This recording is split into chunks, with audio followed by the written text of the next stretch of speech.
Hey, all right. Welcome back to episode 3 of our Chaos Wolf campaign with Astragoth. We're relying on allies to be controlled by the AI. Doesn't actually come into it that much. But I have had a couple of fun battles where the AI has controlled the reinforcements, and they've done interesting stuff. But yeah, it hasn't really been that much of a prominent feature of the campaign so far. The most prominent feature of the campaign so far has been me getting my ass handed to me a number of times. Through my own mismanagement, to be fair. And then having to like kind of claw my way back. So it's only turn 37, but I've already like nearly lost the campaign twice. Yeah, but now I'm finally actually getting my shit together and doing okay, I think. So yeah, that's good.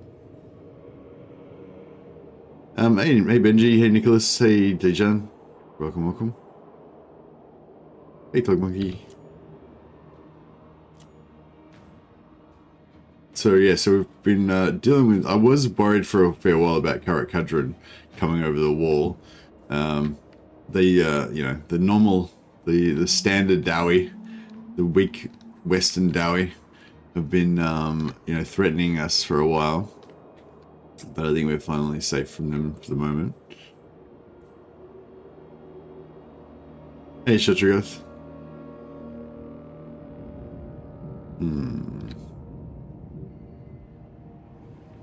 Yeah, so we've basically trying to have an easy life on the east side by gifting most of these regions to Kolek, and we've got some got military allies with them so that we can get some Chaos Dwarf, Chaos Warrior allies. Sorry, so we've got a couple of units of Chaos Warriors in Markak Wilfort's army. Nakak the Inductor. Nakthan, sorry, the Inductor. He's got his own little army going on here. He can probably do with some Chaos Warriors as well, actually. We don't have a shared enemy anymore. So we were briefly getting Chaos Warriors for like 8 Allegiance points because we had a shared enemy right nearby. But now we don't.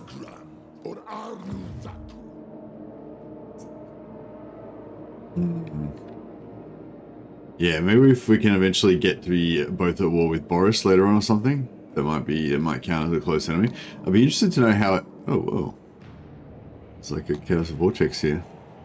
It's weird how it does. There's nothing on the map, and then you get close, it's like whoa. But yeah, it'd be interesting to see because that's technically on their border and it's on my border, right? But if you go by road, there's like 1, 2, 3 provinces, 3 regions in between me and Boris and Kolek. But if you go by air, then they're right next to each other. So it'd be interesting if they count as being, close or not. But yeah, I don't know. We might probably get in Kolek to clear all 7. I wonder. Yeah, so it's the Conclave rank 17. Which Kolek is ranked 53. So hopefully he will peace out with them at some point because we're allied with them now after doing that quest battle.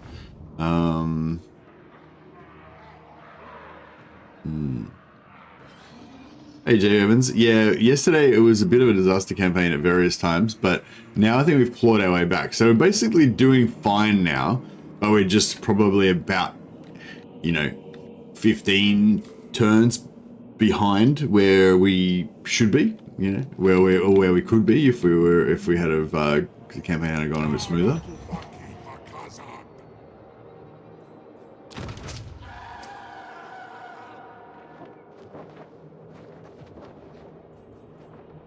Yeah, so we could probably do with Zorn. Yeah, let's upgrade Zorn's score.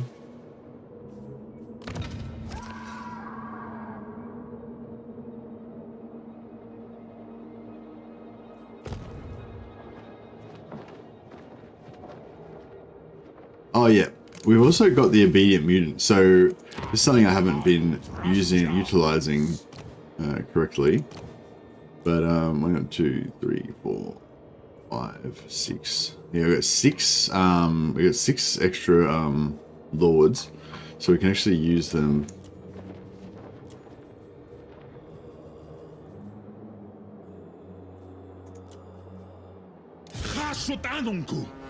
So this normally takes 4 turns to build this building, but we just recruit a lord, give him the obedient mutant, and then this only takes 3 turns.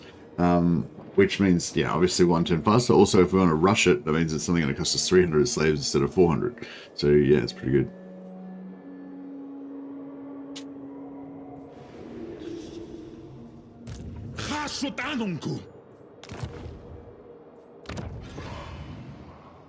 Blasted Wastes.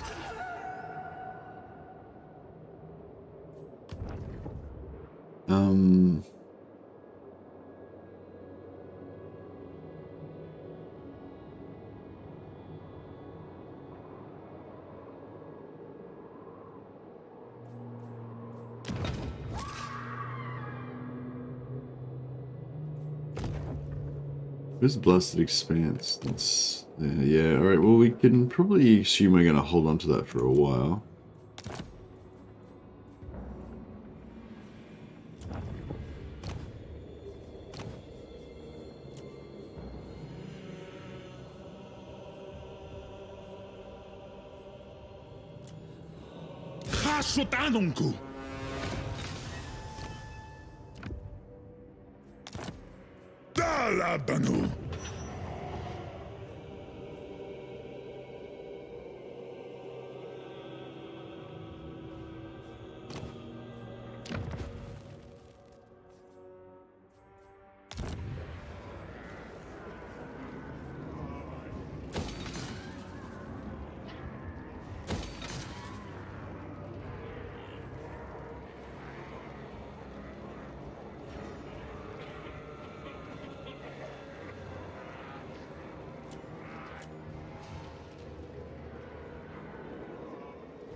You just activated the Anticity Trap card. The end campaign is going fine. Will trigger the game sending madness your way.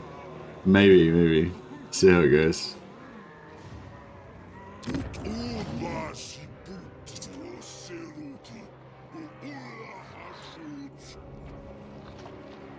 Yeah, so this settlement, we actually probably want to change it to be... We want to change it to be a outpost.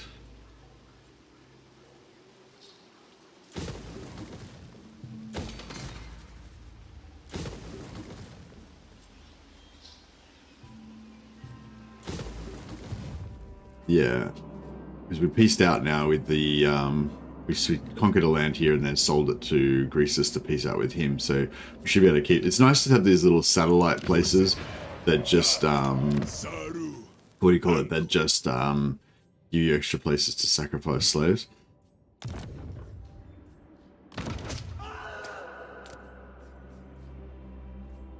Yeah, we'll probably turn on slaves everywhere, but now, because we've got too many slaves in a few areas.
Yeah, just got rid of some of our excess slaves. Got some extra money. Yeah, you don't want to have too many extra slaves without too many extra slaves. Otherwise, you'll just burn them faster. If they're not doing anything, it's still kind of a waste. Should maybe burn some more just to keep our. Path to the east, it's got excess. Path to the east, Wolflands and Blasted.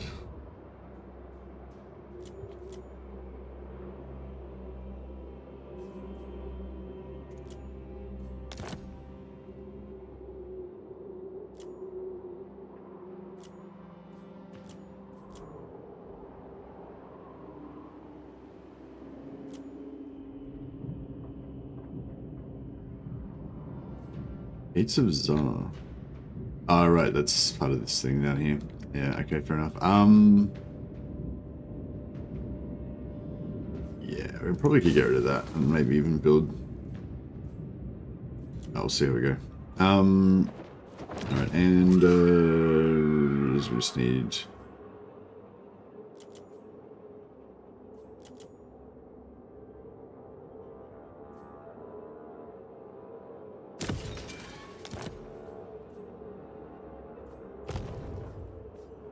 Alright. I think we've sort of fixed up our sometimes I fear my power. Mercies was sent to the Shadow Realm the exact moment I predicted. Oh really? When did you predict that I would go to the Shadow Realm?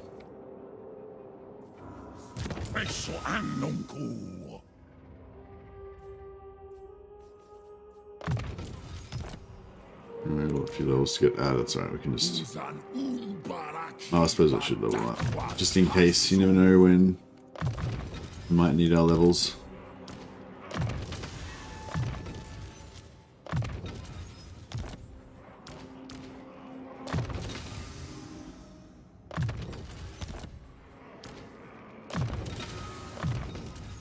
If I get like multiple demon smiths in an army, then and then they've all got arcane conduit, then like having more of them will mean I'll get my winds magic faster, right? Because yeah, I'm finding I have to wait quite a while for my winds magic to build up before I can do anything.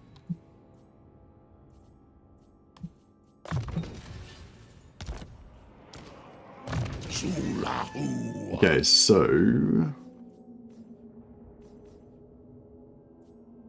yeah, get great arcane conduit. 1707 and the dot. Well, the Shadow Infantry Realm, I mean Yen Tube. What? I don't know what those words mean, Dash. Sorry. What's Yen Tube?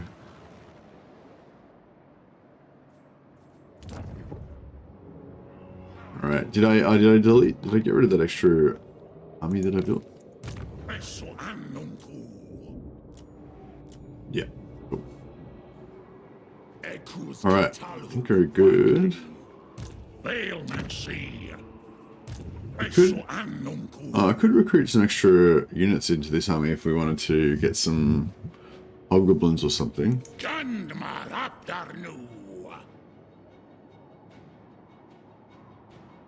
I'll just get a couple of units of hobgoblins just for funsies.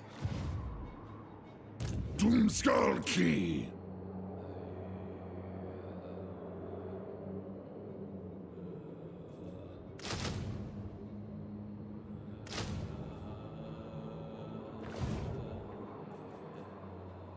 Janagrum Besek Nahi Udiol.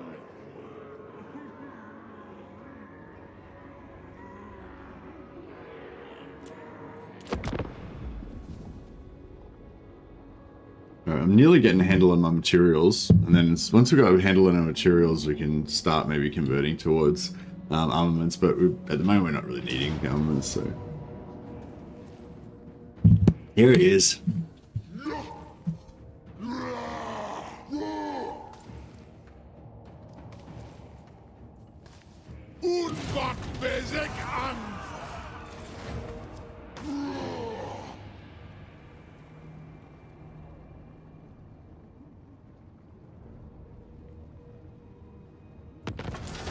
Yeah, we were wondering where Ungram had gotten to. Now we know. Oh yeah, so we should be able to start sending out caravans again now. Yeah, nice. Who owns these regions? Why are we at war with them? Oh, that's Caravan, right?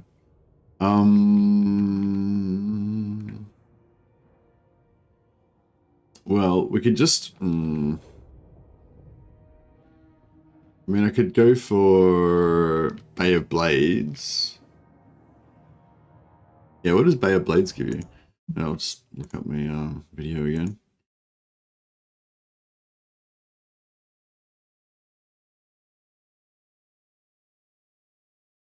This is all. Bay of Blades gives you Everlasting Glacier, which is the physical resist. No. Yes. Yeah, physical resist. I'm not sure if it's enchanted or arcane.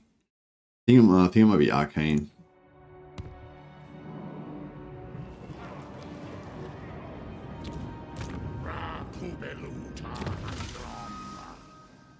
Yeah, it's arcane. Yeah, so Everlasting Glacier is cool, but for one of our lords, but what else do we really need? We really want the Black Mirror Shield, but we can't get that right now. Not sure there's much else that's really that good. I guess Spiked Whip's sort of good. That gives you like public order or something. Just yeah, public order. Yeah, no, we don't really need that. Just trying to think of which item we should go for.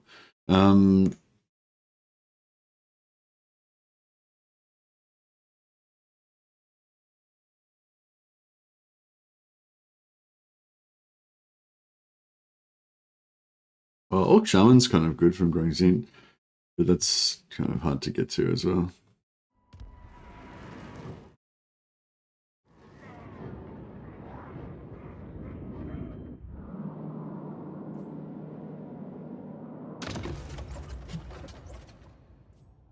Yeah, Grungzin's not going to happen right now.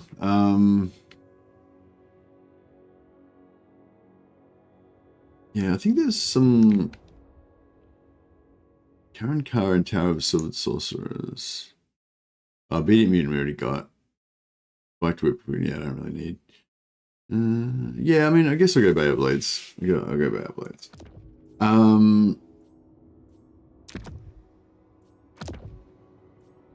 So yeah, this army's got this army's tough. I'm not sure if it's tough enough to take on a proper enemy army, but it's getting there. Alright, so we go Bay of Blades. Hopefully that'll get through okay. Yeah. Go maximum.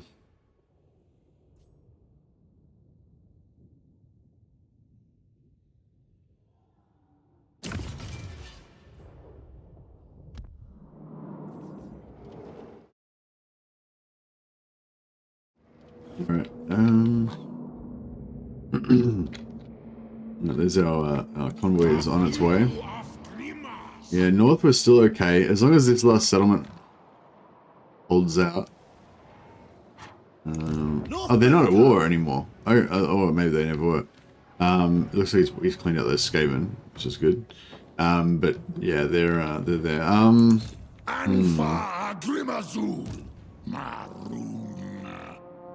No, I will not shame my clan.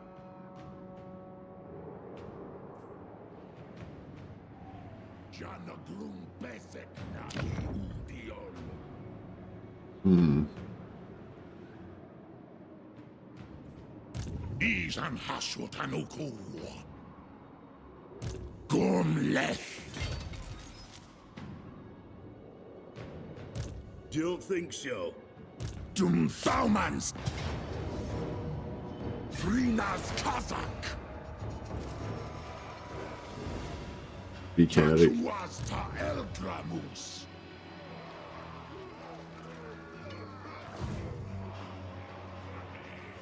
Bailmancy, presso annunku.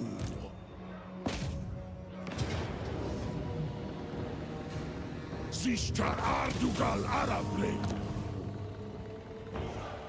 Approved. Right. Seems to be actually like not too bad getting new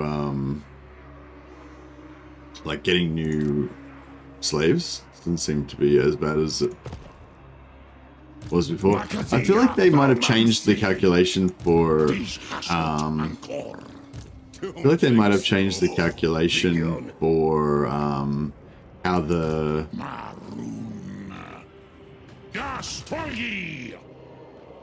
Begone. No. I will not disgrace for how the settlement stuff is calculated. The labor for settlements. Like, I don't know, I just feel like we're getting more from settlement. I don't know. I mean, you always did used to get a decent amount from settlements sometimes, but I feel like you get more like in the like you used to get a decent amount in the like immediate post battle, but I think you didn't used to get that much in when you chose the post battle option to take labor. But now I feel like you get more.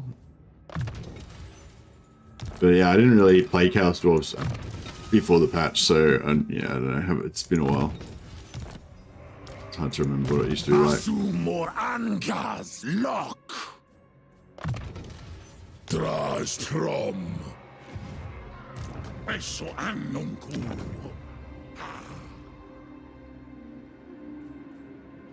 Doomskullkey.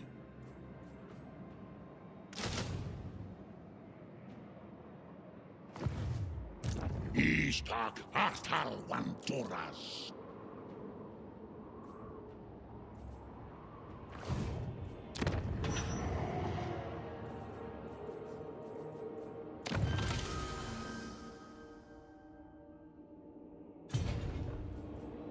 Alright, well, we're preparing to face off against Angram over there.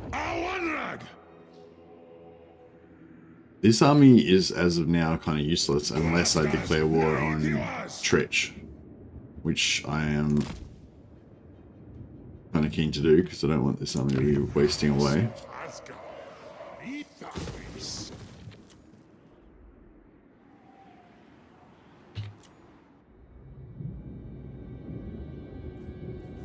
There's likely going to be a rebellion here.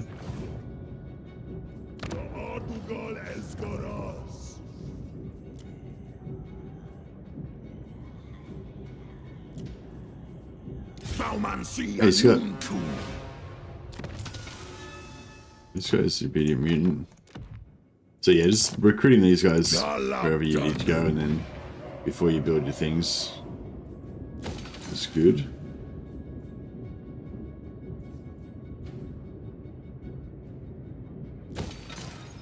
Have I got the technology that gives them the extra? I think I do.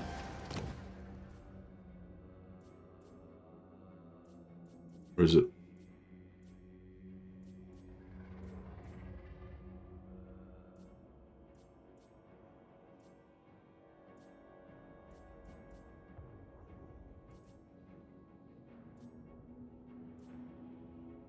Oh yeah, that one. Plus 50 from income from scavenger buildings. That's pretty good. It's like a flat rate. So just these things cost 50%, 50 gold more, I guess. So it's, yeah, it's going to be 250 instead of 200. It's pretty nice.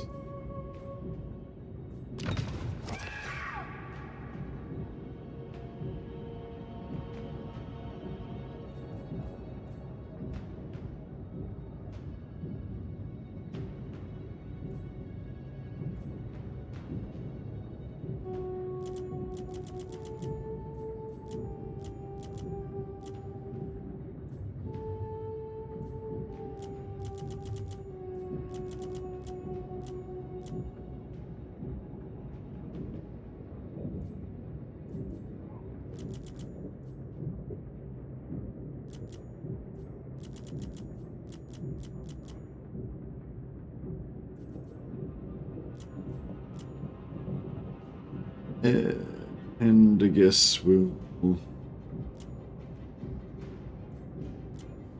like so.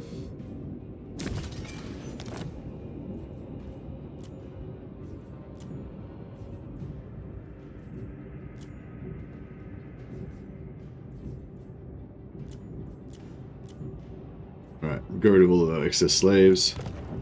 The materials are still pumping out for the moment, but we'll probably run out of slaves to be able to support our materials soon. But that's totally fine.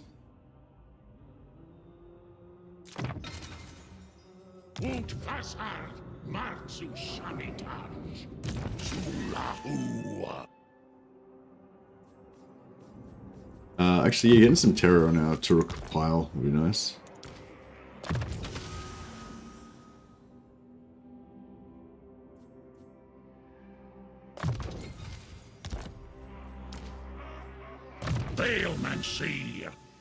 And Astragoth.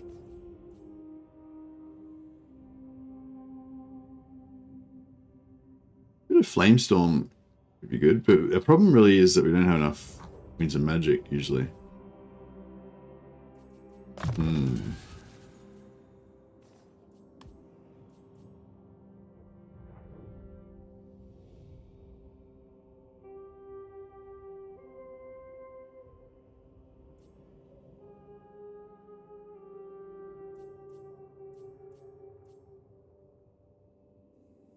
Six for range, yeah, pretty good, I guess.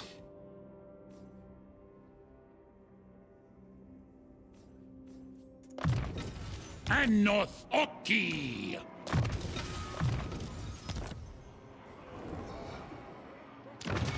I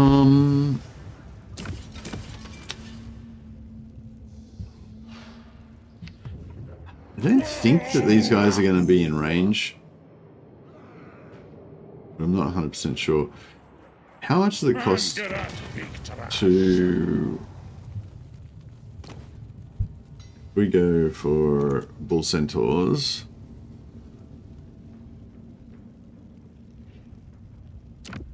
Go for barrier hit points and strength from flesh. That's pretty much all you need. Purchase an upkeep for 90. So is it 90 per turn? Yeah, 30 times 3. Yeah, 90. Or 120 if we get another one.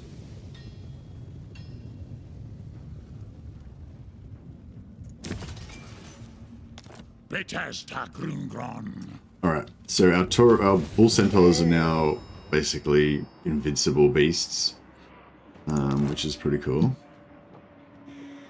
And we've got a Regiment of Renown we could grab as well.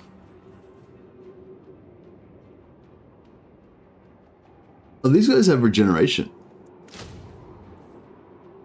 Oh, they have strength from flesh because I just got it for them.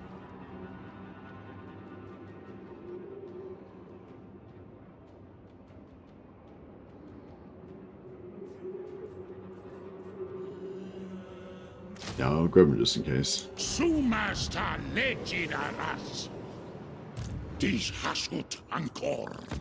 Alright, hopefully we can beat Caracadron here. If we can find and kill Ungrim, then pretty much be safe from pretty much safe on this side, and we can just go about just mopping up, I'd say.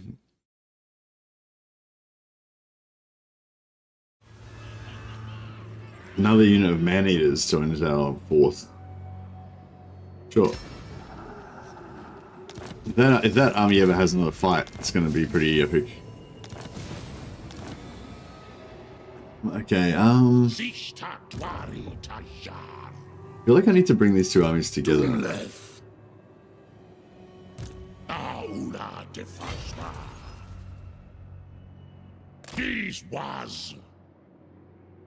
These was?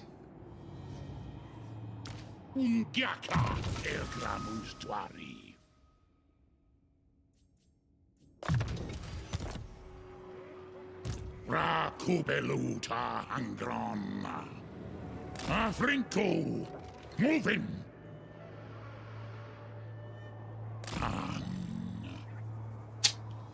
Yeah, I don't know. This is gonna. Anfa This is good zero.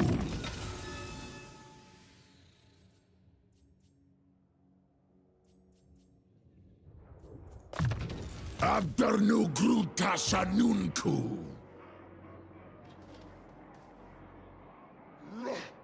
Alright, I'm gonna put these guys here. I'm gonna start recruiting. Oh, no, isn't? Oh, that's. Oh, we're in this. Oh, shit. Okay, I thought that was part of this for some reason. Sorry, so we're not going to get replenishment after the fact.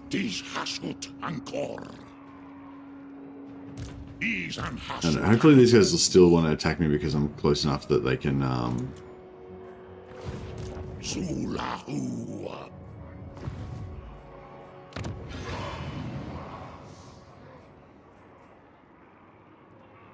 Ooh, free income.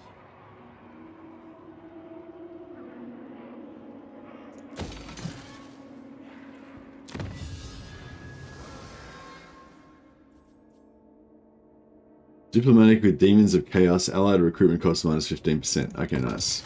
Yeah, I really want to lean into the allied recruitment thing.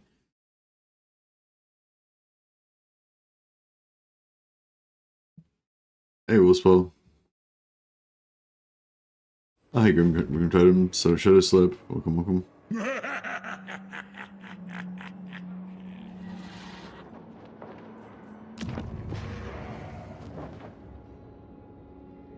Alright, we won't be rushing anything this turn because we're trying to conserve now.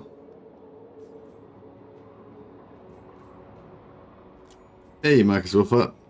You're the leader of our mighty army over here on the Eastern Front, Markak Wolfort. Putting down well, getting ready to put down rebellions. It doesn't look like this rebellion is really gonna happen.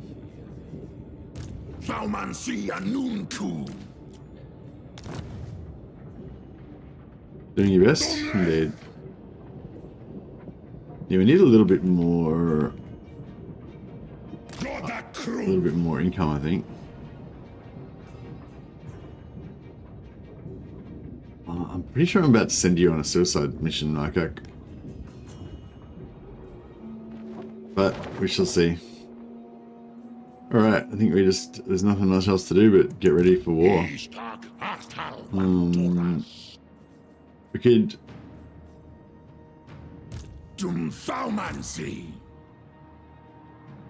We could toss a few like healing potions and stuff around.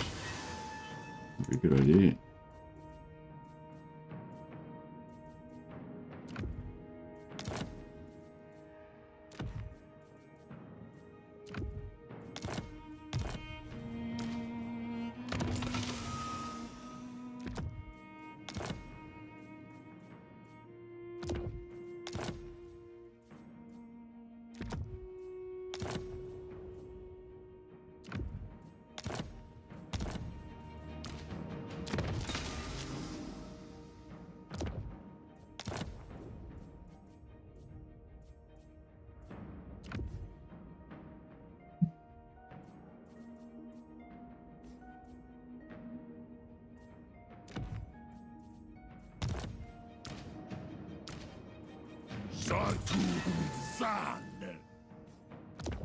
Alright, cool.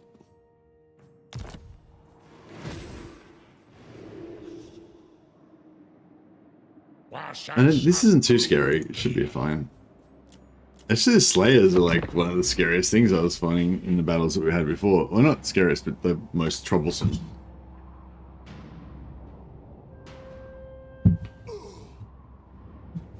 Yeah, them like not breaking is annoying. Underway interception. Alright. I kind of want to fight the battle just to see how that plays out and try out our new regenerating full centaurs. But yeah, this is pretty good because I thought they were going to attack us, and then I was going to have to use my AI reinforcements and see what hilarity ensued when that happened.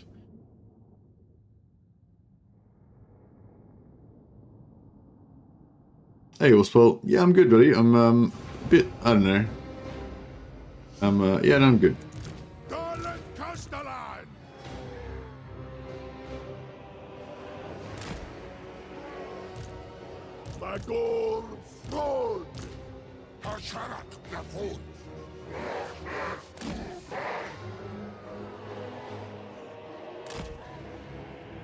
Actually, I'll put these guys on.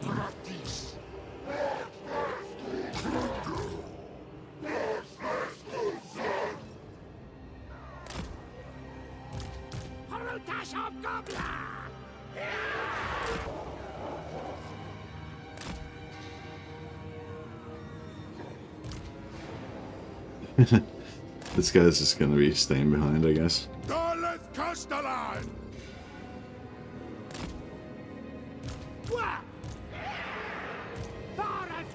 Alright, they've got artillery, we don't, so I guess we'll just bum rush.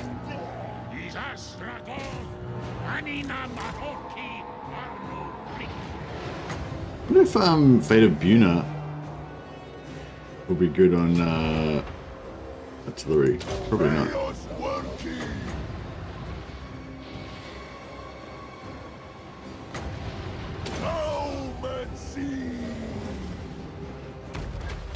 He had some shots, taking some shots from the barrier.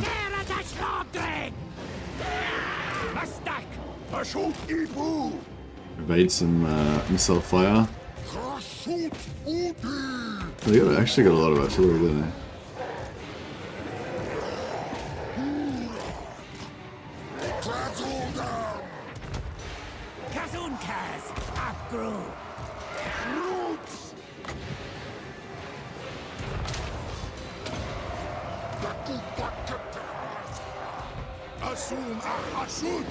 These Astragoth! Zulum and Ser! Dumsgarki! Astafauri! Ashon Shao! Minu! There are giant slayers there. That's not good. We can shoot them with our walls. That would be ideal.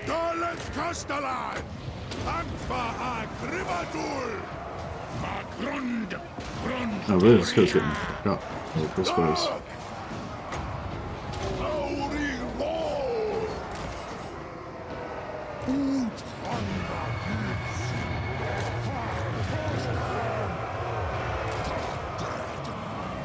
Not found a good thing for Fate of Buna. Fate of Buna used to be, like, the point of it used to be to take out cavalry, I thought. Like monstrous infantry and stuff like that. But I don't know if it's still... Oh yeah, just cavalry, I suppose. I'm not sure if that's still what you use it for, or if it's changed.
I don't know how many slaves we're going to get out of this, but...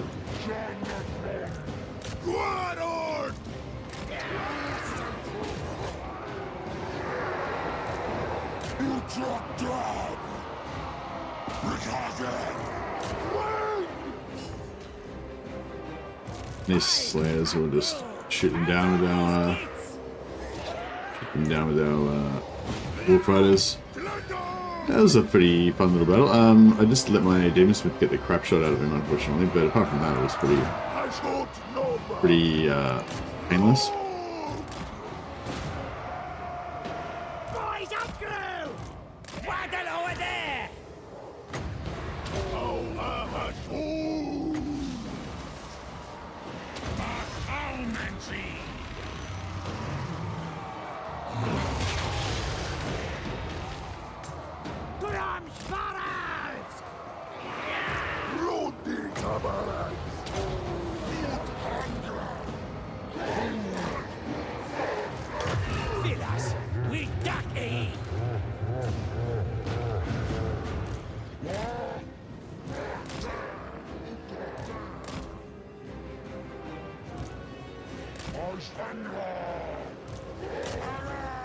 Yeah, there's only 2 left. There we go.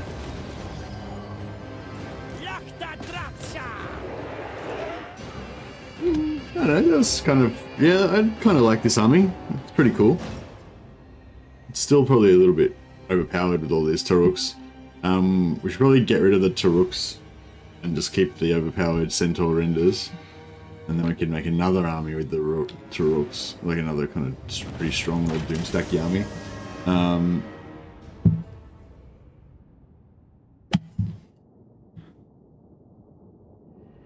It'd be kind of fun to put all of the Taruks into a convoy, a caravan as well, once they become immortal, so they can just go around smashing things.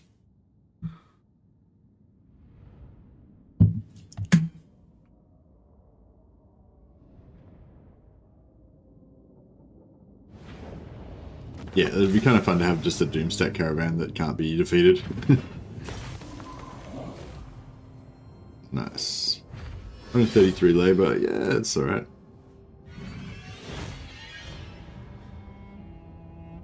Yeah, it's like about 1,000 gold worth, slightly more than the gold.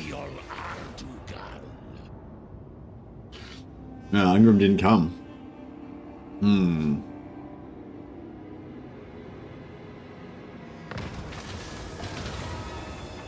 Fight and gain cargo, fight and gain cargo. Oh, okay, we don't have a choice. Alright, I guess we'll fight and gain cargo.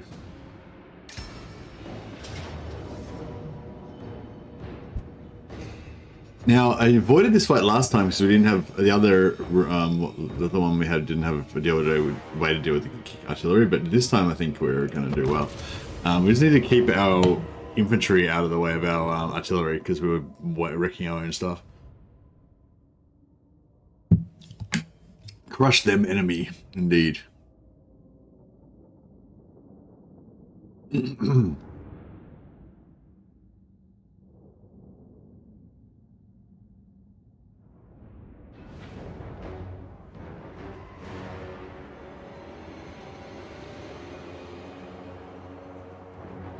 All right.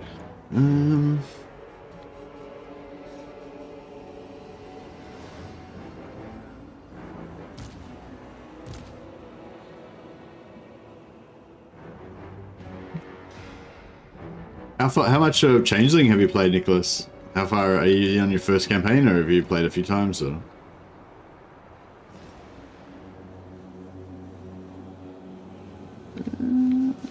Maybe over here. You good?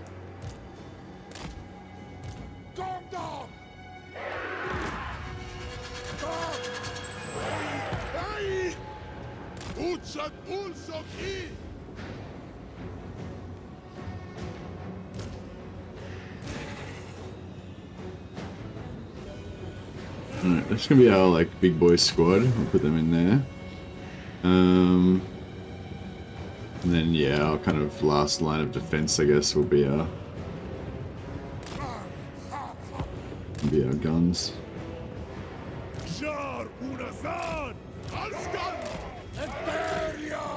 Guts out, boys! Hobgoblin, don't bite low! Managers! When do we eat?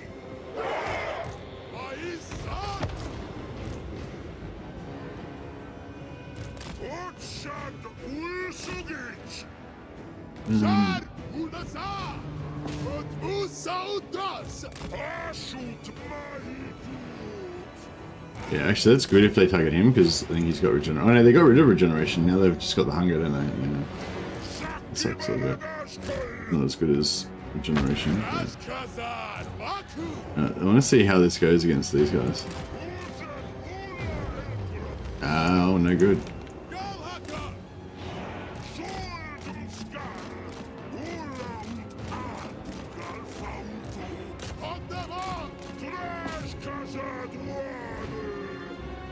Actually, just against fighting against that would be good. We're getting wrecked a little bit.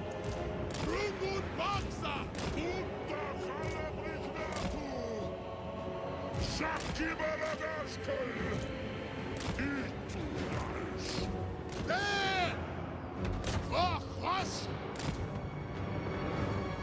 Hush, sir, has gone.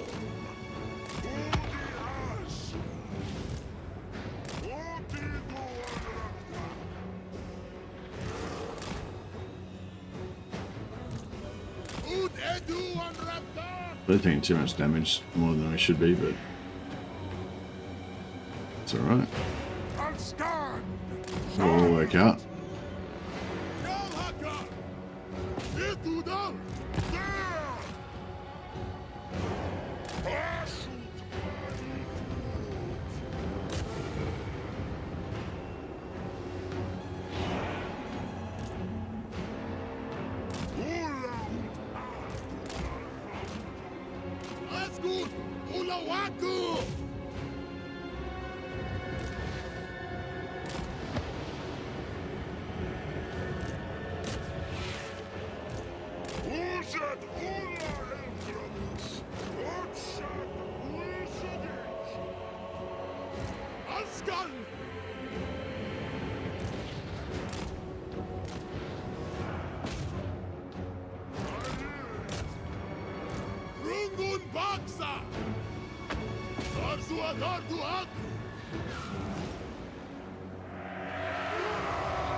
Oh, that was a good hit.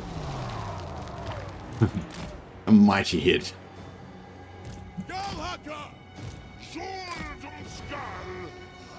Yeah, this can be really good if you can get nice, like, if you can shoot down the side.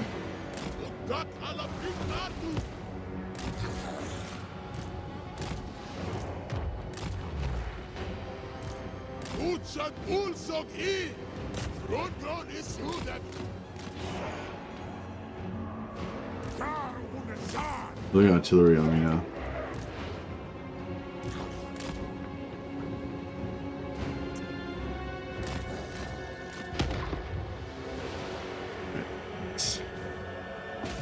Oh shit.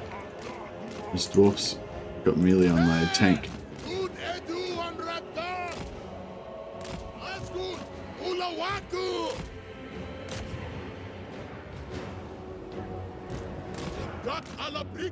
Get out of there, son.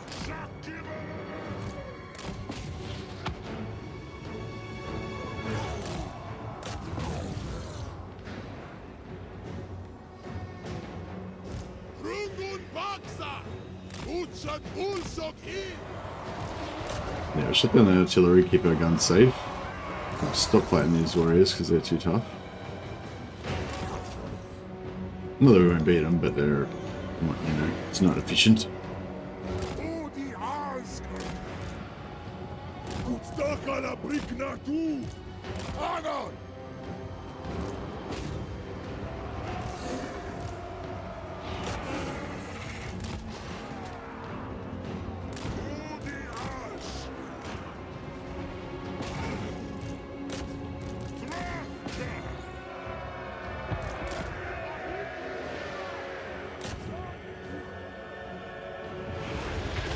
Yeah, that was a good charge.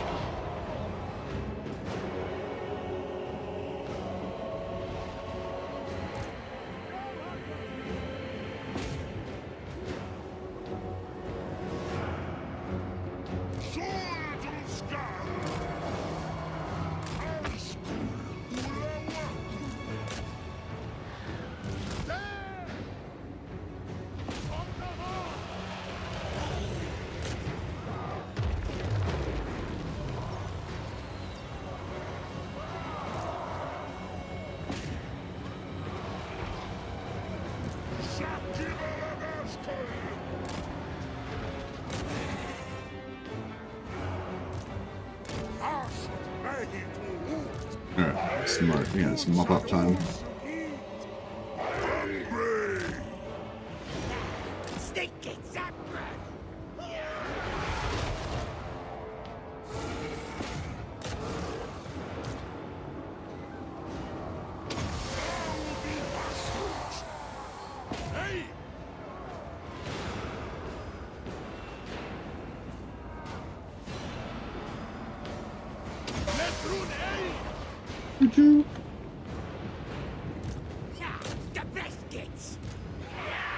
We saw thee.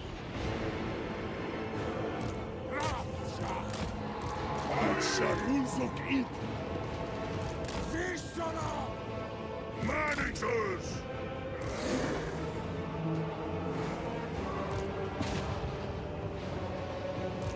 Biggest in the tribe! Crush on! In my gut! Ud edu on raptor!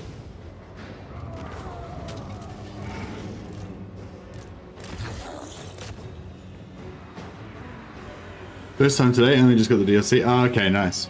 Yeah, well, I think, well, hopefully, yeah, well, I hope you enjoy it. Let me know how you feel about it after you've played, like, you know, 50 turns. Heptuna iso sind unasu! Al-har-haru!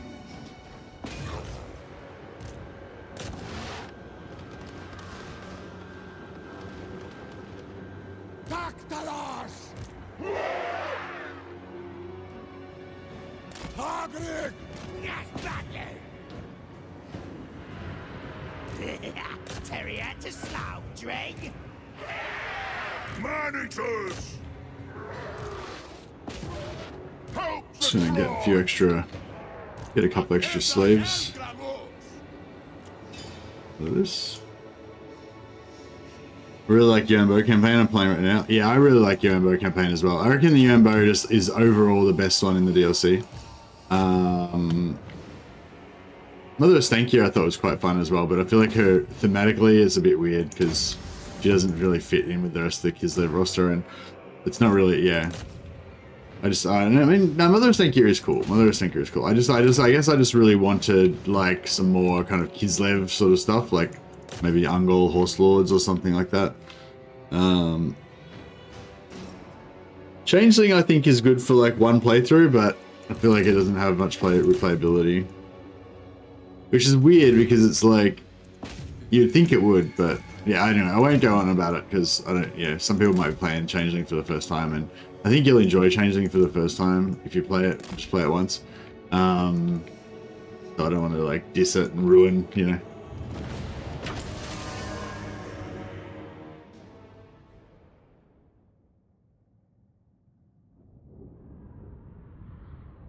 Yeah, like I feel like if you just play Changeling without having anyone dissing it and telling you how shit it is beforehand, you know, then you'll actually enjoy it. But probably only for one playthrough, I would say. That might be different for different people. I really want to play Changeling again, and I'm still trying to figure out a way to actually enjoy it. So yeah, so if anyone's played a long campaign of Changeling, and they like still enjoyed it like after the first 50 turns, I'd really be interested to know what they think about it. Oh no, really interested to know how they managed to have fun, because I feel like it must be possible to have fun with a Changeling. I just haven't figured it out yet. So I think I'll have to have some sort of like restricted rule set or something like that. I like the sound of the Changeling, but $17.99. Oh, is £17.99 how much it costs in Britain?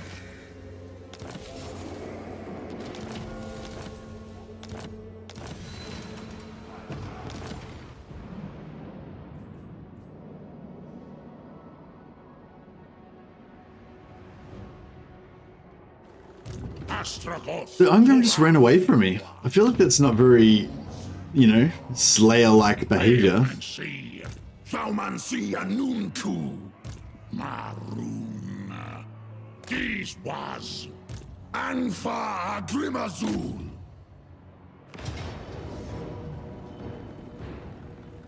I'll just check a heal potion on this Demon Smith so we can get him healed up.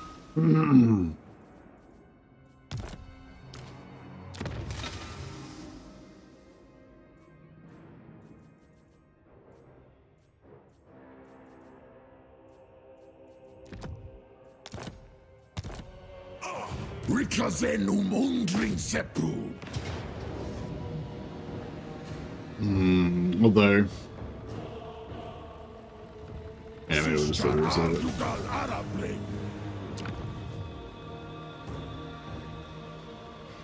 I think with the changeling, you have to set your own goals, like make the Chaos Knights as strong as possible, collect all the different buffs, etc., and then see how strong they get. Yeah, I think that's correct, Scarden. I think that's probably true, but I feel like that gets that gets like unsatisfying really fast. Like for me, like there's a lot of games where you can sort of play in like build mode, I guess, or whatever. Let's just make this as an outpost because even as a tower, it's not really that defensible.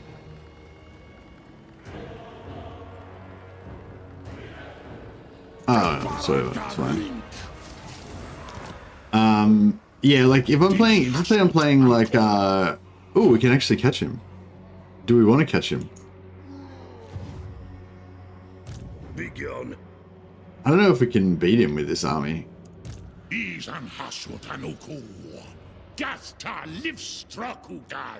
I chuck these guys in there, we probably can.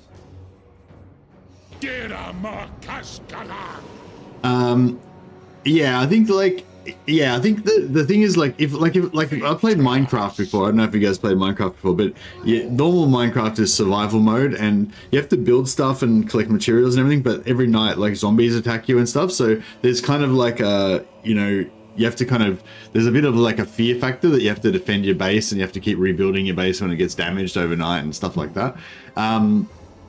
Whereas a lot of people like to play it not in survival mode, just in free build mode, so that it's perfectly safe, nothing bad ever happens, and you just build away. And I find that just feels like, I don't know, it just doesn't, like, yeah, I always have to have that survival mode, I always have to have that threat. It doesn't have to be like super hard, but there has to be some kind of threat, you know, or danger or something. And yeah, I feel like with Changeling, it just feels like I'm playing SimCity or you know, or Skylines, City Skylines or something, you know, or like Train Simulator or some shit. Like there's no, it's just, you're just like, oh, I think I'll do this, and then you just go about doing it. There's no like threat from the enemy, really, you know, like that's, yeah. And I don't know, yeah, I think there is occasionally some danger, but it's just tuned way too low, you know, like yeah, like there is occasionally somebody could like push you back into an area where you're not stealthed by accident. Like the AI can't intentionally do it, but if you're just unlucky or whatever, and a bunch of units move through you, they can kind of push you back into an area where you're not stealthed, and then they could attack you, and you know. So like, but it's just, I don't know, it's just like ridiculously easy, yeah. Yeah, so basically what I'm looking for is a way to make it feel a bit more engaging and a bit more like, I don't know, dangerous or interesting or something, like a bit, yeah. Like I want to use all of the things that the cults, like the Changeling's got awesome stuff. It's just that you don't need to use any of it because there's no threat, you know? Like that's basically my problem with the Changeling. Like I like everything the Changeling can do. I love how he can stealth and nobody can see him, and he can build cults everywhere, and he can got all this powerful stuff. But just like you just don't need to use any of it because no one can attack you. So it sort of just makes it all just feel a bit pointless, you know? But yeah, so I don't know, my best effort at making a long-term engaging campaign now so far has been to try to like, yeah, have an ally and try to have the ally do well, because then it's a lot more difficult, you know. But it's also still, even doing that, it's like, I don't know, it's a very sort of slow, weird, clunky way of playing Total War, you know, compared to, I don't know, like traditionally the most fun campaigns in Total War are the most kind of aggressive, fast-moving ones, I feel like, most of the time. There's definitely some fun to be had in like slow build-up and stuff. But yeah, it's just, yeah, I don't know. Yeah, I feel like with Changeling, you just like, yeah, how the Changeling campaigns go for me is that you spend hours and hours just building up all this stuff and imagining how powerful you're going to be, and then you get all your powerful stuff, and then you don't need to really use it because no one can really attack you or anything. So, you know, and then you're just like, oh, that's a bit of a letdown, you know. But there are a lot of cool quest battles and stuff. He's noob free. Yeah, he's kind of noob friendly. I mean, no, it's not that he's noob friendly. It's just that he's really easy.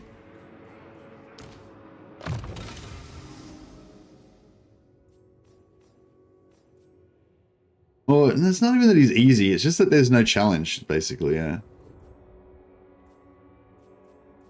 How do you wipe out the AI changeling? If you put enough heroes and lords in a region, then you can. Oh, actually, no, lords don't give. I thought lords were giving me discoverability, but I checked it in another campaign. They weren't giving me just. So I don't know. But yeah, I think heroes that are not in armies give you discoverability. So you just roll around with like 6 heroes, and then you can discover his cults and destroy them. But I think you have to own the settlement in order to destroy the cult. So if it's an ally, then you've got to basically declare war on them, take over the cult, and then, you know, wipe it out. Unless, I wonder if you could put your heroes in. I wonder if your heroes give other people discoverability. That's interesting. Yeah, if your ally's got a cult, could you like move like 10 heroes of yours into his region to give him discoverability on the cult? I'm not sure.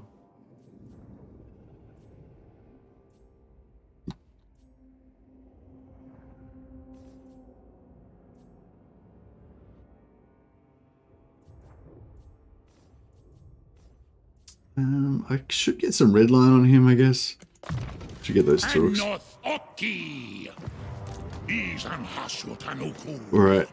Do you reckon we can win this battle? Maybe we need more small dudes. Hold on. Astragoth. Oh, fuck. Maybe I wonder if I should have not taken that extra unit. I wonder if he would have like sat there and taken it if I hadn't have. No way.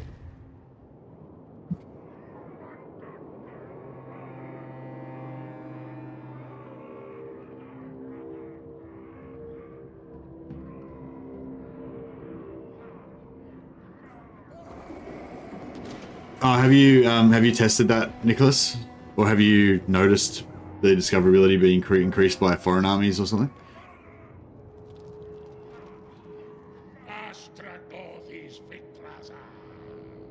Yeah, like in my experience, the first time you play the changeling, it's actually really fun because you're just like figuring out how everything works. You're just building up all your things. Also, you've got all the quest battles and stuff to do for the first time. But I'm still trying to like figure out a reason to play for a third time, I guess it would be.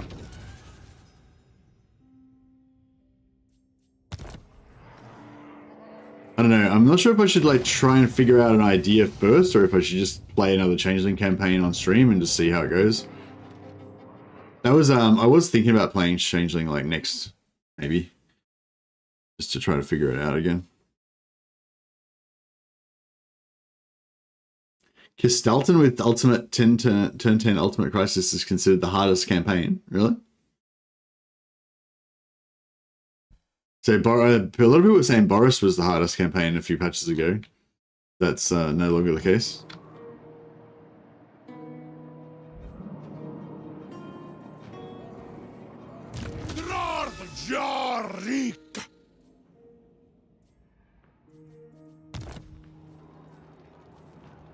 Ta urg arm ta wolthrung kazak. Subjugitash.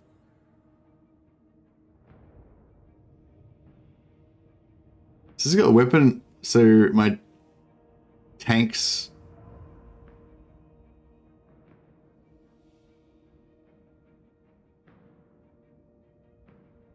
No, where's the artillery? Oh, here we go.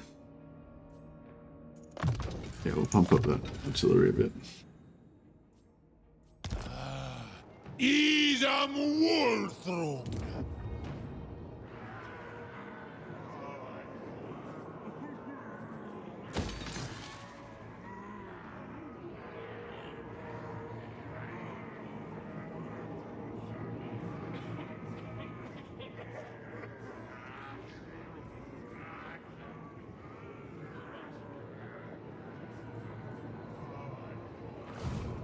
It malud rasjahus.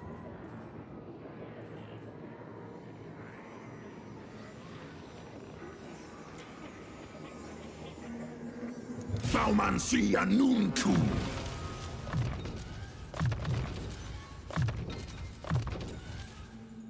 Drastrom.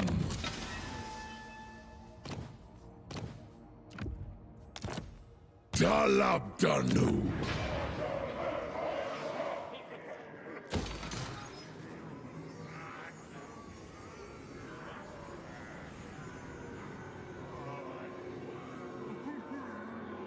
Baumansia nunku. Gonna slowly build up our economy a little bit. I think this should be safe now. Awanrag. Give this guy the obedient mutant. Abdernu grutasha nunku. And we give him money and...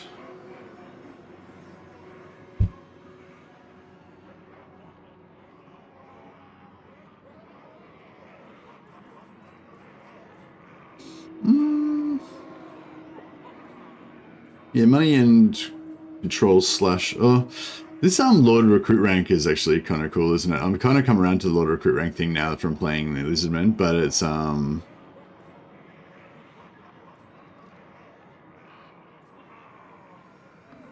Yeah, it's kind of expensive though. Yeah, it's not really worth it, is it?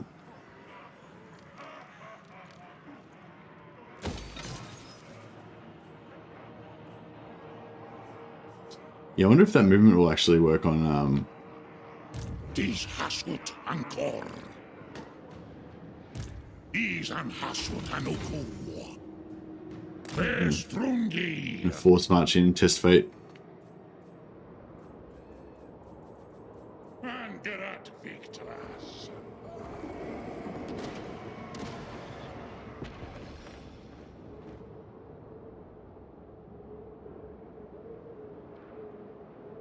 The value of the changeling for me would be to tool around with end times crises and generally dick around without any serious threat of destruction. Yeah, yeah, that's cool.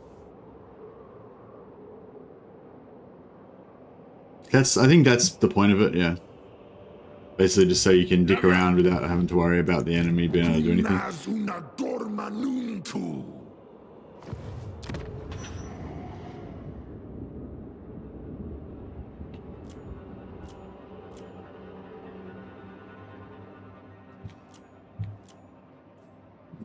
Fallen Mountain, I was thinking about giving Fallen Mountain to the Greenskins, but I don't know if I want to do that now.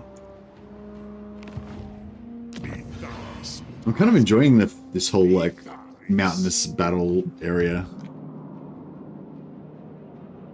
now that we're here.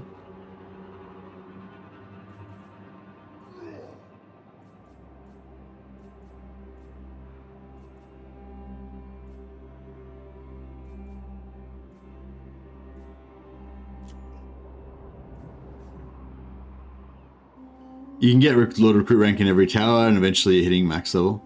Yeah, but you have to build 4 buildings to do it, and it costs like a massive amount of resources and stuff like that. So I think it'd be cool, but it just, you know, it's not really like something that should be a high priority in the early game, I don't think. Plus I'm already rocking minus 3,000 gold, you know, so. Gates of Zar, is this Gates of Zar? Yeah, okay. Should we suicide Markak? I mean, it's not guaranteed suicide, but I mean, there's a high chance.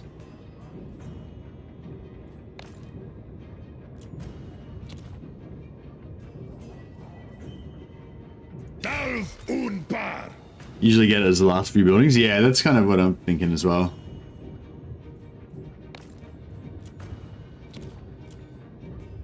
There's the Tempest. Yeah, nah.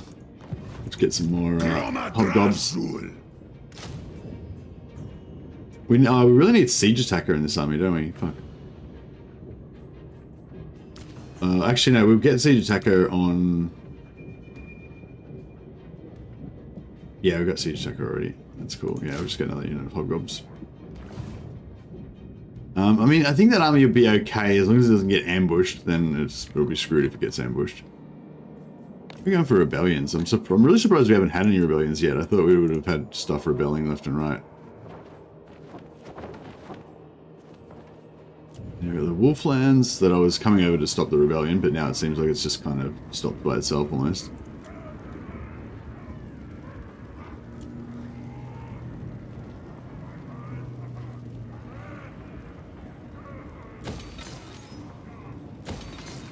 Kuzi, Dak, Saru, Anku. Chasutanunku, Lakash, Migdal.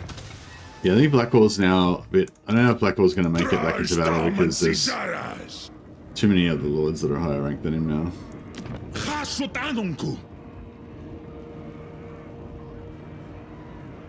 Ah. Did I just go to the wrong place? Shit. Tagrungron Apgru. No, it was here that I wanted to... Oh, God damn it. Alright. This guy. Give him the obedient mutant. And then we'll build...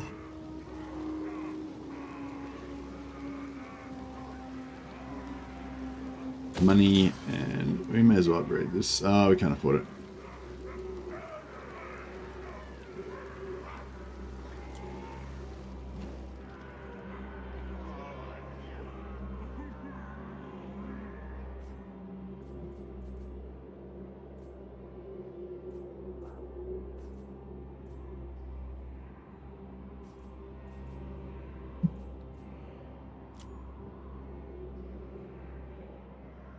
Oh yeah, oh no, we have to wait. So no one's bought anything in the 150 range. I wonder why that is. Why it's going so slow.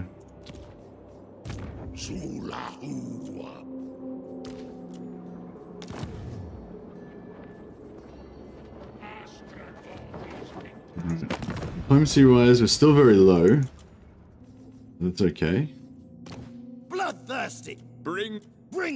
Are you? All seeing eye. Must have just gone to war with them for a bit of cash early in the campaign. I don't remember being at war with them. That's fine. There we go. Do you run around with 2 armies and let the second army being controlled by the AI? Is that what's going on here? Yes, that's the plan. That's the idea, Sog. Yeah. But there was a few at the start of the campaign, but now we've kind of split up all of our armies, so there's not really as much going on at the moment. But once I get my economy rolling more, I plan to do it more. It's essentially just a normal campaign, except for every now and again I get caught in a situation where I've got the AI controlling a second army, and then hilarity ensues. So far, I've almost lost the campaign twice. Once because of that. Another one was just my own stupidity. But yeah.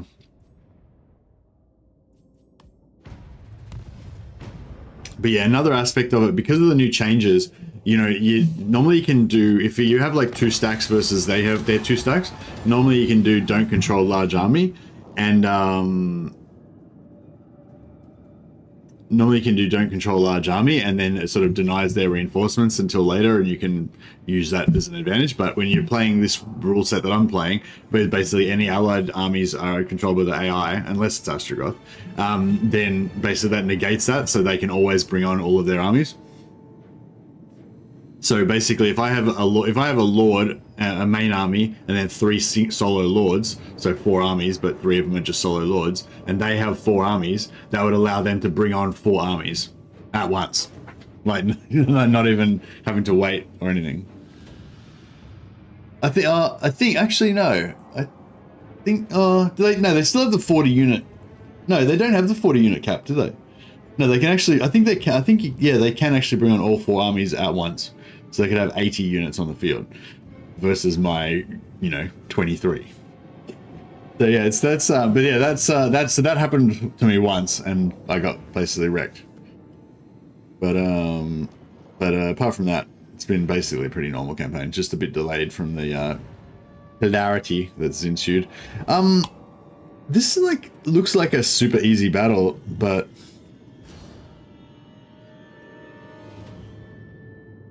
They won't have any menace belows, will they? Because they're not. I don't know, let's give it a try. Oh. Damn it. I forgot that it was going to be an ambush. That sucks.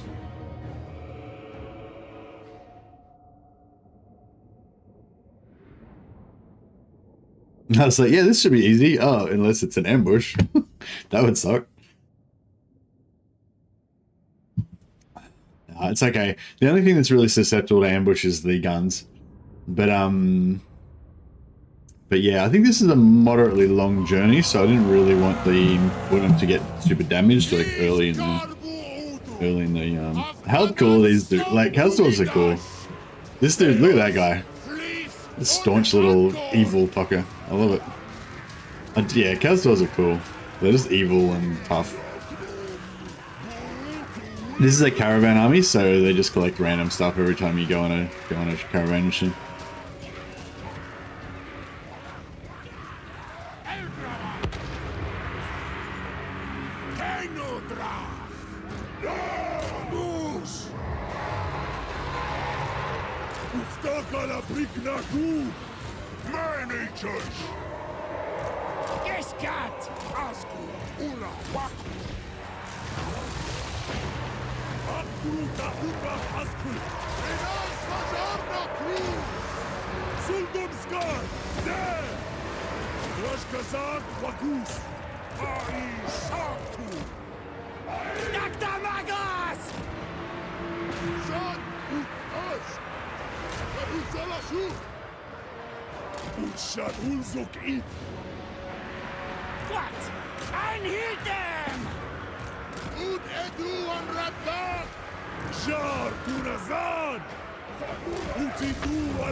Alright. Oh, some of our combos got messed up.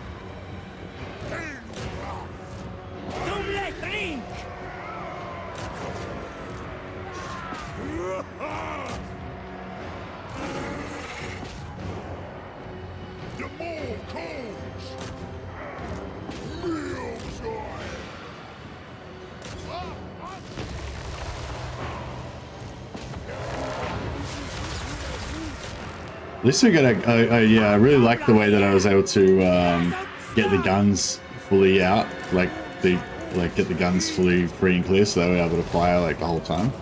It was nice.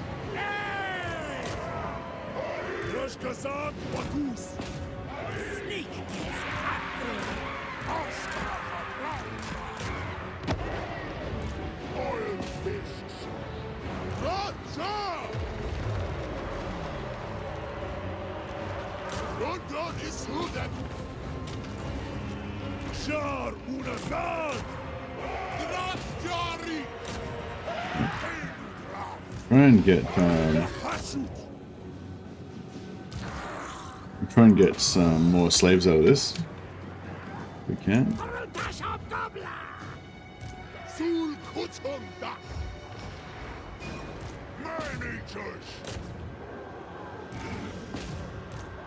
Crunch their skulls!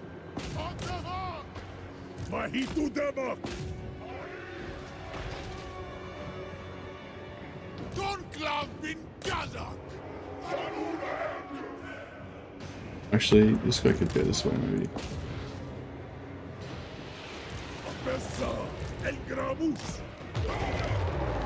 We just took a little bit of damage. That's alright. Utumskal! Ori!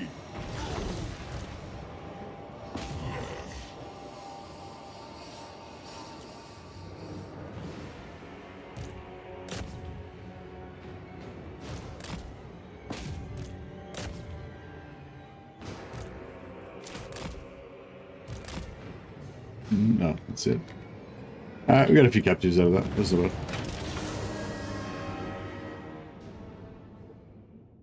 Currently stuck in the longest end turn of my life, facing Clan Scry with Tyrion with Sword of Cain. I faced so many Skaven. Tyrion is actually over level 50. Nice. What turn are you on?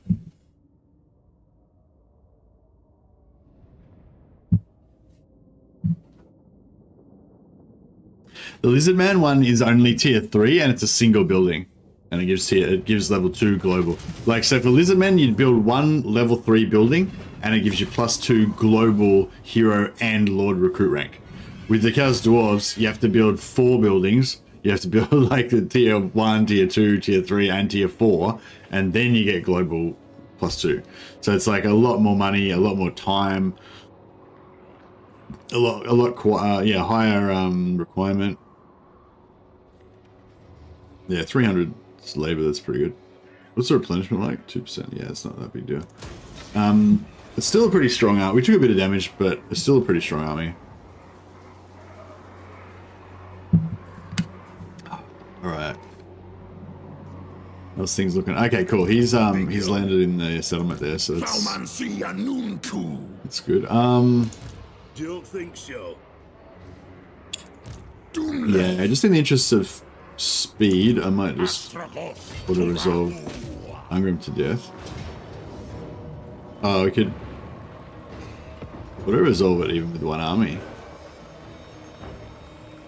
We'd lose some gold chevron bull centaur renders, but I'm pretty sure we can just replace them because they're just going to kill everything. Yeah, actually that works out alright because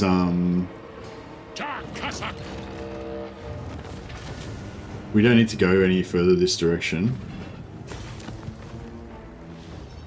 Occupies factory. What's better for gold? Factory or outpost, or it doesn't matter? Doesn't matter really, does it?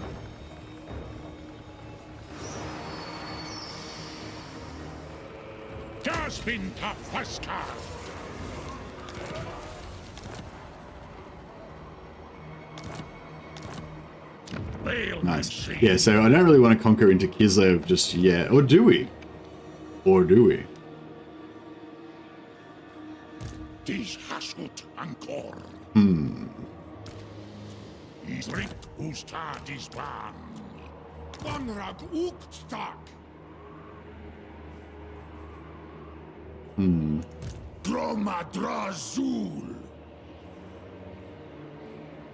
So we jump to there, or we could force march to there. Slightly, yeah, slightly closer. Yeah, minus 900 is a lot more comfortable.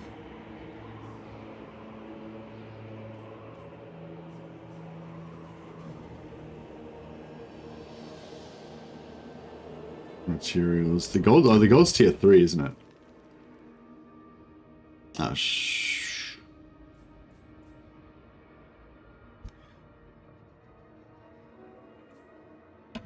Oh, +2 Lord rank on gold is pretty nice.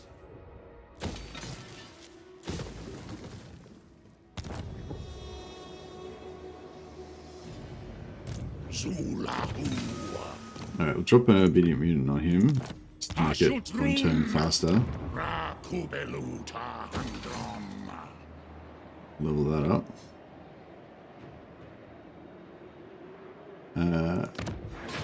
Probably go tier 2 on this as well, but we're a bit low on materials at the moment, so we'll wait on that.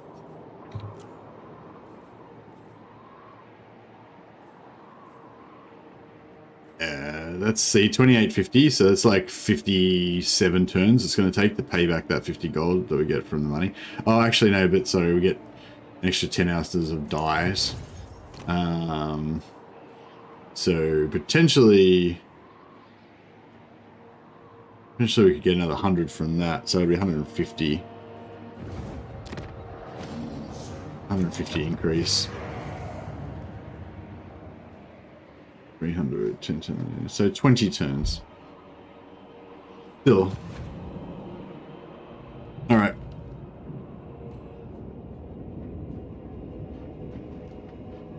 Could be, yeah, it could be good to make it different for factories. I think that how they try to do it is that the actual resource isn't different, but the oh yeah, I was hoping to sell this one to Draz. Is Draz still alive? Actually, let's just check that out. Clan Rictus. Oh shit! I think Draz might be dead. Sneak, sneak.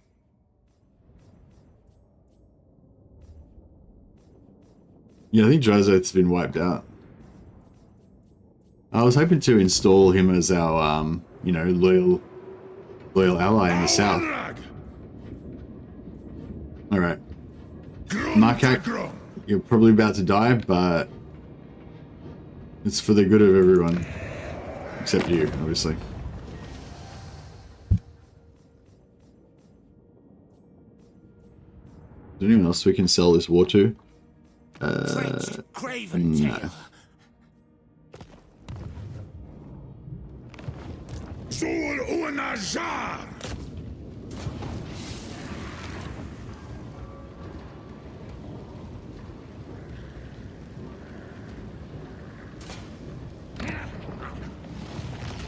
Oh yeah, so let's look at these buildings. So just say I'm going to conquer this and I'll make this a... Oh, what do we get here? Unlocks hero recruitment, demon smith sorcerers, all provinces. Faction. Oh, that's really good because we've got one capacity. Winter magic capacity. Oh, that's a good one. That's a good one. What's this one? Tower of Gorgoth. Wow. Yeah, okay, we want this. I think we're gonna need to bring Astragoth back here and deal with this situation. I'm not gonna call my allies for help because I don't want to risk losing my allied units. How many? They got 6 summon. They got 6 summons.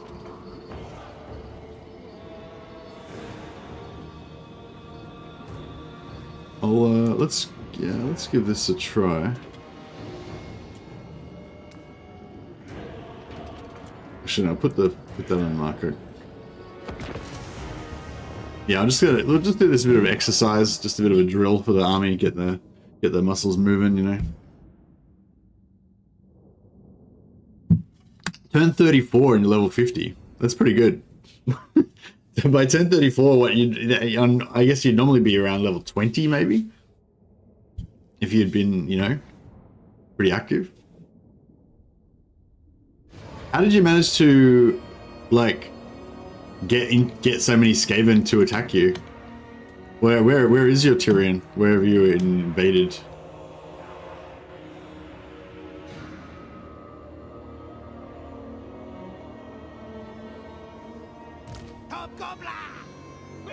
What if we should do the old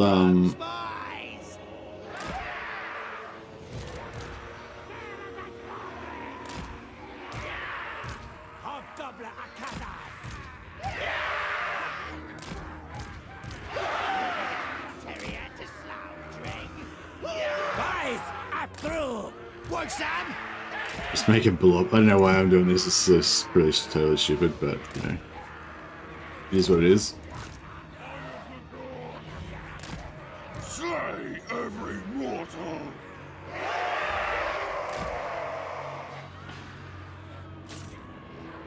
Tremble, mortals.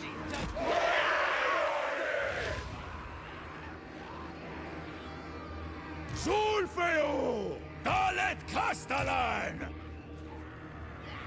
Grimas Grom!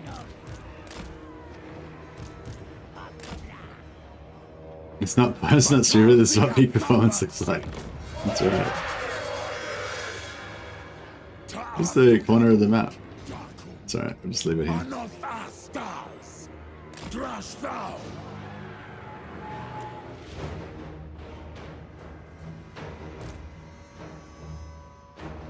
Yeah, this guy should do Fear and Terror.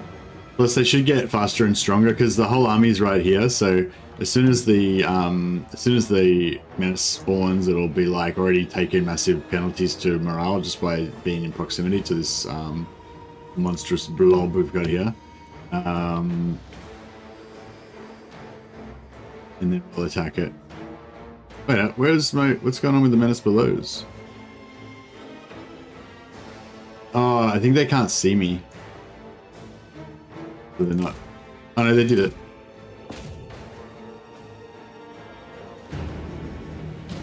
Done.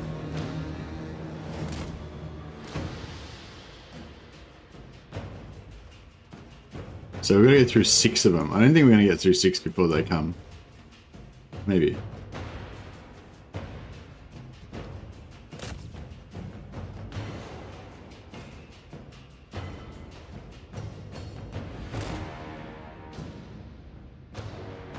Yeah, we probably should,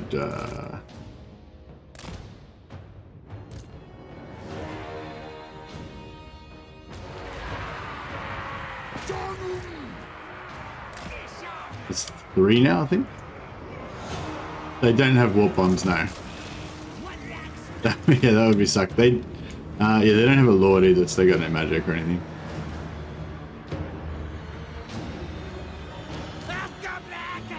Yeah, it's probably a bit,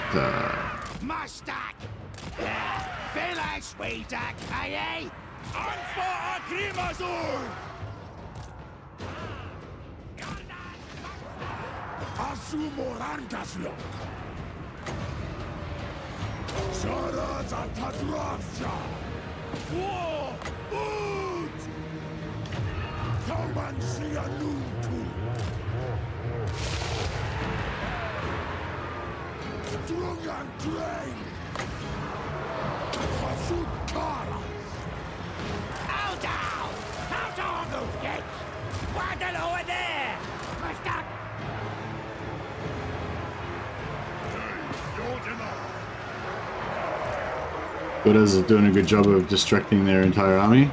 Yeah, see, these guys, none of them will shoot until they get into,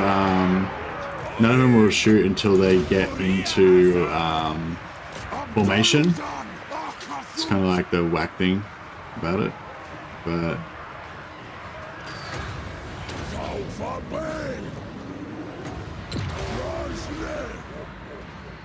Yeah, so these units, like their whole army basically is shut down because they can't get assembled because I blobbed them up too much at the start.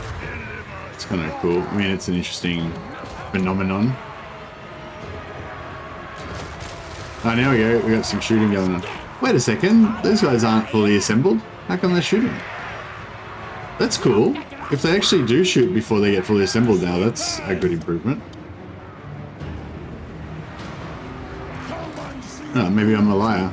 Sorry guys, I thought that was how it worked, but something seems to have changed.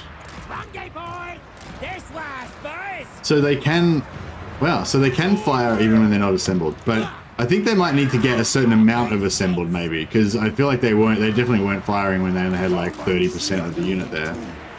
But then, I don't know, maybe they started...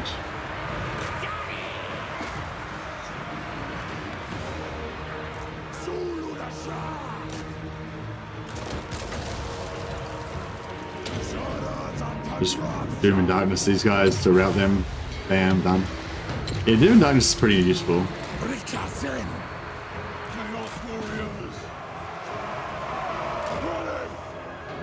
Kill them all! Time to destroy Eggy! Proszę Damaratu! Skulls for the skull throw! We still got more, Hobgoblin Akasas! Boys up, crew!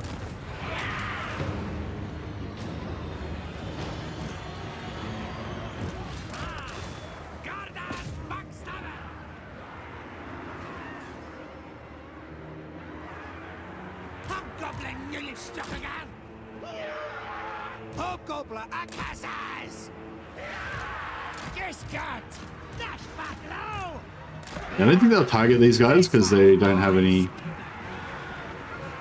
I think if they get into melee with them, they will fight.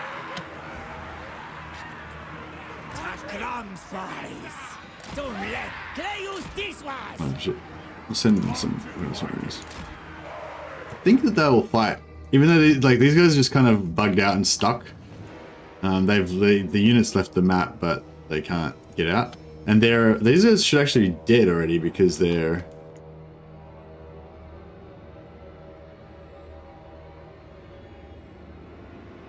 Oh. Huh?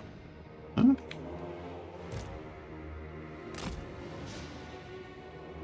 don't really see shit.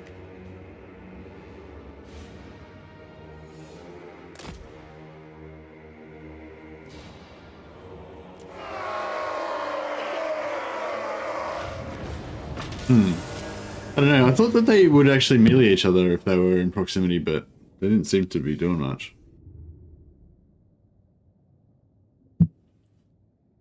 It's my day off, so I've been playing hyper aggressive with Tyrion. No rest for the wicked. Tyrion's in Estalia, that's where the entire Scry of Vermintide stack at 200% is situated right now. That sounds awesome. I want to do that now.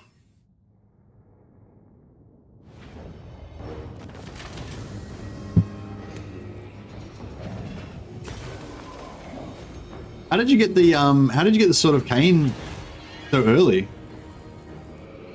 Oh, well, I suppose you're in the Estalia, so you're like right near Ulthuan, hey? It's not too far away. Yeah, well, I love High Elves, but I always struggle to find like interesting scenarios that'll be fun to stream and fun for people to watch and stuff. Do you reckon? I feel like materials is probably going to be the way to go. Just because at the moment I got more. Actually, pretty low on money. I'm pretty low on materials and money. Really.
Cool. All right, we got a fair bit of cash out of that little unload.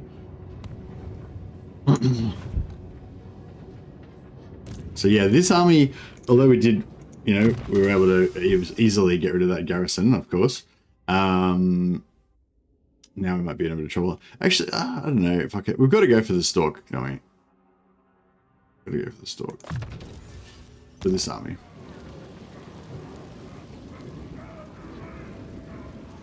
Zul Unajar Thaumansia Nunku Astragoth Jolahu.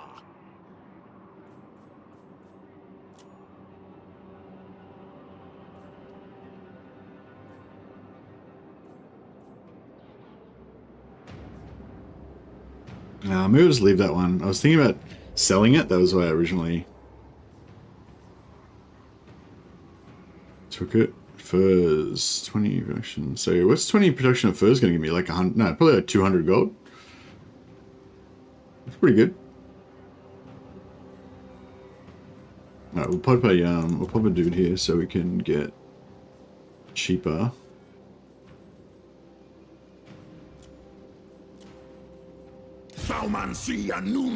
Get a faster build time, sorry.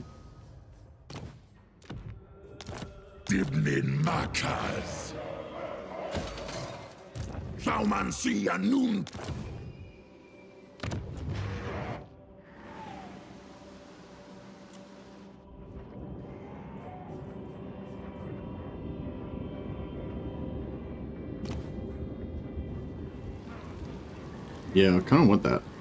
1100, it's pretty close. Would be too expensive to get that.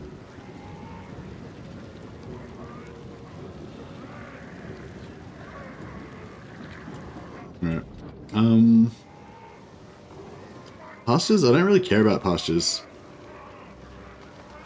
Kind of annoys me having that there.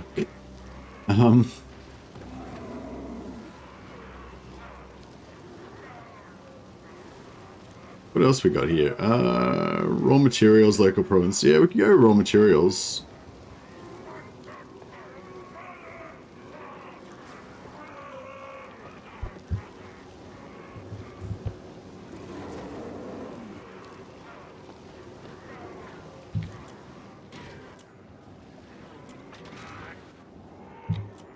Just looking at all my regions. No, I think that's fine, whatever.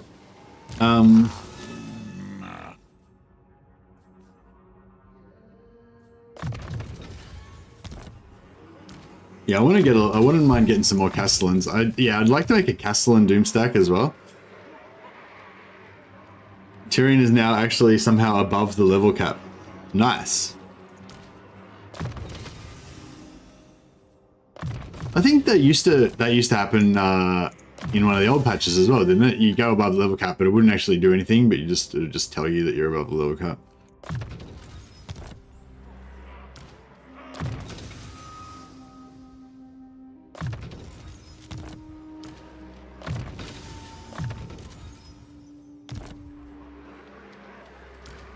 Do these guys get regeneration somehow? I feel like they should get it. If the centaurs can get it, you'd think that those should get it as well, but no. But I guess we can give them blues. Actually, that's a good time. Okay, we should be melting down as many greens as we can to try to get that blue sword. If we can get a few of those blue swords, that'd be really nice. Yeah, we'll just go for renders. Eventually, we'll transition this guy into not being a hero stack anymore and being a render stack.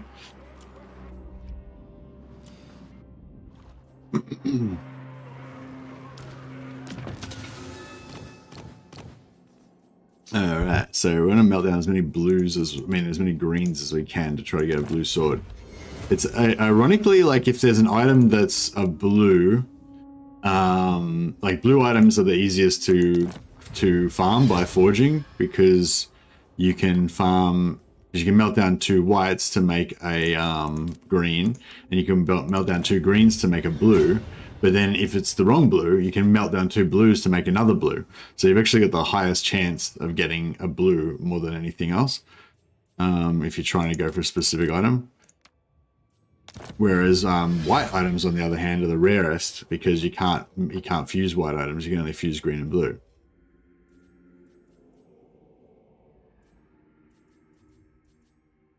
Brass Cleaver is okay, but it's not really one of my favorites.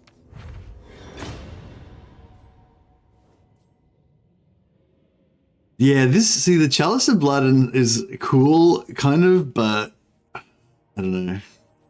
It is cool. Like, even just the +1 magic reserves per turn is pretty good. Miscast for all enemy spellcasters is pretty cool. And then you get healed if any enemy spellcasters ever cast a spell as well. So anytime you're in an area with magic using people, it's pretty cool. Scroll of Leeching and Book of Ashura are both useless. Yeah, they're both bad. I mean, they're not useless, but yeah, it's just, yeah, they're not. You don't get excited when you get a Book of Ashura. It's like, awesome, when my magic's increasing, it'll increase a bit more. That's amazing. I might give this guy that item. He's probably gonna die, but okay, it'll be funny. Actually, how's... Should I launch a massive campaign of destruction on Kislev while we're here, or should we just chill? I feel like we should. And then we'll just let the Empire get taken over by like vampires and chaos. And then we can focus on going south and avenging our brother Drazoth.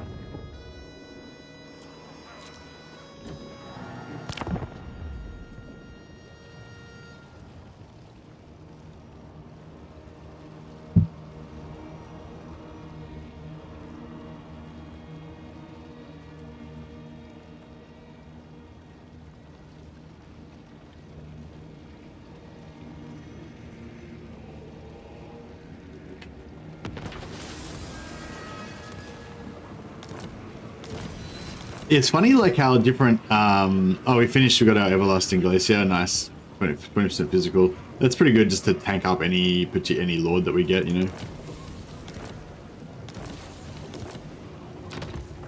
know. Yeah, I've been sort of like putting most of the major strong stuff into the one army. So they keep getting like.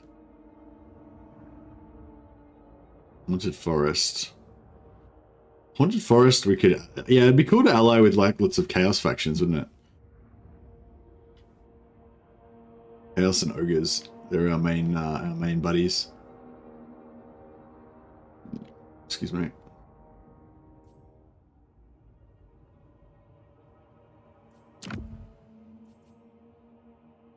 Monster Commander. Bull Centaur Master. Oh, Bull Centaur Master would actually be good because the Bull Centaurs are going to be getting buffed.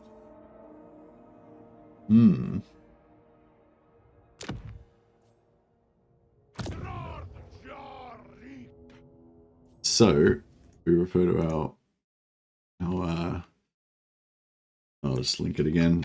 All legendary convoy items and locations. Yeah, if anyone's interested, this is the video that I'm referring to right now. It's just a 1-minute video that basically tells you where to go to get all of the, what convoy items are at which locations, so you can farm the best ones. The best one that I want to get right now is from Black Crag, but we've still got a bit of a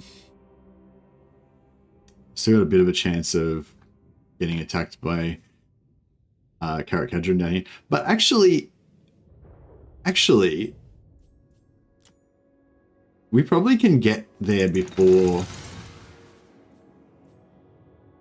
Yeah, we can probably get there and clear it out before they get there, because it's going to take 2 or 3 turns for this to get... Wait, how many turns? It's going to take... Wait, is this 2 turns to get to there? No, it's 1 turn to get there, isn't it? So they'll go from here straight to Silver Pinnacle. 1, 2, 3, 4. So we've got 3 turns to clear out that area there. Oh shit, this is combat down here as well. Alright, maybe I fucked up, but we'll figure it out. Some of our convoys need to die to, bring fear to the other ones.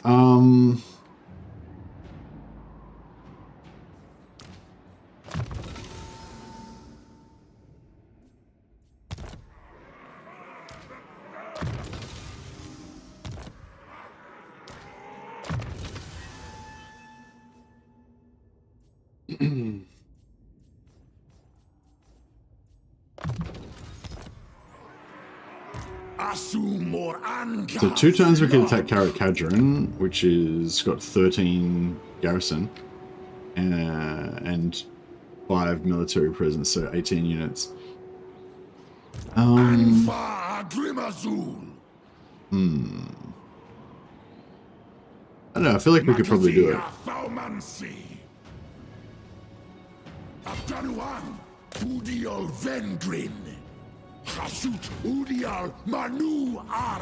So much for defending, yeah, so much for our caravan, but fuck it, it'll be fine. Hopefully. Don't get into alliances with demons because they war with each other and it can get awkward. Oh, okay, yeah, that's a good call. Is it just me, or when ascending any character, it always gives him the burning body trait? It happens 90%, 99% time. Yeah, I know. It sucks, doesn't it? It's I think once you get high enough in technology for most of the Warriors of Chaos units, most of the Warriors of Chaos factions, you can actually unlock it so that they come out already ascended. I'm not sure about demons, but I think like heroes, you can get like I know at least for some of them, you can get like instead of having to get a metal sorcerer, you can get like a Zeech sorcerer or whatever that's already turned into a Zeech sorcerer.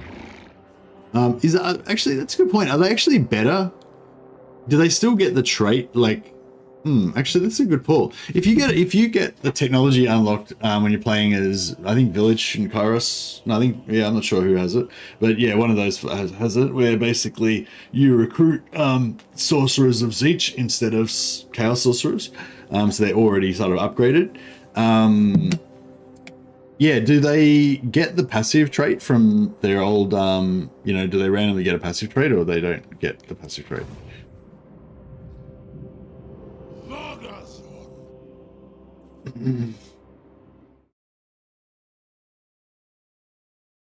I might write that down. I'll try and figure that out myself if no one knows.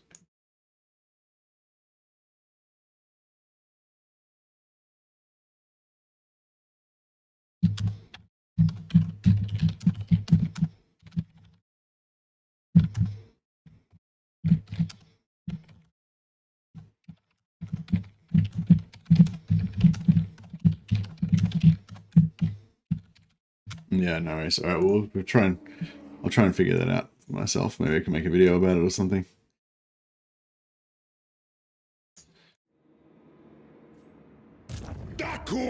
All right, this guy's so in danger of getting wrecked.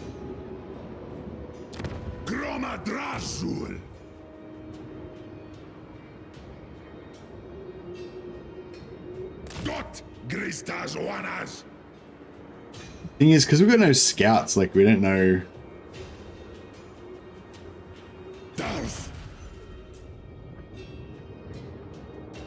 Zibatu tough leg.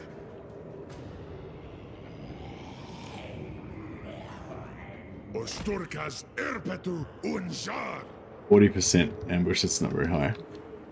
I know, if we only run into weak armies, he'll be fine, but if we run into like Trench's main stack, then he's gonna be doomed. Alright, so should we turn back? Should we? I guess we should wipe out the rest of Caravan first. That would be a good idea.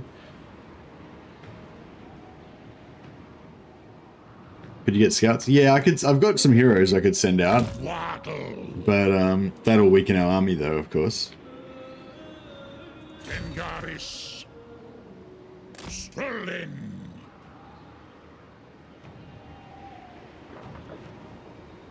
It's hard to say how much movement it's going to take to get there. Reckon we get there in one movement? Yeah, we should be able to get there in one movement, surely. Surely. But 3 armies, I don't know. I can't really afford to go to 4 armies, but I kind of feel like we sort of need to.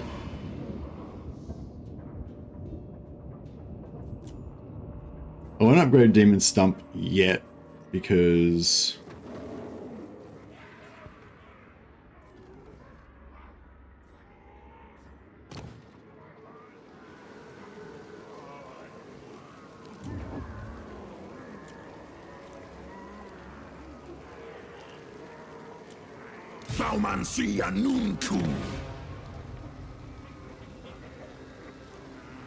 I'll upgrade this so it'll be more efficient.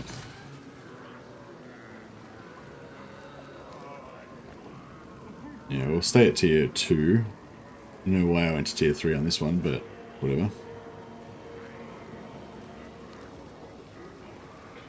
6 turns to get that up. That's high.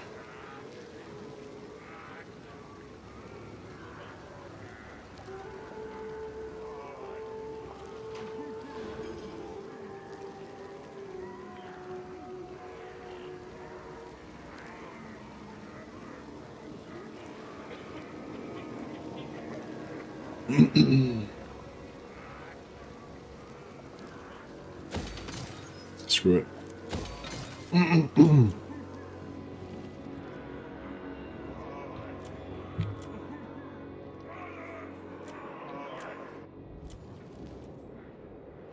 Yeah, I still don't know if I should sell this or not. Golden King Mountain. Sell it to the greenskins, but I know the greenskins could be a good source of slaves as well.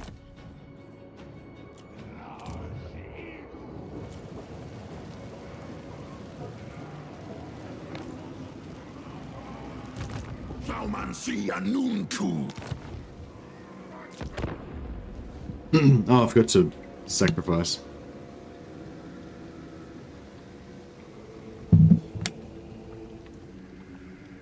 Yeah, I probably should get some more. Yeah, I should get more materials production going.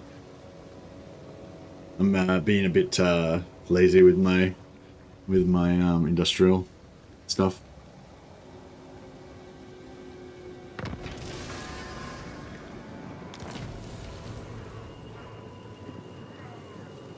Allied recruitment cost minus 15%. Nice. I think I've got 2 reductions to allied recruitment cost, and we've got an increase to the amount of recruitment that we, allegiance points that we accrue as well. So we could start stealing stuff off them, or we could go straight to. Well, we want their army abilities.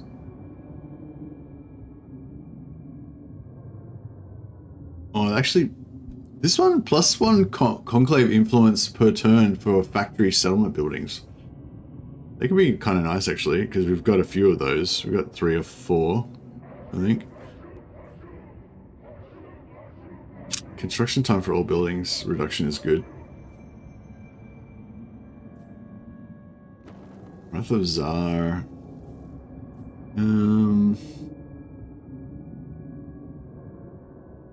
Yeah, this is pretty cool.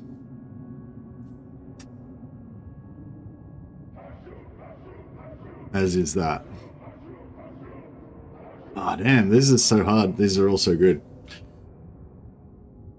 See, Chaos Dwarves are cool because they, like, even though they are sort of overpowered, like all of the Warhammer 3 DLC races are kind of just really overpowered.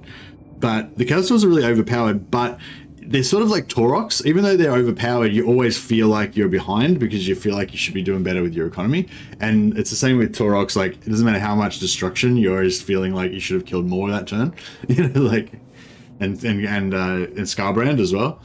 Like, even though they're all kind of overpowered, they sort of still feel like you still feel like you're struggling because you're trying to like with old Taurox, anyway. I haven't played new Taurox, but with old Taurox, it's like you feel like you should never stop fighting. Like, you should always, every turn should go forever, and you should just never stop killing. And whenever the turn finally ends, you're just like, oh, I failed. You know, like, and it's kind of like that with Scarbrand as well. So yeah, I feel like that's like how they sort of won with the Chaos Dwarves. They made it like, yeah, so you feel really powerful, but you also feel like you're struggling all the time as well. So we get it for the summon or for the lord. So this is good if we go back, if we have lots of allied lords, this is good. This is good in just in general though. I'll go for this one, I guess. Technology wise. Alright.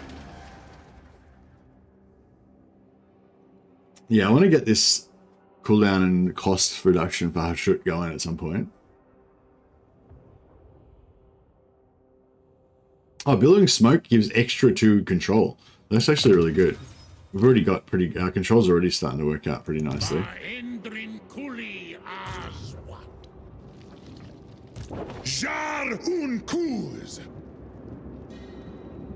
Non-artificial difficulty based on the skill of the player and not giving the AI massive cheats.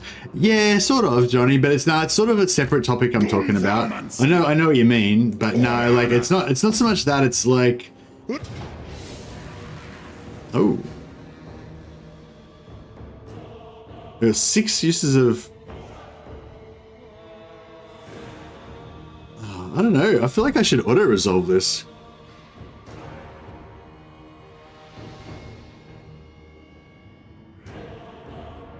Or should I? I don't know, what do you reckon? Because we don't have a good mage in this party. So we don't have like massive, we don't have any AoE clearing ability.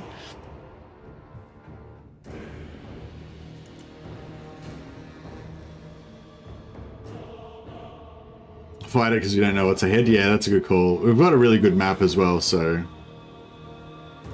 It's an auto, says Scott. Well, I'm getting conflicting.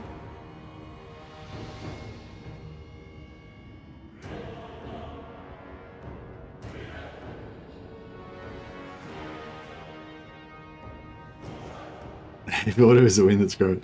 Alright, I'm taking the auto. Okay. A quick game is a good game. How you going, Jacob?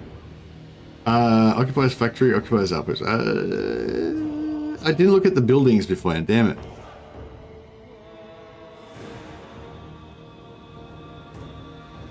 Yeah, I think that the yeah, I think that's a good call, Jay Evans. Jay Evans said, I think we should measure the game's AI performance on 2 axes, interesting and difficult. Ideally, you want both, but the more important one is interesting and immersive. Yeah, I think that's true. I think that's one thing that they've been focusing on a little bit in the last few patches is trying to make it so that the AI kind of makes sense more, you know?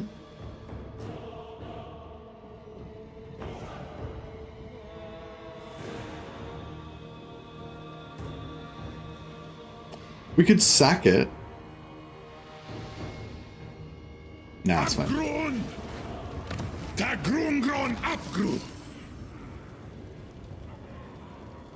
Oh, see, yeah, we should have looked at the buildings beforehand, but yeah, see, so because we occupied it as a settlement, yeah, I think in general outposts don't give you as much, like there's not as many buildings for outposts.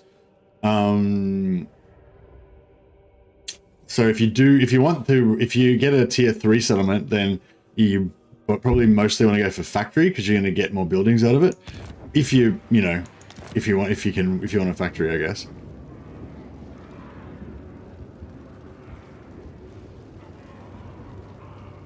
But yeah, we probably want, that was, you didn't say anything bad. It's Schwert.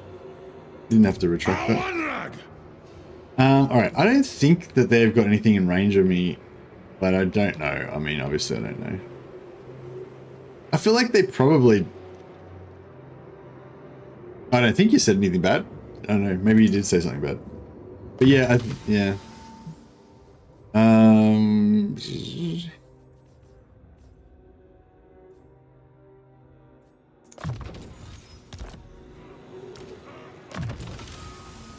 But yeah, if you say something and then it just becomes no longer relevant or whatever, you don't need to like retract it. You know, you can just leave it there. It's fine.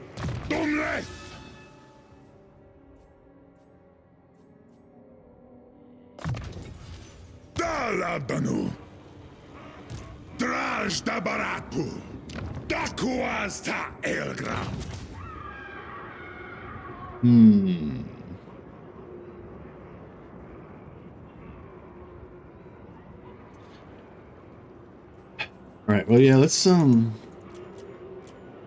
actually no, let's just check what we're doing with our buildings first. Building nothing, the settlement is fine. I'm satisfied with their progress. Hey, what's the control do? 10% labor loss, minimum of 5.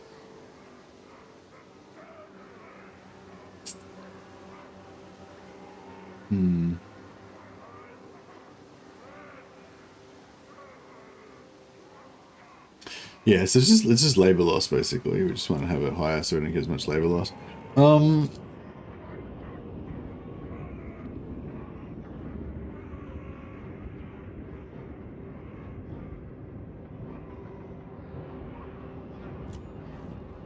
Just gonna check if we want to build anything first, and then we'll readjust our labor afterwards.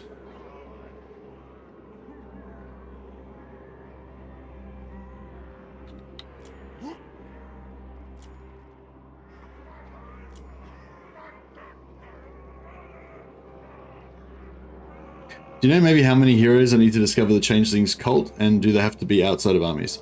Yeah, I think they have to be outside of armies, and it depends on how much stuff the Changelings got in the region. I think you get either 10% or 15% discoverability for each hero. So I don't know, if you have like 6 heroes rolling around, they'd probably be pretty good.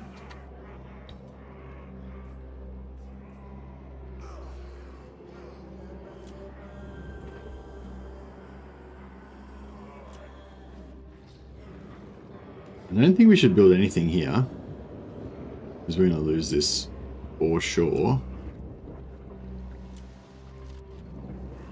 Yeah, I think we're pretty good. Yeah. Yeah, I think we'll take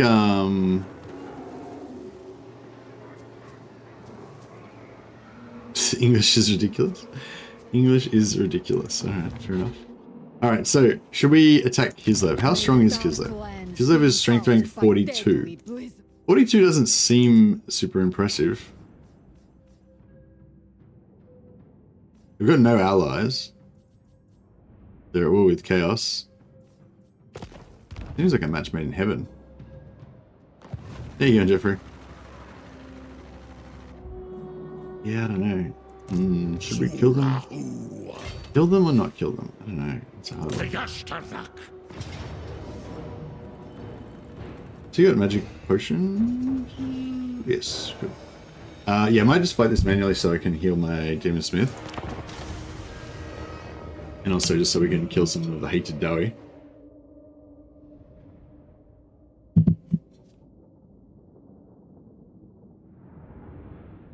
Yeah, I'd probably try about 6 casual attacks. It might be possible still for them to be undiscovered even with 6, but I think that'll probably get you most of them. You're a big fan of the Lore of Death? No, not really, Scott Ball. Not particular. Well, yeah, relatively speaking, I think compared to most people, I'm a big fan of it. But particularly when you're playing as a captives related, so Lore of Death is basically the get captives lore of magic, with Lore of Fire being probably the second one. And Lore of Shadow is good too. Hashut's good too. Yeah, it was probably Hashut, Shadow, and Hashut, Shadow, Fire, and Death are the 4 best ones for, because they all lower leadership. Fire does it indirectly by putting the burnt thing on you that gives you leadership reduction when you do Burning Head. And also Burning Head is good because you can when you took them out of the army it worked. Perfect, good work, Casual Attacks. How many heroes did you have? But anyway, so for Chaos Dwarfs, I recommend that you roll around with 1 Hashut, 1 Death, and 1 Fire if you want to get maximum amount of captives out of battles and as easily as possible. But if you can only have 1, then you probably want Fire or Hashut, so you got AoE damage. But as soon as you got 2, you want your second one to be Death. So basically, Death is like, you put 10 in there, nice. Just make sure. Yeah, basically, in my opinion, Death is nowhere near the best Lore of Magic. But if you've already got a caster from a better Lore of Magic, Lore of Death is the best secondary Lore of Magic. Like if you're gonna have 2 casters in an army, Lore of Death is the best one to have the second caster. That's my opinion, anyway. Especially if you're trying to get captives, and a lot of factions get a big bonus from captives.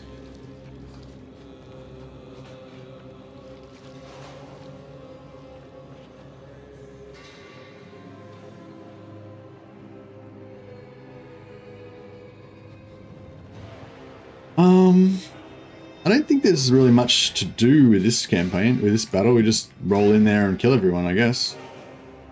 Pretty straightforward.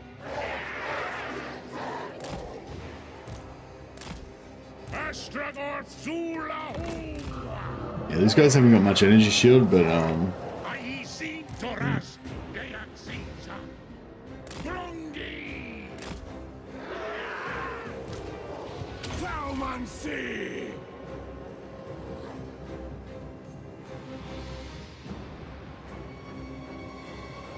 Fatum Skalwerchi Ultrin Krods Movim. Yeah, no, I don't use, that's the thing, I don't use Death for AoE magic killing. Like, I don't use Death for the damage spells. The only damaging death spell that I really use normally is Spirit Leech. So Spirit Leech is good for, killing enemy lords, but Doom and Darkness is what it's all about. -16 leadership AoE, and even the single target, like 4 winds of magic to cast Doom and Darkness, I think it's normally 5, but yeah, 4 or 5 of Doom and Darkness. That's actually really handy in battles, just to like rout a unit when like instantly, you know. If you've got heaps of Winds of Magic to spare. Obviously you're not going to do it if you're low on Winds of Magic and you're desperately trying to save as much wins as you can for your AoE damaging spells. But yeah, like I said, it's like the secondary one that you take after you already got your main one. Like if you're playing High Elves or whatever, and you're gonna have if you're playing High Elves and you're gonna take an Archmage as your Lord, you're not gonna take a Death Archmage as your Lord, like, because that's the only caster, right? You're gonna take Fire or Life or whatever. But if you got a secondary hero, then that's the one that you take to Death. That's how I do it. But in this particular campaign, so normally what I'd be doing if I was playing Chaos Dwarfs, normally I'd be rotating between Death, Hashut, and Fire, and just like taking like one of each kind of thing. Probably with mainly Fire and Death, and but because in this one, because I want to use the Death casters as my in my allied armies. So basically my end goal for this, one of my main goals for this campaign is to have a reinforcing AI army with a Deathcaster Lord and 2 Deathcaster heroes on flying mounts, just flying around casting death spells on stuff. Because you can, death spells are the death is the only law of magic that you can, I don't know if it's the only one, but it's one of the ones that you can do. Shadow would work actually as well. Death is a law of magic where they don't have any AoE. Like you can make it so that they don't have any AoE spells at all, which means that they can't accidentally AoE my own troops. So yeah, so I figure if I have like 3 death casters in the other AI army, they can like cruise around. They can cruise around and what do you call it? Yeah, cast spells without killing me, which would be pretty cool.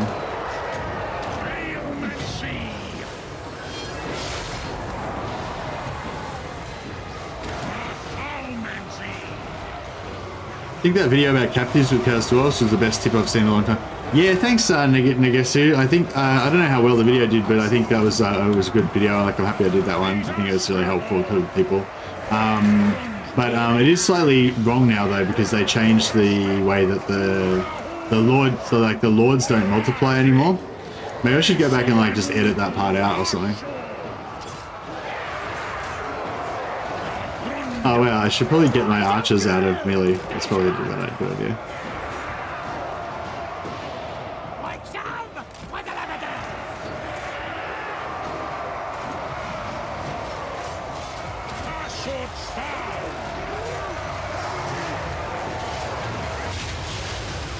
Yeah, that was good. Did no damage to the single entities, essentially. It's pretty good.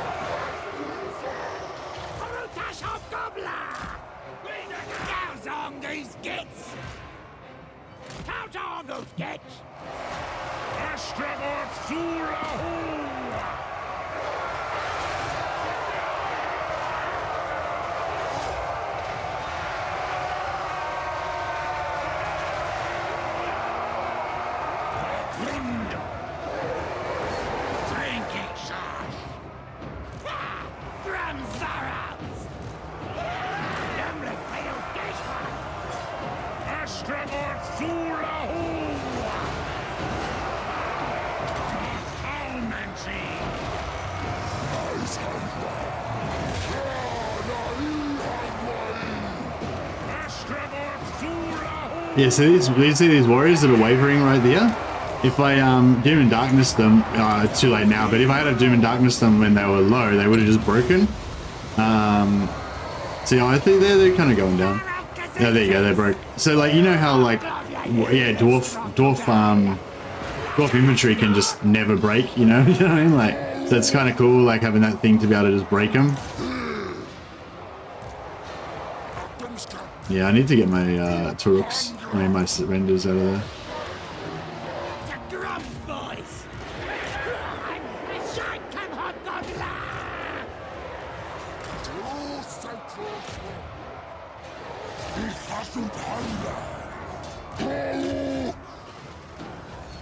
Find death now more viable. Yeah, well, somebody's actually said that they actually upgraded Doom and Darkness to make it not so expensive or not so bad value. Oh, I think they said they changed the movement on it, so it doesn't spiral around as much. Like I think they did the same thing they did to Firestorm, made it so it just is less.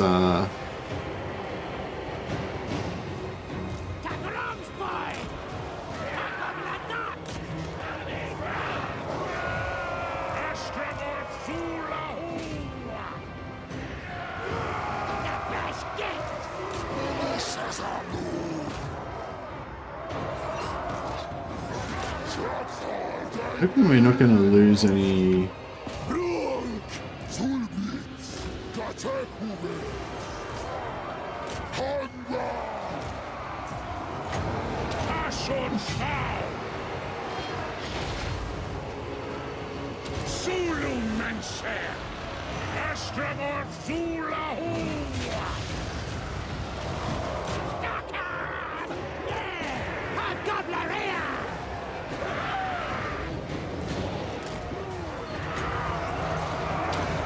No, too far away.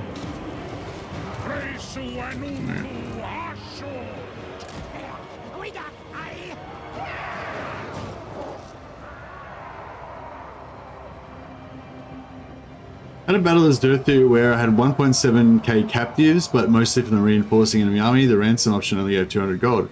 How come the captives didn't really matter in this case? Sounds like you might answer your own question, I guess. It's probably because they were in the reinforcing army. Yeah, I'm guessing it only calculates it off the main army.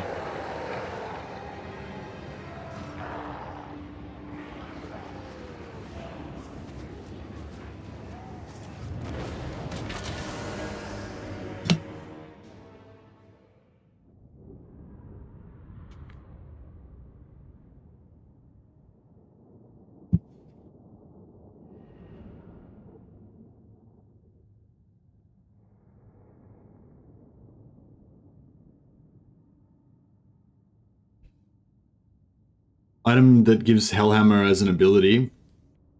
I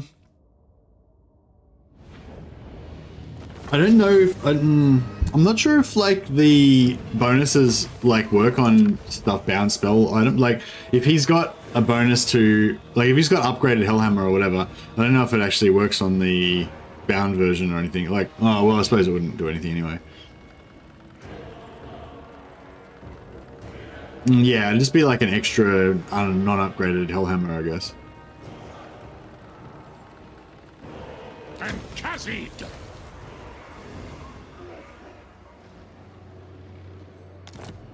It's an enchanted item, is it? Astragoth Zulahu!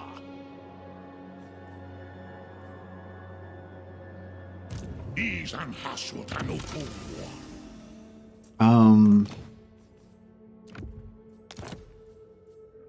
Narbetas Azabergi, Reso Annunku.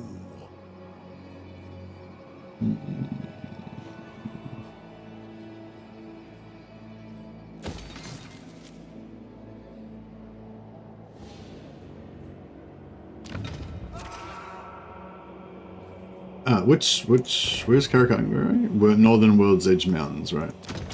Turn that on.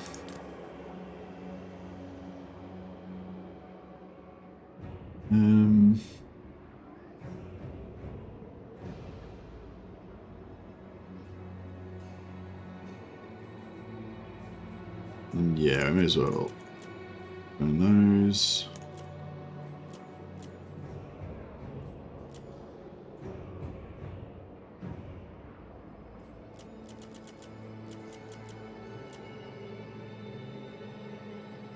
Only 6.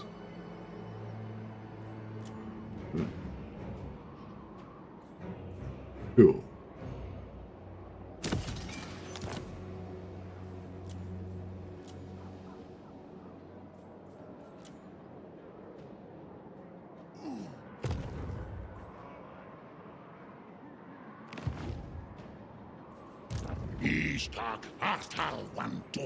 Is it a blue item? I'm trying to farm for blue items whenever I can, but you know, as long as I don't get something really good that's the green that I would want to keep, obviously. Oh yeah, he needs missile resistance. Perfect. What are we trying to do here? Oh yeah, crushing charge. Get out. Full centaur renders. Stronger. More strong. Yeah, this guy's pretty much ready to go. Full geared. Oh, we're with Dryka. Scheiße.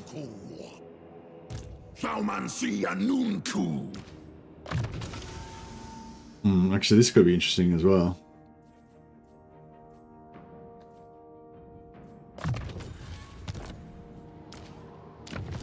Yeah, so we'll give this guy. So we can give him we can either give him Everlasting Grace here, which gives him physical resist, or we can give him regeneration. I guess we should give him regeneration. And then, like, this guy can have Everlasting Glacier for the physical resist. And then these guys can have, like, Vision of Toughness. What's that one do again? Negates magical weapons within the area. Oh yeah, that's nice.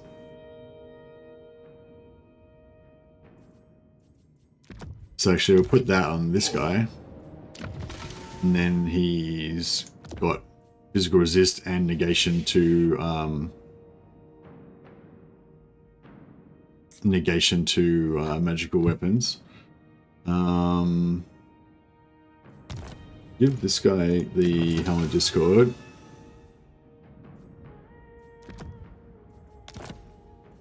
And anything else nice for him? That should be that. Right, so, Armor of Destiny.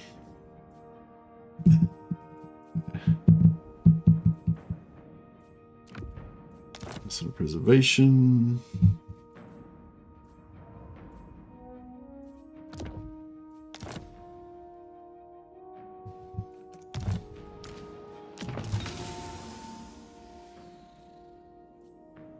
Fortune. Random thing. Actually, give him physical. Potion of healing. Taking a potion of toughness. I know, that's cool. We don't need to like give him every single. We don't need to give him every item in the kitchen sink. I should. Yeah, this guy was leveling up as like a secondary, like a support caster kind of guy, but now I'm like, I don't know, maybe I don't want to do that anymore.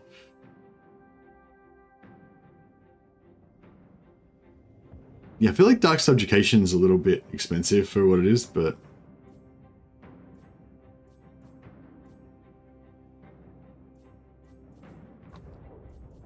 Yeah, Hashut's not. I don't know if Hashut's good for a secondary caster. But I don't know. If I level him up, then we'll actually have some proper AoE in this area, which is really nice. Oh crap, I thought we were going to be able to make it in time.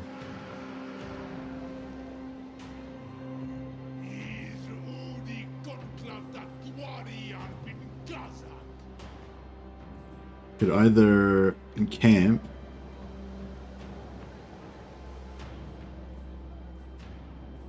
Yeah, no, I guess we'll encamp.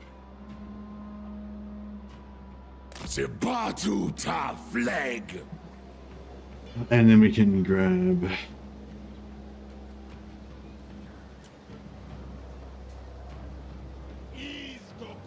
You guys armor piercing? No, not.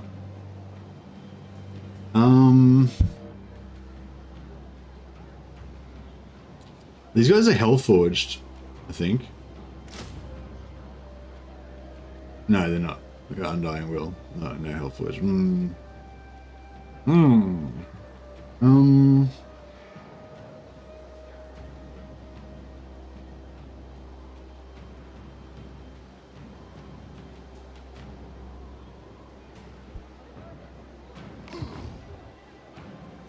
you take me for a wazzock? Yeah, we've got a bit of a lack of...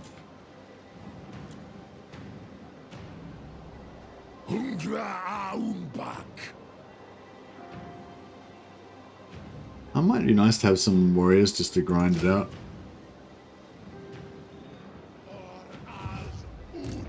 I don't know. Hopefully that's not going to get too out of control.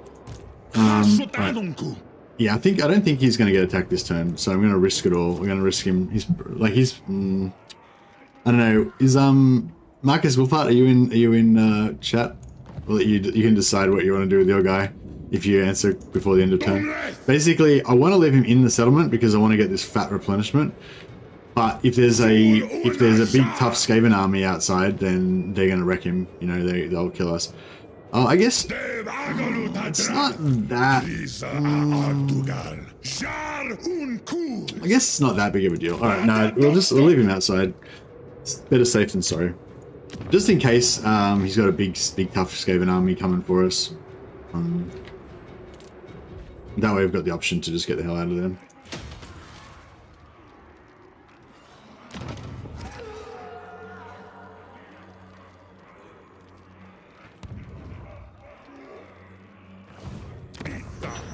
Yeah, I definitely want to convert some of these regions to more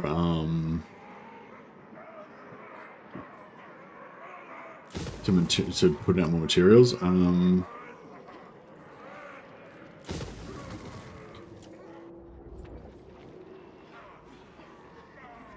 Is this one stable? This one's pretty stable. 3,000 gold. I don't think anyone's going to attack this for a while. Alright, fuck it. Let's do it. Sentinels, yeah, this is going to go down imminently. Oh, actually, how much does money cost? 200 gold per turn. Yeah, no, it's not going to survive for 3 or 4 turns, so that's might as well get rid of it. This one has been around for a long time, and it probably will continue to stay around for a long time.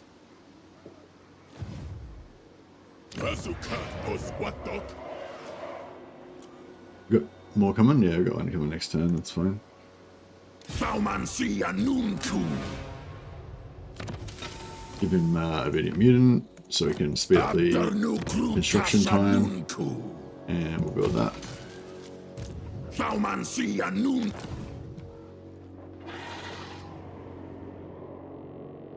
Furnace Blast Gem, that's the one that gives you 1 use Hellhammer. Okay, nice, yeah. Be nice to get a heap of them, but we can't really farm it, like, there's nothing I can really do about getting them, so... just have to wait and hope.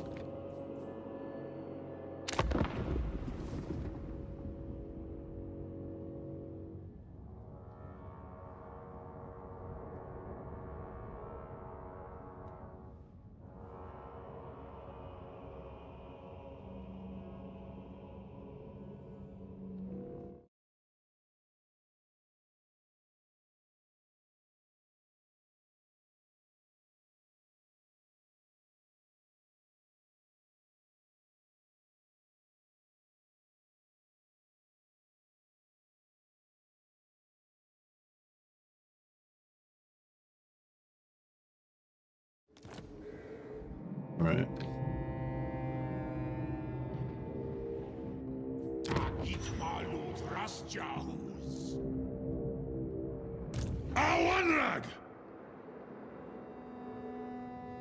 I don't know. Should we go for Dark Fortress?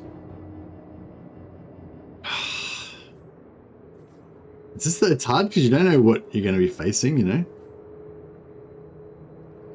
There could be some murderously heavy stack in there. Yeah, we really need a scout for this army. But we don't got one. We are about to get Demon Smith recruitment in all provinces. I think. Was I recruiting that? Oh no, where are we getting that? Oh no, the Demon Smith. No, that was from. Like, that was from this. If we go Demon Stump, that's 7 turns, which would be 600. And then this is 4 turns. That'll be 3. That's 900 slaves if we want to rush it. Oh, but then it'll still take another turn for him to be able to move. Okay, maybe that's not a good idea. Let's all think about that for a while. I don't know if it's not, I don't know if this battle is still doable anymore.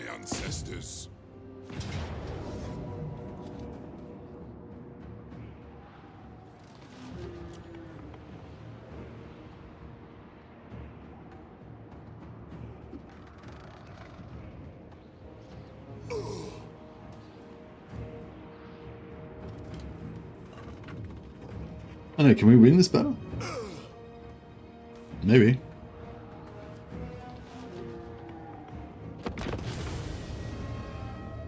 Guess we'll find out. Sneak around, send the castle and see what's up. Yeah, I could do that. This is the problem. This is where I usually screw up. Is like I get greedy. You know what I mean? Like I could just hide in an ambush stance, send a hero in, scout it out, see what's up, then decide what to do. You know, 2 or 3 turns, I take the settlement without any risk.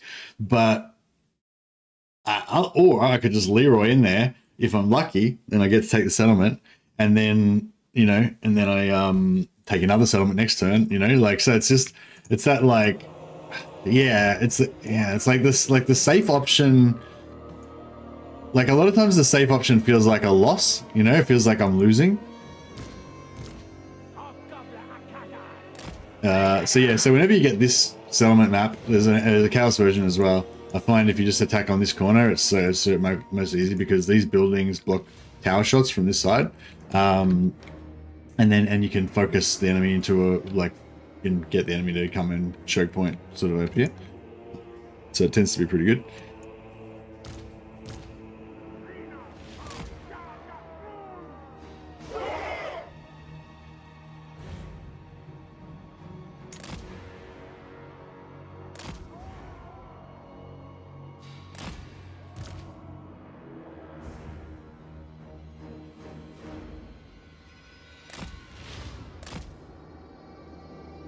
This corner is the prime cheese spot. Sure is. Alright, we'll let these Wolf Riders take a few shots from the towers. Actually, we'll let these guys take the shots from the towers. That'll probably be better.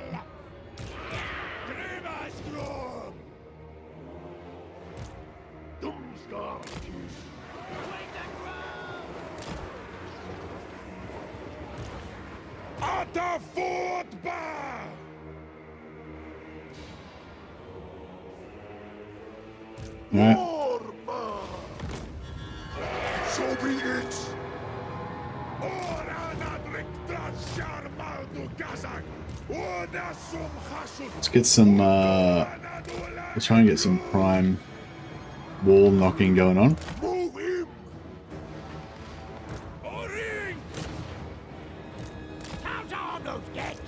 Send the Warriors of Chaos in through the door. Alright. Let's try and knock some Slayers off the wall. They're probably going to take a lot of damage. Oh yeah, that's cool. Oh yeah, look at that. Look, half the unit dead in one shot. How much damage are we going to take though? That's the other issue. Oh, well, yeah, it didn't take much damage, really. Not too much. Right, I think we need to cut down a bit on that fire missile there. Don't shoot so much, basically, is what I'm saying.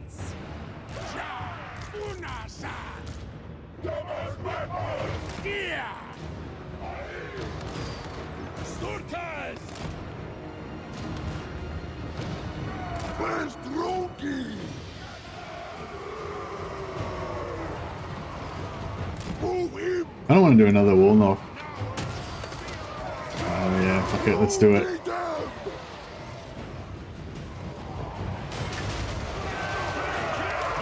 Oh yeah! We got a few of them. Oh yeah, they got out pretty much unscathed. That was not bad.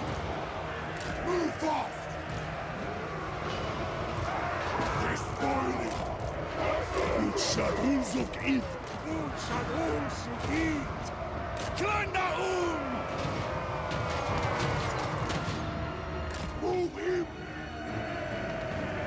Hobgoblin a casas! Drunguna victras! Who's him? Alright, try and get these guys to start shooting the slayers where they can. He's a Dumska! Dumska key! Float them! These slayers are nearly dead. Hobgoblin a casas! Throw them! Roll! Ogdred! Nearly kill the slayers. Door's nearly down. Alright, let's go for another wall knock. Oh, glorious! About 10 of them in one shot. That's good. Agreg! Kazangus gits! Hi! Roots! Door's not down. Oskur! Ah, these slayers are Running! causing hassles for us. Reap them! Lengakas! Barada Hasut! No, they can't wreck the. They can't get the door. Varga Urk!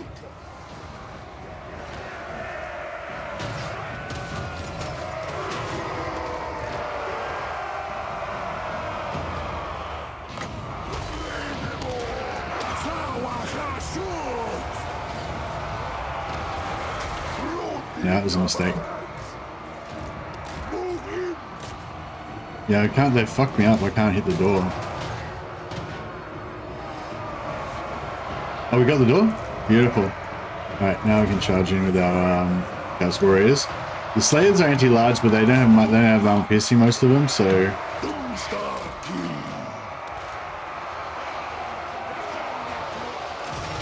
Rang! Arad!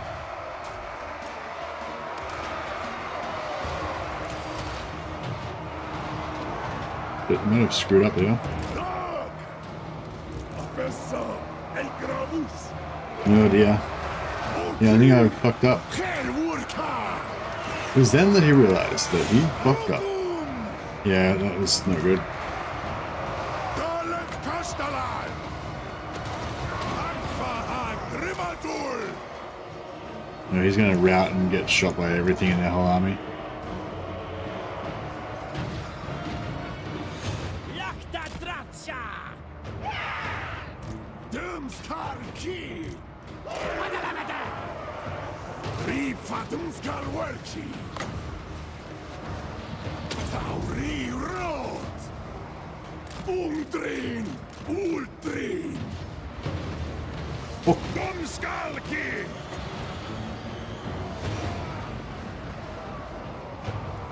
Zarazata Drasha! Ashot Garage! Dalet Kastalan! Up the moon!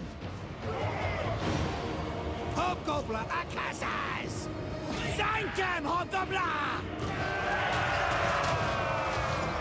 No, I got a good 3 volleys into that Lord before he covered up. Hirma! Fajar Nasrun! Anfa Akrimazur!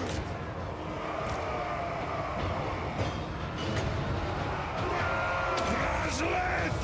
Arbufadra! I don't think I can use this on anything, can I? No. These Chaos Warriors are still going okay. War! Try and cast this without getting wrecked, but... Oh, this guy still is alive. Good. He's back. Grondita Dumskar!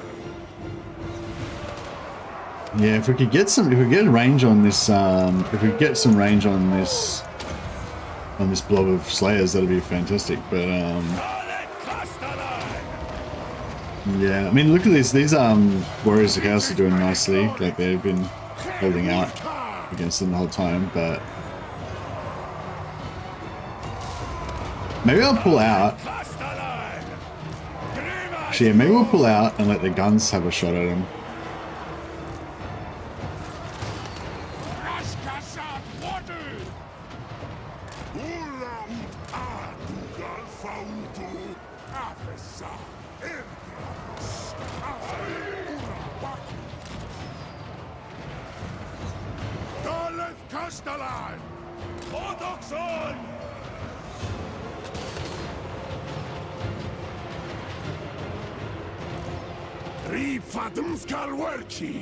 Drum!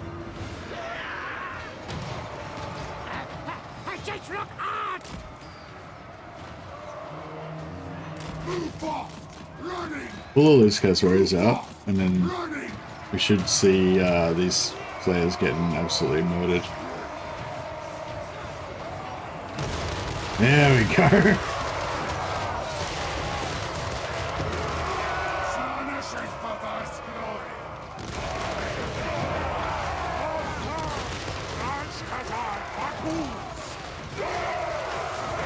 Curse Warriors are also getting murdered.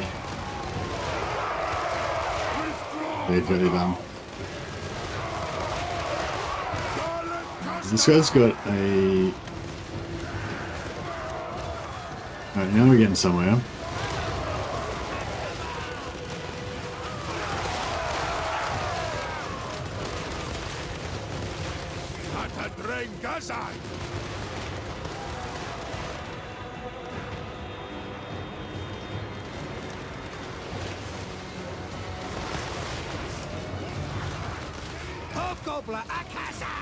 I've already wasted some of our ammo. Hobgoblin attack! This was, boys! This was, boys!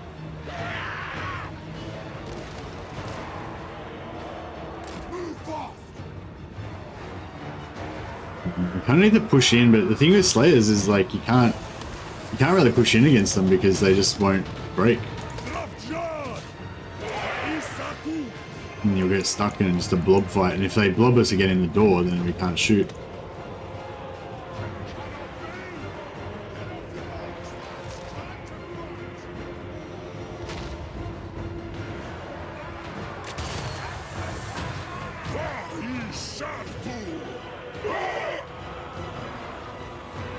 Alright,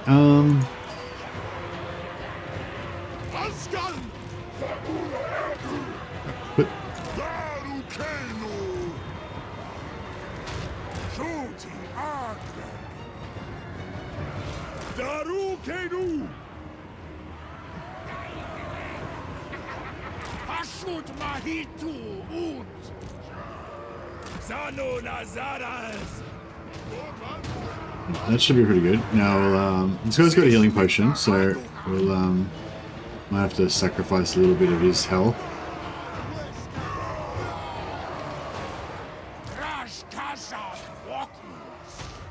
So yeah, just see if they can get some shots without him doing anything. Oh fuck, don't shoot up there, you dicks. Oh, that's right, whatever. They're actually getting some kills in here, actually.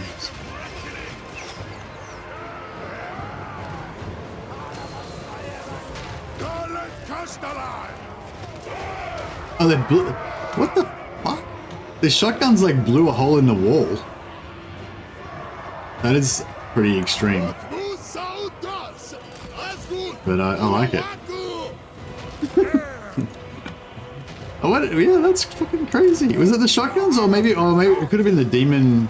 No, it must have been the shotguns, because they could see him like logging the crenellations and stuff.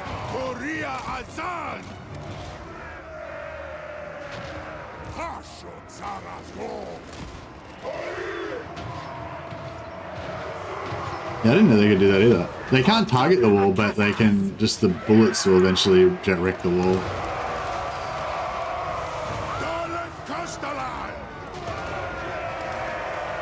There we go. Might get some guns here.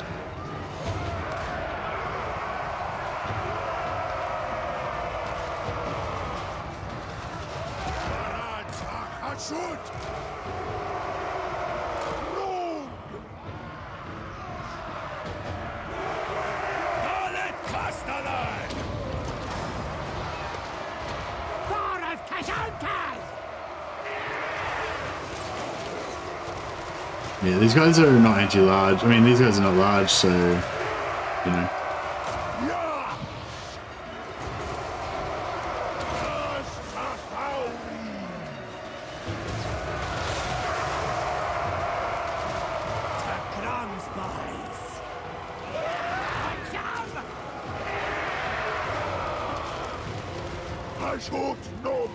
They're getting slain. I'll try and pin the, I was trying to pin them in front of the guns here, but didn't really work. Yeah, they're getting drilled. It's good.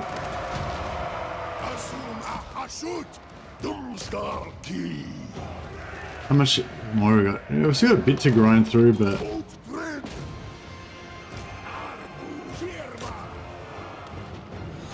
I love that spot just beyond the gate capturing point before the slope. Blob enemy there and heroes to shoot at. Yeah, just here, yeah.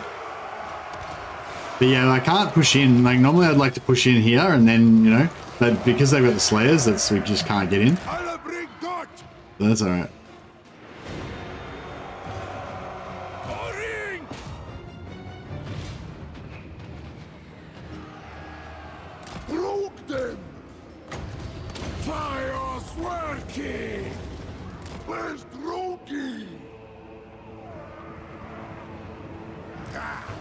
This Castellan is tough as shit. Still hasn't taken much damage. He's been fighting slayers kind of like non-stop for ages. This guy's the one that's meant to be taking the hits. Yeah,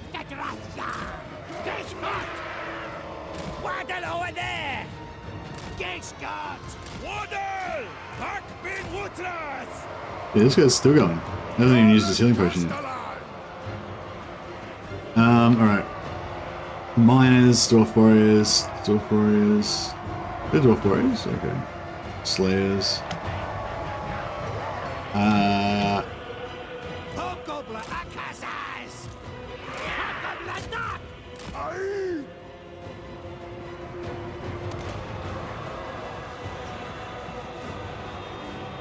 This should take them out.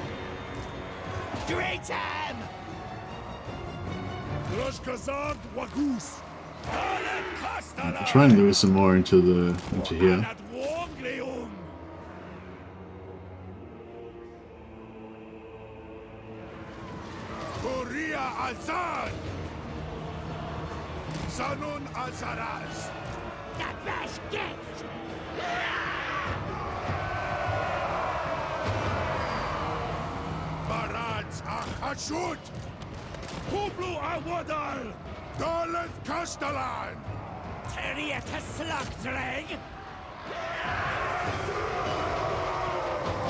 Actually, we could probably do some more knocking. Oh, we might knock our own hero off though. No, that's bad. I was gonna say, yeah, I was gonna try and knock those slayers off the wall, but if we punted our own hero, I think you can punt your own heroes, so we could kill our own guy doing that. It might be a bad idea. They're shooting through there into our... How are they shooting through there?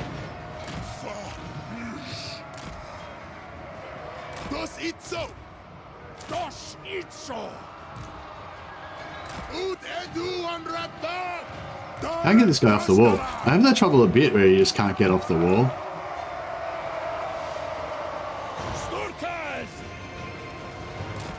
There we go.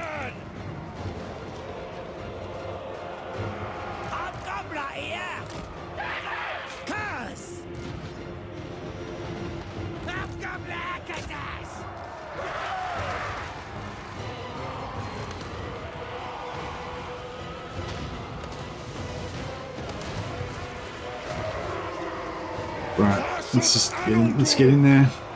Push in, lads.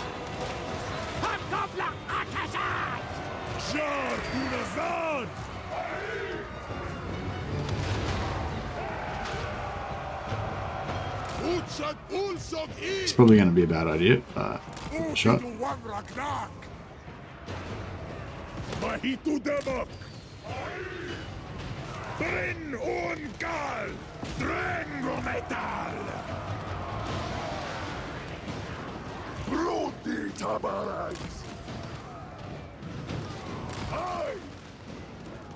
nice.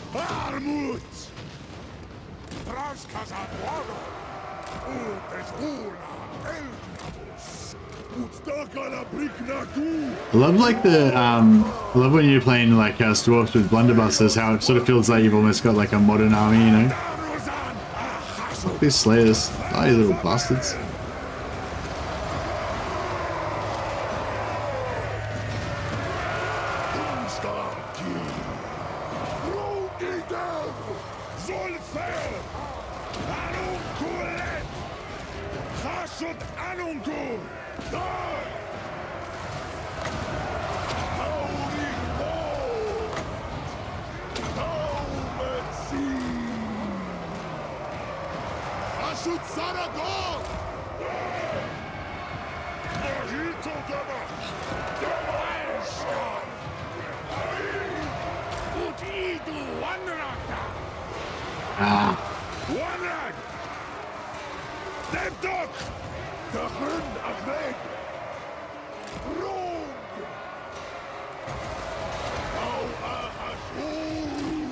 This guy get off the wall. I finally got off the fucking wall. Good. Oh, I got more slayers. I'm on miners. Alright, Paul. You guys peel that way. You guys come through here and just start unloading. Just unload. And you guys, everybody unload.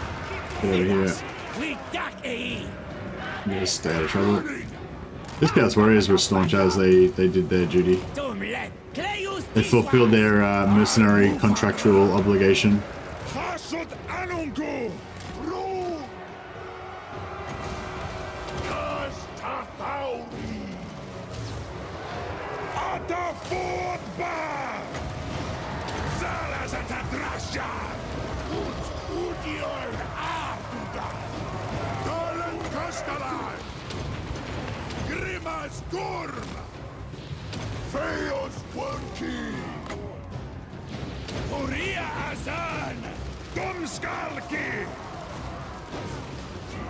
Oh yeah, now we got it going on.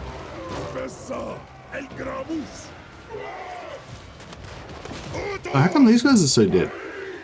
Oh, they're getting shot from behind.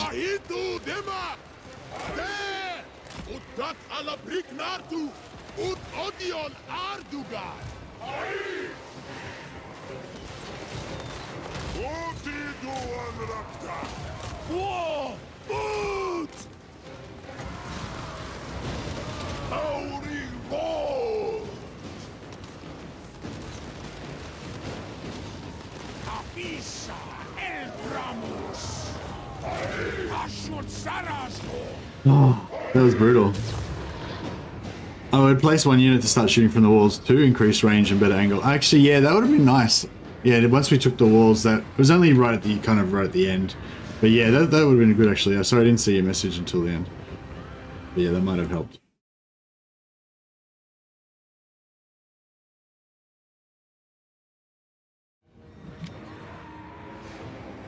Whew. That was a fun little battle. I think I did it. I think I mainly did the right idea most of the time, and I was reacting to, you know, the problems that we had pretty well. But yeah, you got to watch that friendly fire on the blunderbusses. Like almost all that damage was from the blunderbuss. Because normally, like, this is sort of like yeah, like this is sort of what happens. You know, like they take a lot of damage, but actually no, I think yeah, probably most of the friendly probably all three of these units it was mostly friendly fire. I think one of them was getting shot by archers a little bit. But the archer fire is normally fine because it normally spreads. Because it's like weak, inaccurate fire, it sort of spreads the damage around.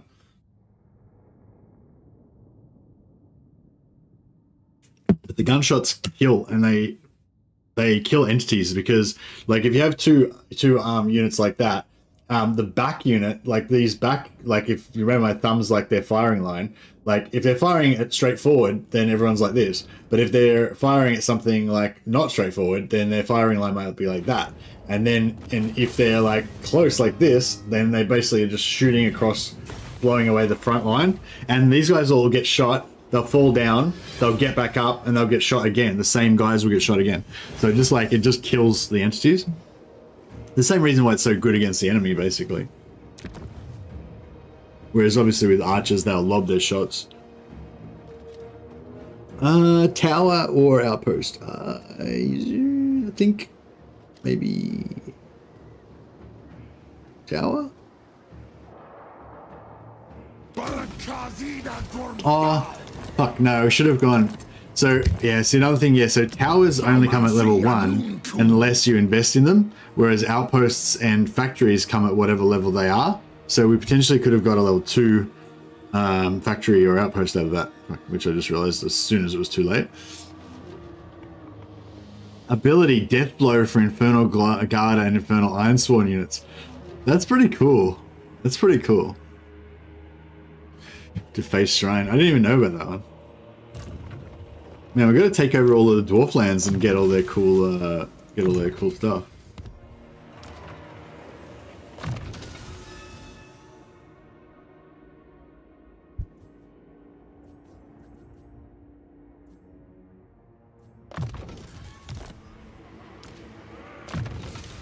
Old Sam Ulshul is Immortal.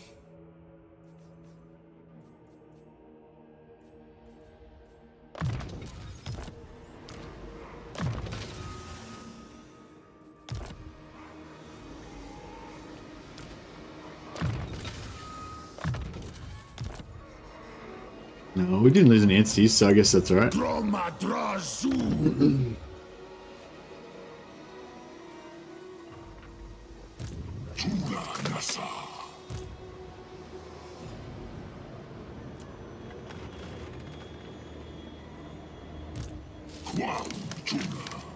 Yeah, this looks like a rough fight for us for this army. Oh, these guys are anti-large. That's actually pretty cool. Yeah, we need more renders though. Hey guys, how you going, buddy? Yeah, we need more renders, but it takes like 4 turns to recruit them, so it's pretty shit.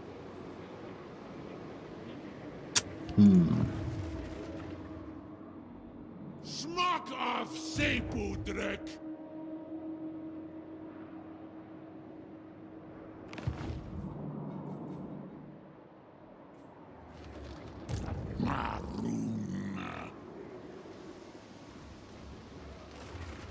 Should we take the fight to the enemy?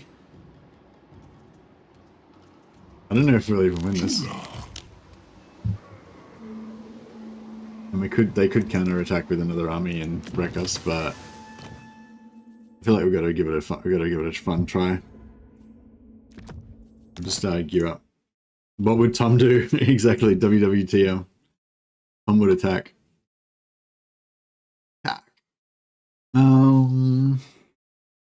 Yeah, we'll give him the Helmet Discord because he's got the most resistance. Enchanted. What enchanted item I'm going to give him? We don't really have anything. We don't really have any enchanted that are worth getting.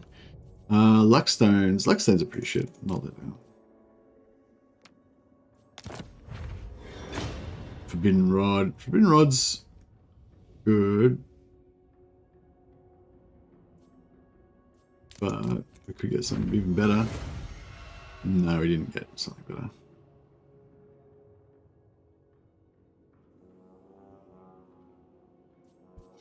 What's the range on it? 35 meter. I mean, I guess that is pretty good for a hero blob, which is what we've got. I kind of want to melt this down as well. I've got to get those blues. Demon Flask. Oh no, Demon Flask is not the right one. Sorry, I was thinking of something else. Damage per second for duration 5 seconds. So it does 16 to 20 damage in 15 meter radius. Yeah,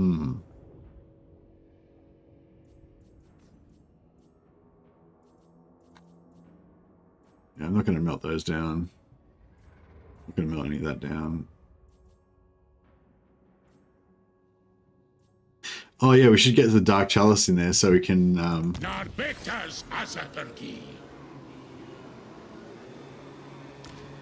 Right, so he needs an enchanted item, which we don't have any of.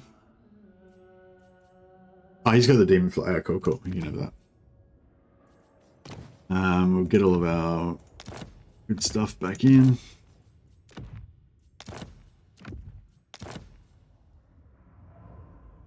North Oki.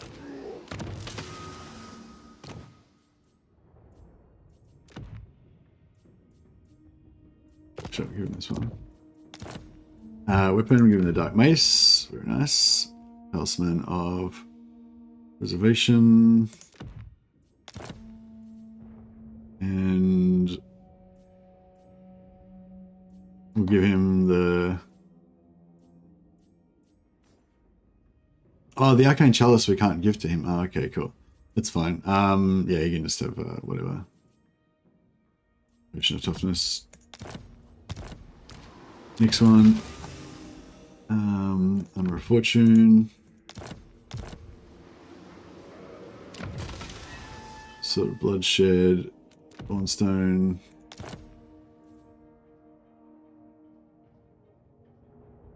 Actually, I'm gonna give that. And potion of healing.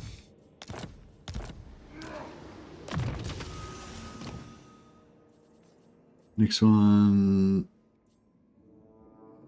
our Destiny.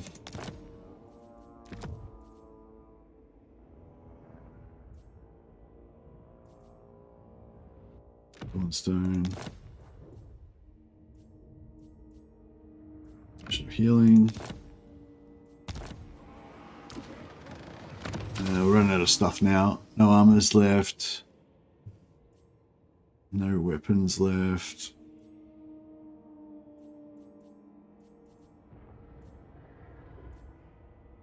Potion of healing. And I think that's about it. Alright. Fate of unit works well against cavalry? Yeah, I think that's what it's like designed for basically, so. Alright, oh this guy, sorry, we didn't go with this guy. So this guy's gonna have the Arcane Chalice of Magic Ruining. Which is pretty hot. So his job is just to chase down the magic guy and wreck him. Gotta like just hang around near this guy. Should I get some more, I don't know. Get these guys. He's not gonna run, is he? If he runs, it's gonna really piss me off. Oh! Oh, Pyrrhic Victory! What's the Pyrrhic Victory look like? Oh, I'll take that. I'll take that. I'd love to see how, like, the game expects me to win this fight.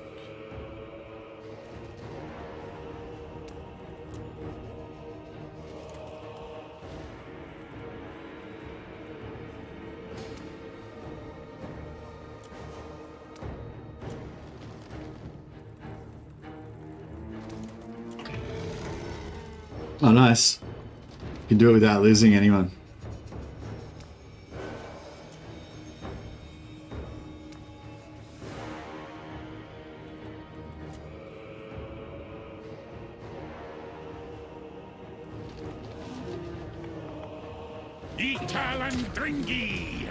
You get full wipeout on both armies? Yeah, full wipeout both armies. Oh, that was pretty hectic. Close, pretty close. Labor 120. See, if we had fought it manually, we would have got like hundreds of labor. But I don't think I would have won. What are those health levels? I know.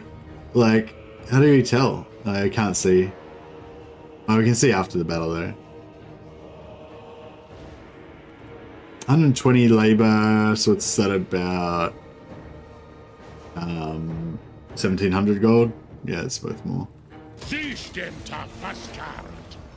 Bro, that was brutal. Immunity to Athel Loren attrition. Fantastic. Love it.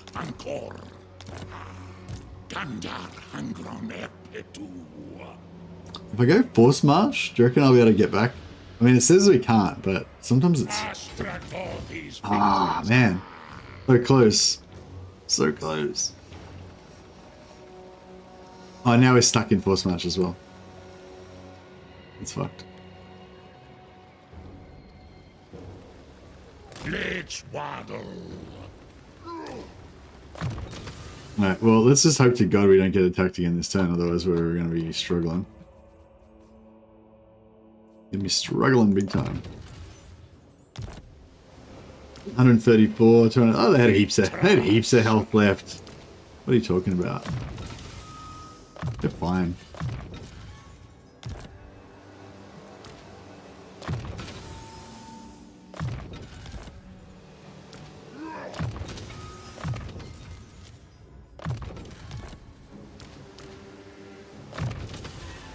I was kind of wanted to try out all those abilities and stuff, but let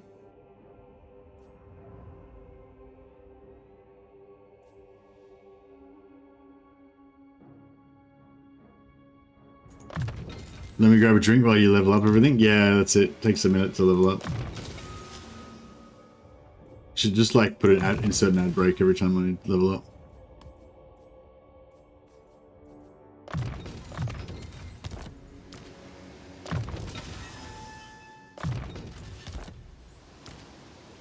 Yeah, oh man, I want to fight. Yeah, I wish I knew how well they would have done in that fight. But done it manually, but I guess the only way to find out is to actually fight it. You gotta take the risk. Yeah, Taruks need a rest, big time. Victras. Asumor Angas Lock.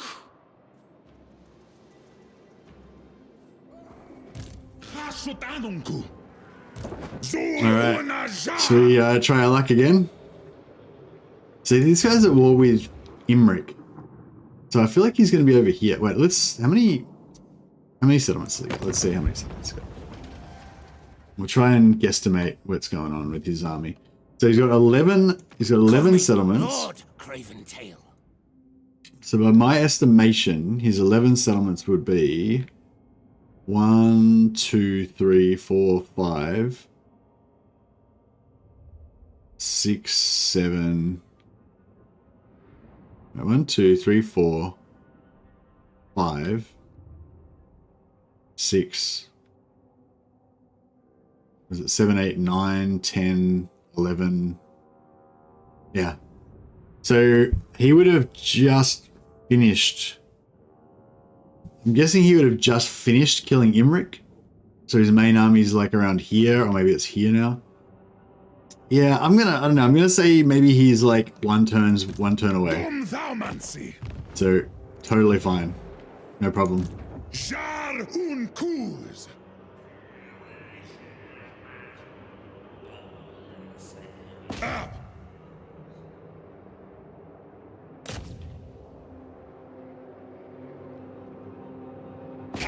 I mean,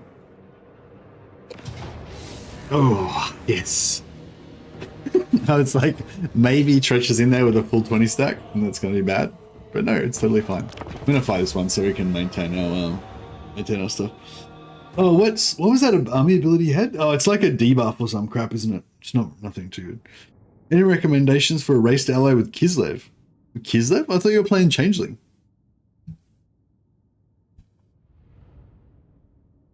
What happened to the Changeling campaign? Or are you playing multiple campaigns at once?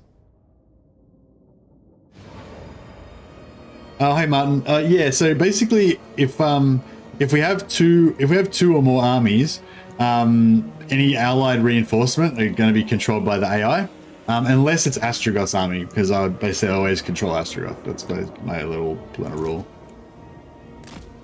So yeah, it's just the idea is just to see the AI, fighting battles more often, but yeah, it's sort of hasn't really been that. We haven't really seen much action from it because I disbanded all my armies to try to save money. But we'll get it. I'll try and get it going again relatively soon.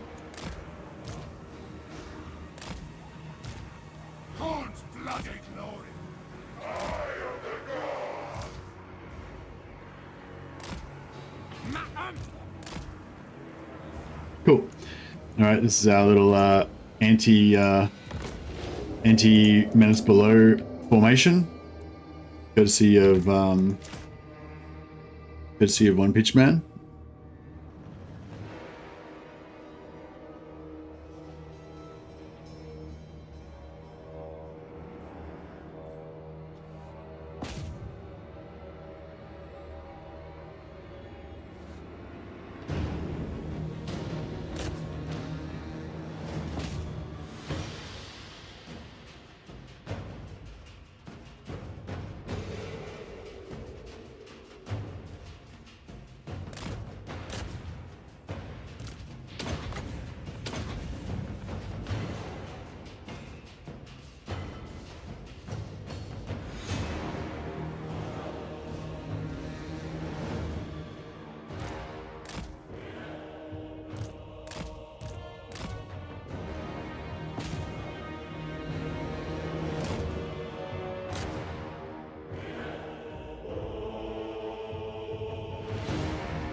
Yeah, now that we've got this ability, every lord's got that. So having extra armies, allied armies would be really good.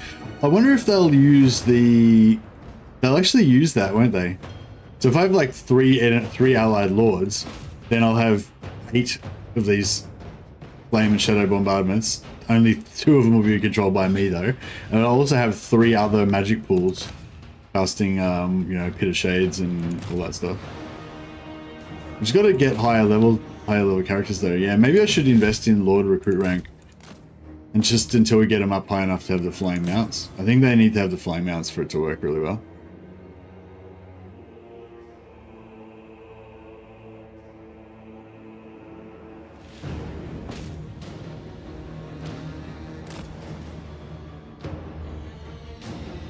I think it's just saying an ally, not necessarily co-op.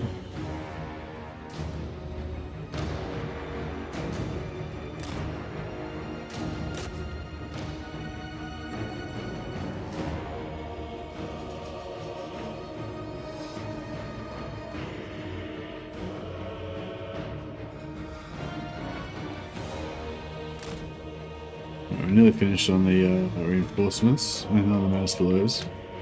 Got like 1 left, 2 left.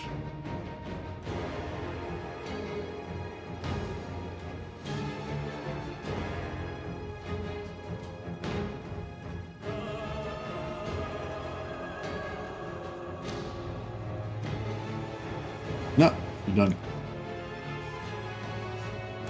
All right, cool.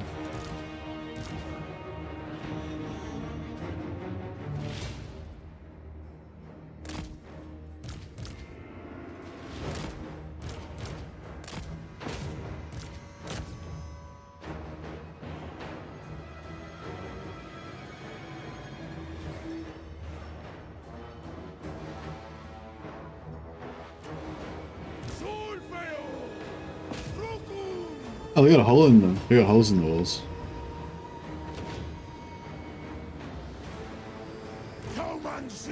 Doors are down.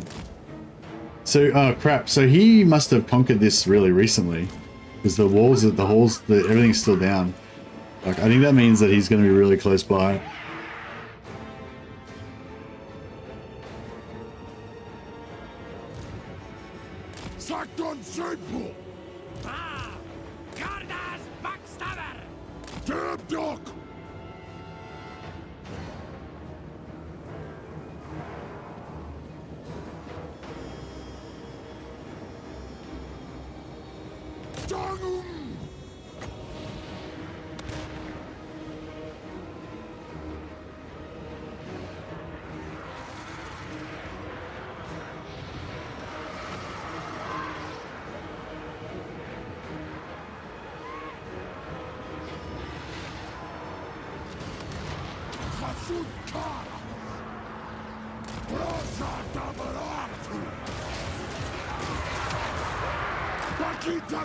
Nice.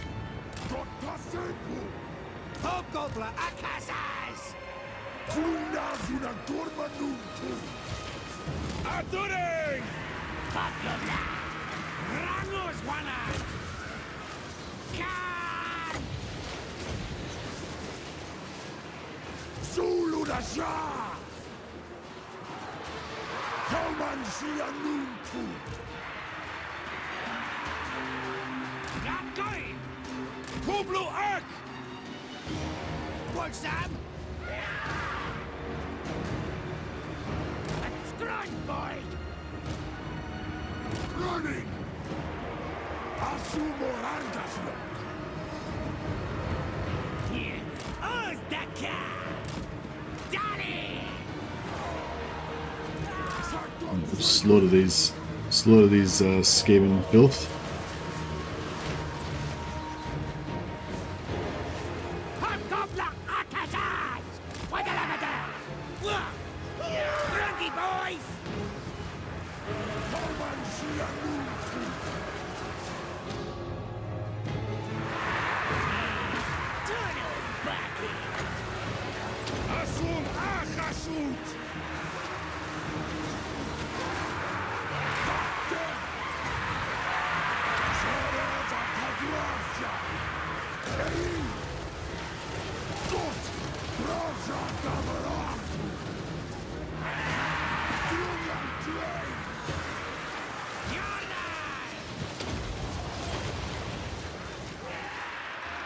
Undivided!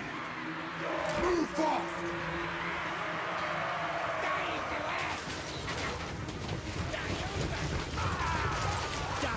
Yeah, Astragoth's color scheme is really cool as well. I think the brown and black just looks really nice. All of the Chaos Dwarfs just have really nice color schemes, I think. You can just fill Ostankia's army with Akshina and call it a day. Yeah. For Ostankia, you probably want like 3 or 4 hag heroes with her as well. And then you've got this cool like hero chariot thing going on for your front line, and then just have Akshina for your back line. But yeah, just all Akshina would work, all hag heroes would work. Combination of both is good. But yeah, you can just do a boyar and a stack of Akshina for your secondary armies as well. Oh, you don't need a full stack as well. You could go like Ostankia, like 3 or 4 hags, and just have like 7 or 8 Akshina, and that'll be enough for a stack. You don't need a full 20 stack. If you're not going to have Ostankia in the army, then maybe you want to have a few more Akshina in those armies. But yeah, you don't really need full 20 stacks of Akshina for most stuff, I don't think.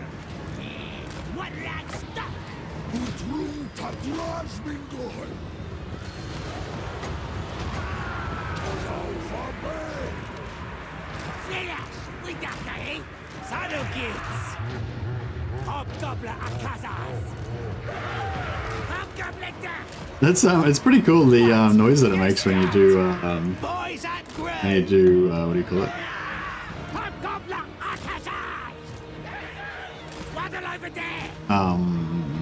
do you call it? Fade of Buna, yeah, that laughing voice is pretty cool.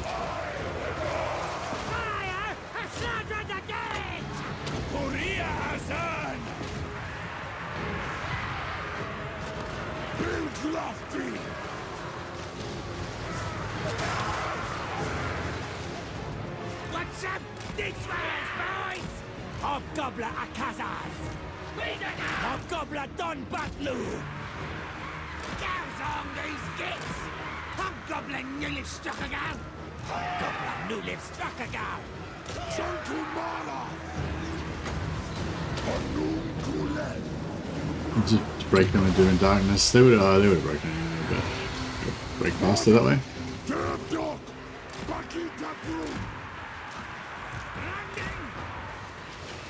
And we've done so much damage to them, we'd think it would be pretty much. There we go.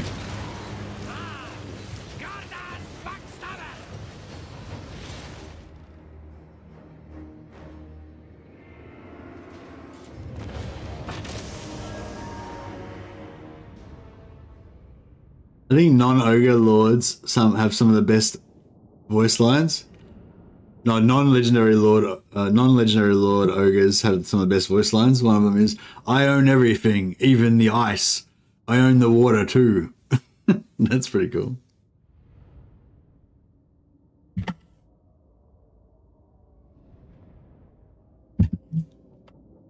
Yeah. Sorry to come back to that original question, Nicholas. For roleplay reasons, for Kislev, I would go with Empire Dwarfs. But if you want to do some crazy Skaven war machines with Kislev, fucking whatever, then yeah, fair enough. But yeah. I feel like Wood Elves kind of works for Mother Ostankir, because you're both like foresty guys and stuff, both into beast magic and all that kind of stuff.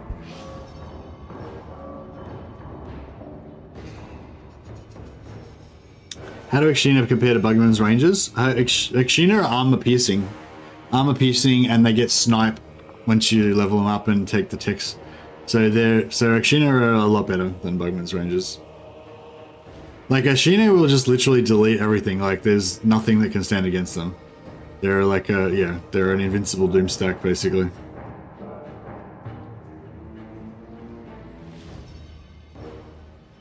Yeah, they're like heaps fucking better than them.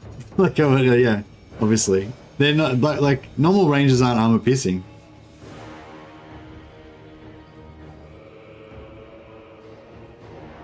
The only thing that rangers have on them is that they've got more range. But Akshina, I think, Akshina have snipes, so they can be invisible, so they don't need the range. They're kind of like, the better thing to compare them to would be Shades. But I feel like Akshina are better than Shades as well.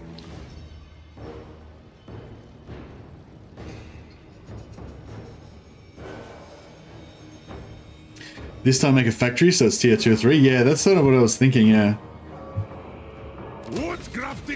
I should have checked what buildings that they had before I attacked, but yeah.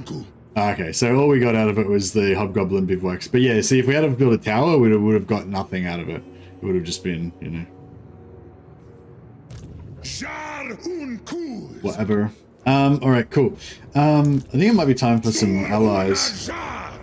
Just for funsies. We don't have any flying guys, unfortunately.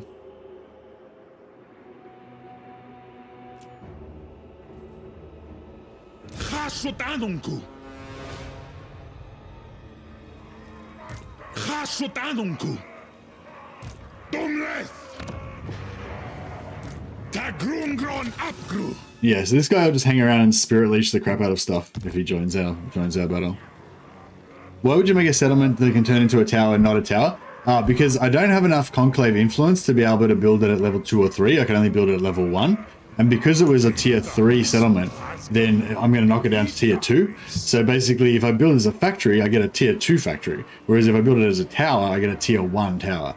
So yeah, so basically if you're taking a really high, if you're getting like a level 3 or 4 settlement, then you probably, for money value, you want to build like an outpost or a factory there. But yeah, I don't know, maybe, depending on what you're trying to do. Everything's kind of situational, I guess. Alright, so I'm going to sit outside the army because I feel like he might have just conquered this. Because it had no walls. So I feel like his main stack is around here somewhere.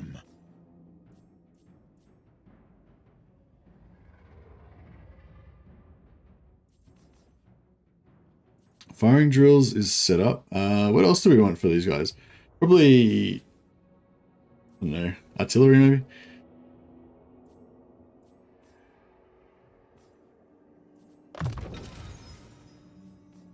Oh no, not that one. This one. I'll forge ordnance, yeah.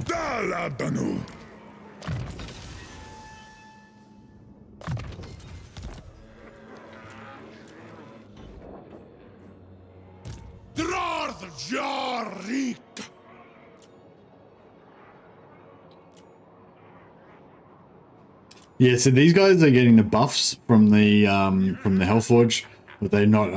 It doesn't cost us anything. You don't have to pay for them if they're in caravans. So it's really nice when you can get the Bull Rando caravans.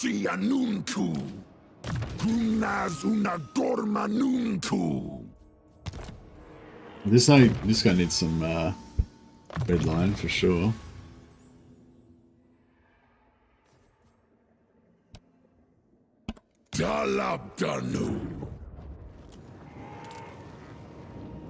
Oh yeah, we're going to get a rebellion up here. I totally forgot about that.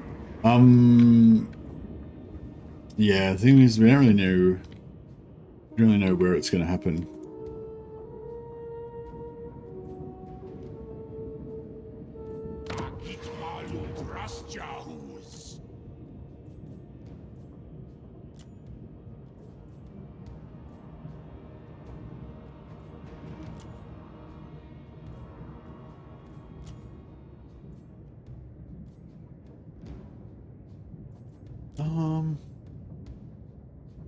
I guess we'll just keep taking more death, even though they're not the best.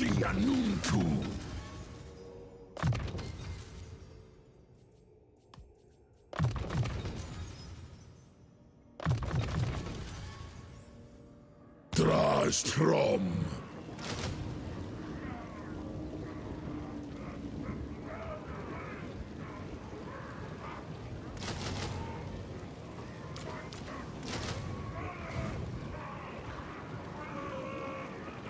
Hey Thane, how you going, buddy?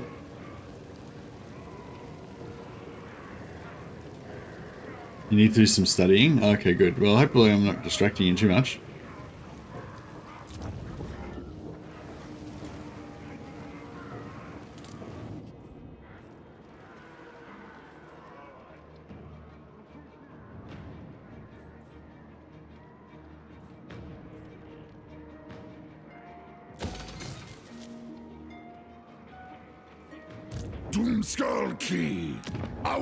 Okay, I think we'll keep. We'll hold on to Caravan. Why not?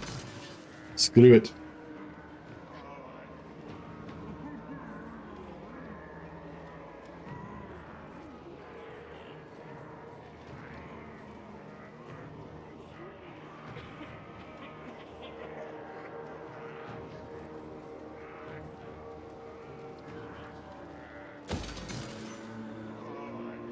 Streams are pretty chill. Yeah, we're pretty chill. We'll keep it chill. Alright, I think we're good for this turn.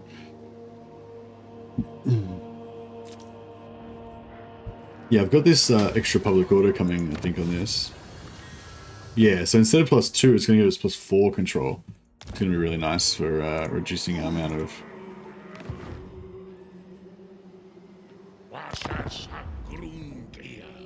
reducing our amount of slave loss. I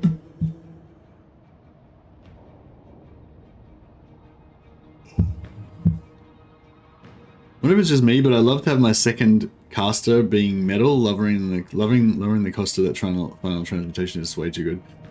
So what are you saying? Like you want to have like two? You want to have two final transmutation casters?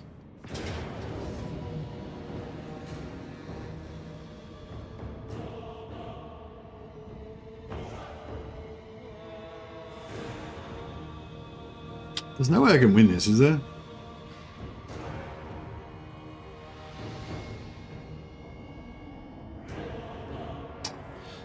Pretty sure we can't win this.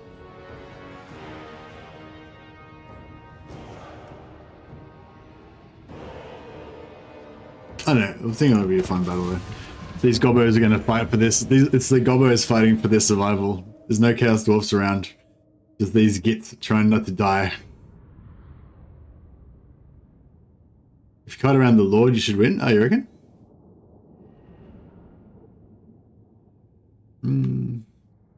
Yeah, I guess so. I don't know. Lord is too tough. Yeah, I feel like the Lord is just gonna kill our whole army, or he's gonna rout us all. All right. So you reckon we gotta? So we gotta try to like lure we're gonna lure their cav into melee with us. I'm gonna lure their cav into melee my infantry. And then...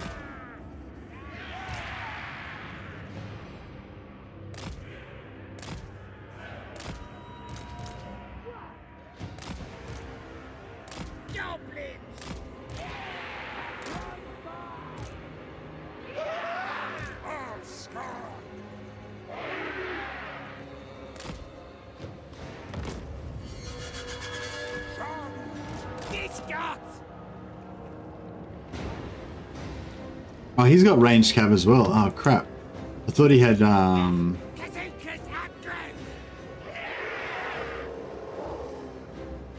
Yeah, see, I've got to get... I can't split them unless I get rid of this unit. But the only thing I've got to fight them is my unit, which is straight weaker than their unit.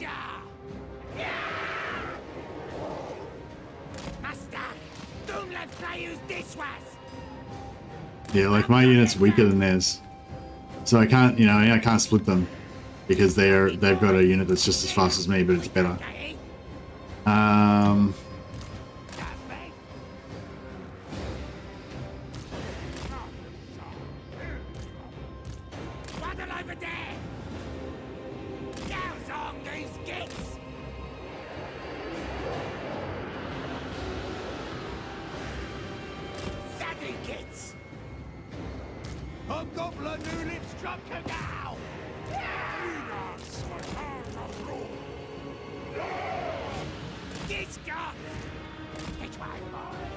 Oh, it's working, it's working.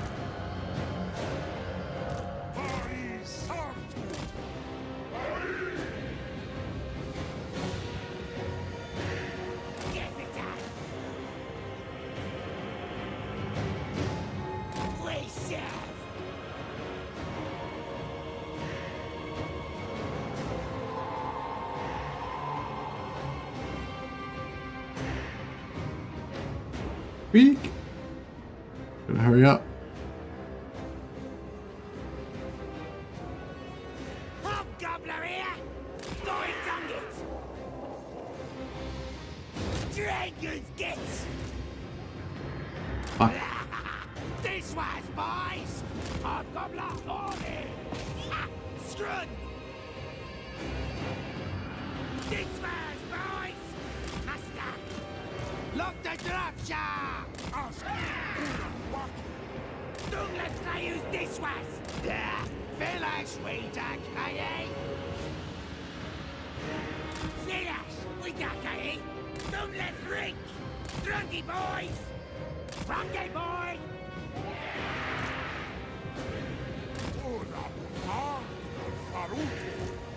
Shadow gates! Hobgoblin nearly stuck again! No! Aye!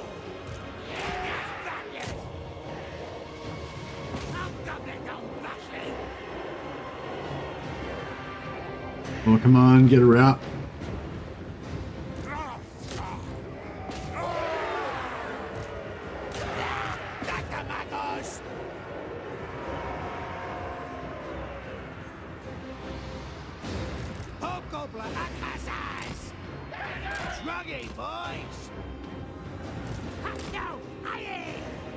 Okay, step one complete.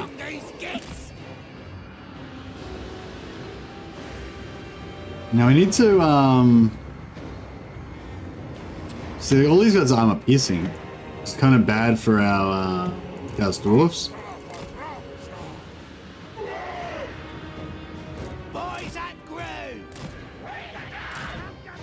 If we can get them to fight on the edge, and so we can insta-route. I don't think we're going to be able to insta-route though.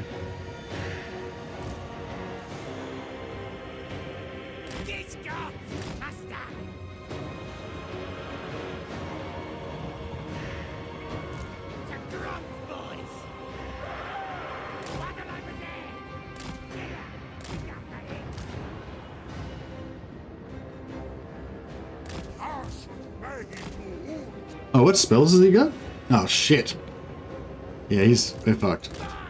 It's not good. Oh wow, I just ate that. Oh no, that was bad. That was bad. Yeah, I think I fucked it up. Sorry guys. I think the dream is over.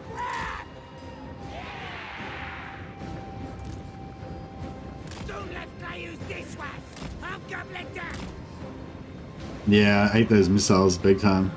We didn't lose many entities, so, but yeah, it's bad.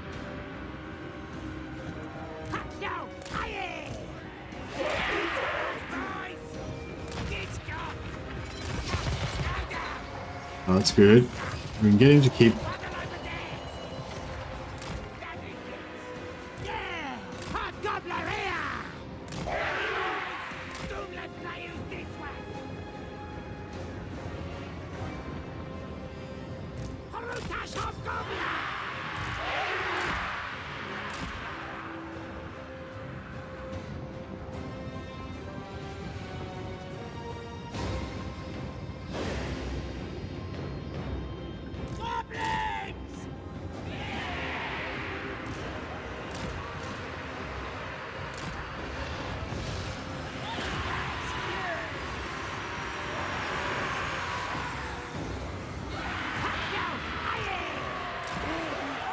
Oh, bro. Oh, fuck.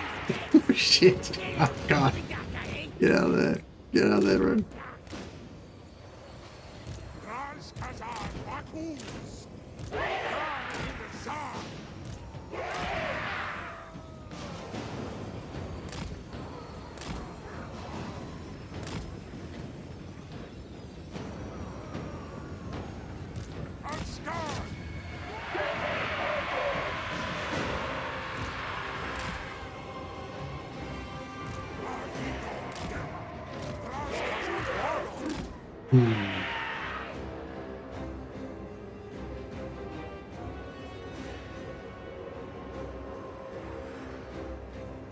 Nah, it's sort of. It's just that these guys are kind of fucked.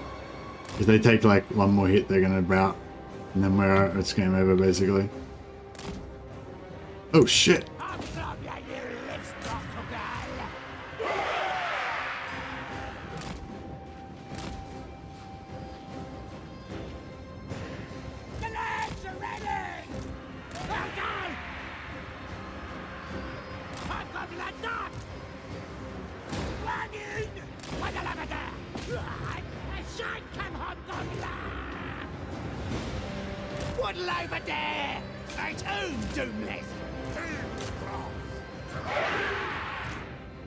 Alright, well that was good I guess.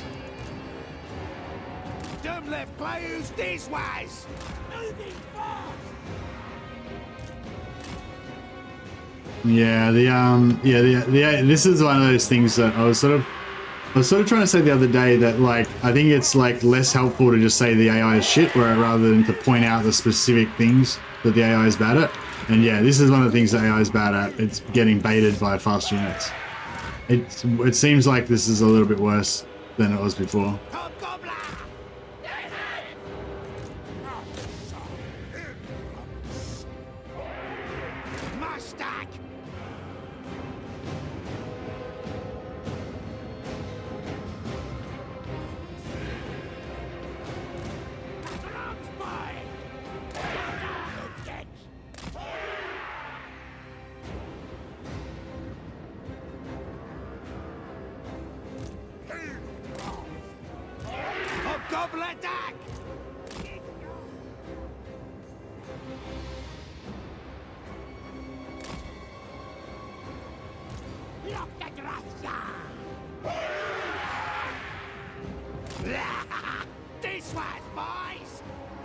Should be within 200-meter range, shouldn't we?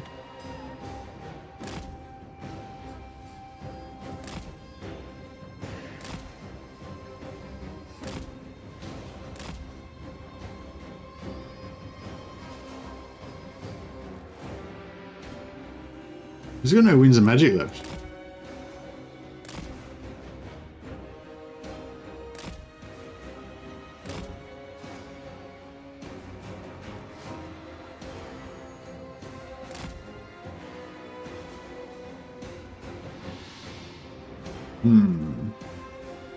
I don't know. Do you reckon he's got no winds of magic left, or is he just he's not bait? I think the AI might have figured out that they can't hit them, so it's like just stopped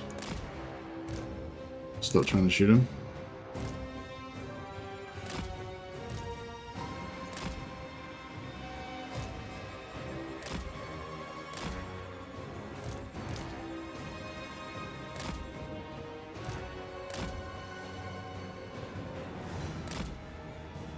Ah, got him.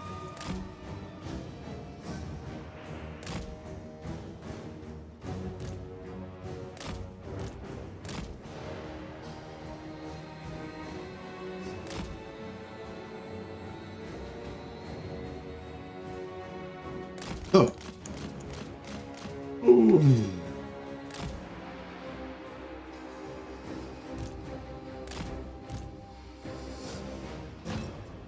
Well, maybe I can get him to do his own dudes. Oh shit. Oh, we got another unit of those fuckers. They're still out. Oh, fuck!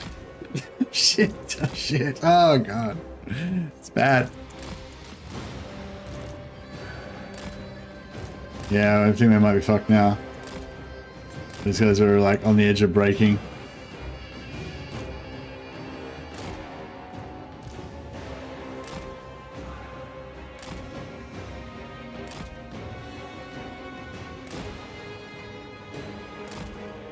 Oh, we might have got him.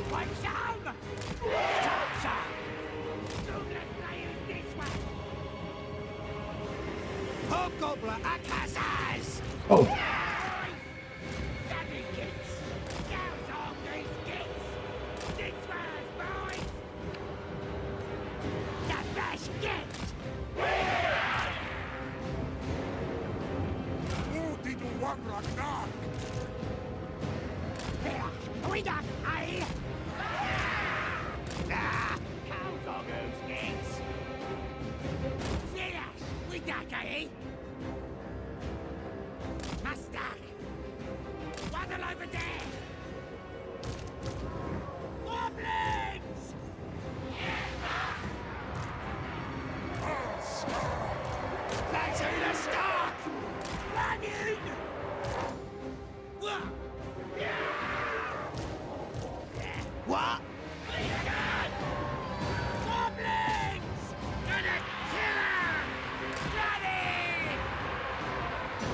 Yeah, we're not getting not overwhelming him enough to get the route on him. It's alright, we should get it anyway eventually.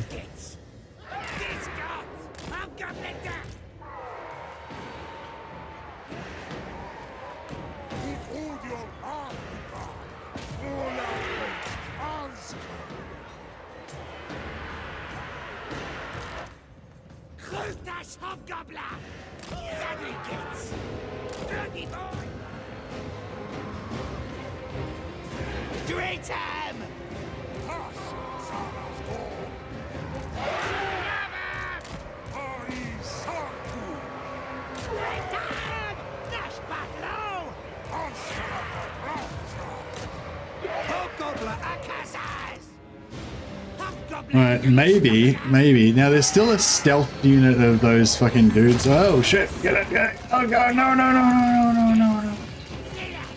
Oh.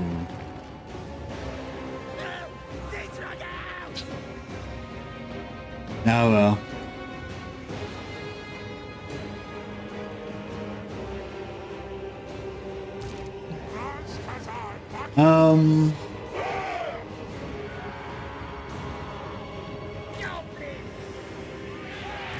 Oh, back in the game.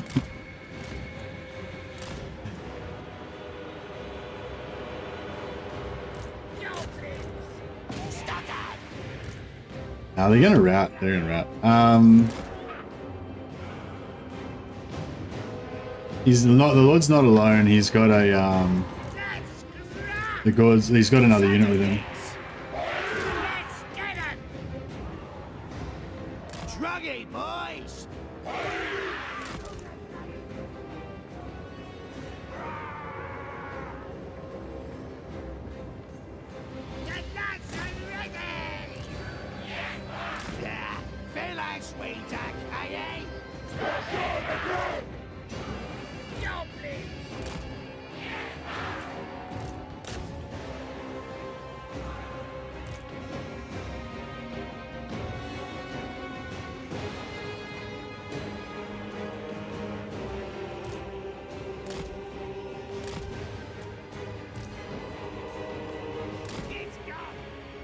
He's gonna rout as soon as he gets in range with the Lord.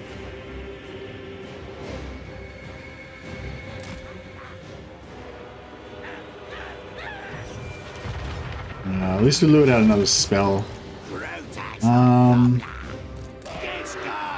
Could try to. I feel like I can try and bum rush him now.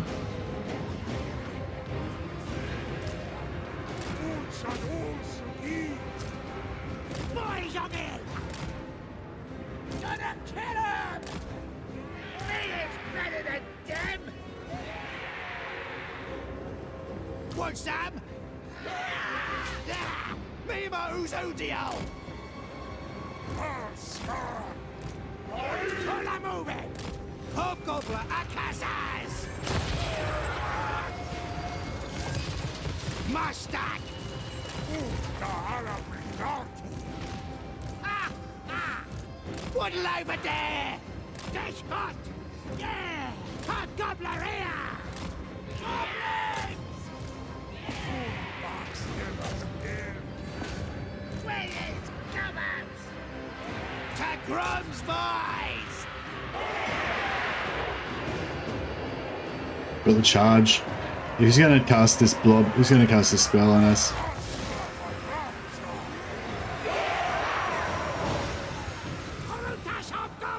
No, maybe not. Ah, fucked up. I should have done it while we were. Now that, yeah, now he's going to cast a spell on us.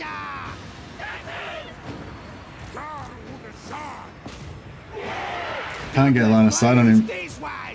Crap. Right, here we go.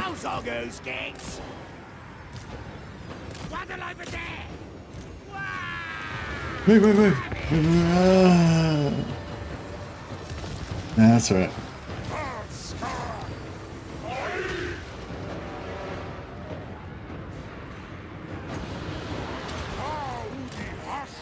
I didn't realize I had that.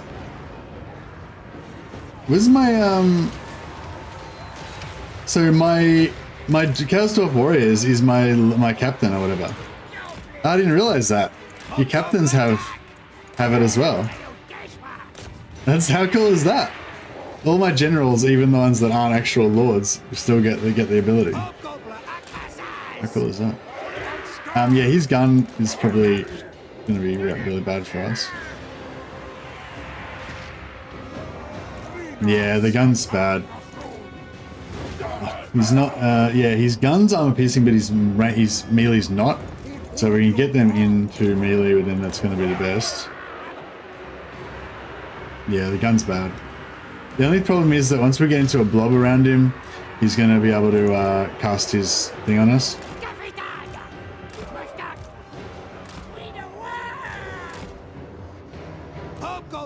So, I don't know, maybe it'll be better to... Oh!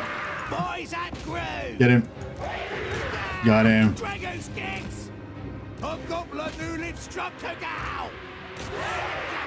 Army losses for the win. Suck it. Try and chip away a few more bit of damage off him. Legend would approve. That was a pretty epic little fight, wasn't it? That was pretty fun.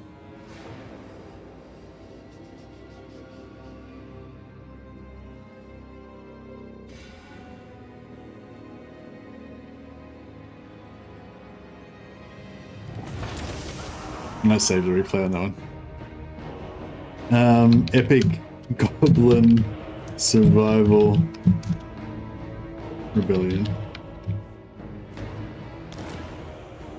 Certified Saving Disaster Battle? Yeah, that's pretty good.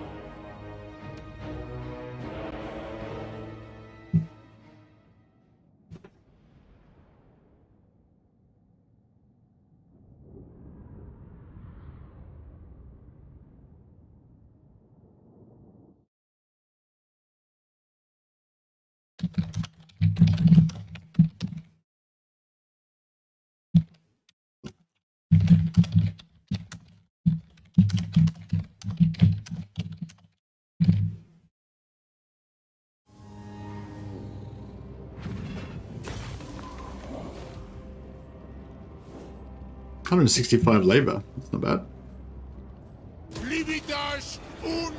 Oh, there you go. Who needs armies? Just fucking kill everything with our garrisons.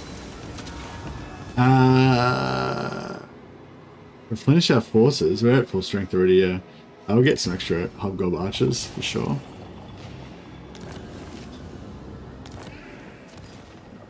Gorth Iron Forge.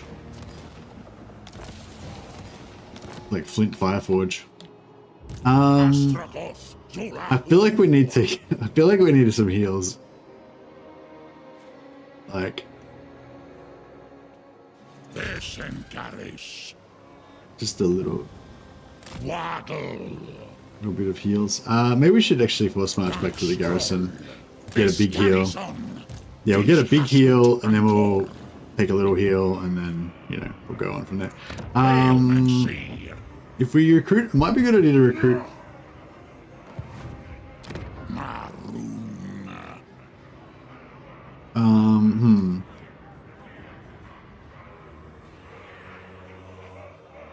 I could fast build this, and then And then we could pop out some blunderbusses, which would be pretty nice. Might be a bit overkill, but... or I could fast build this and we could get a bunch of... We could get some...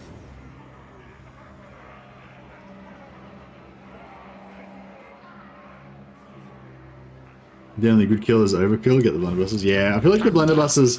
If I get like 2 blunderbusses, then this army will basically be a doomstack again. Whereas, yeah, at the moment it's kind of a doomstack, but kind of not quite as well.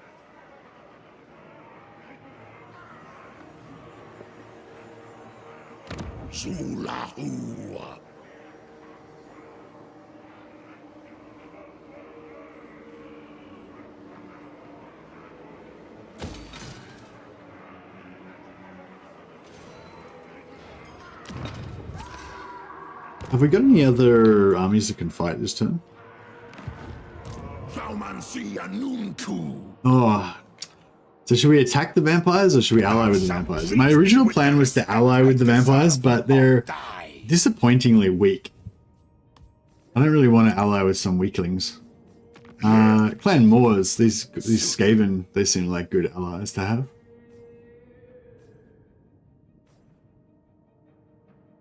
Clan Riches we're at war with, unfortunately. Yes, good.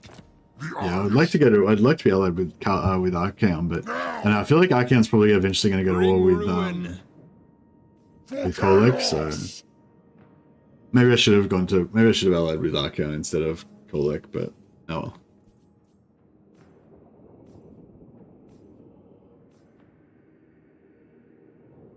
Strength rank 51.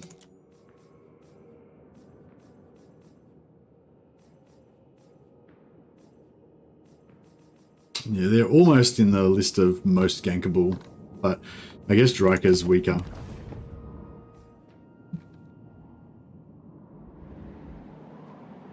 I mean, what do you reckon the relationship is between Chaos Dwarves and vampires?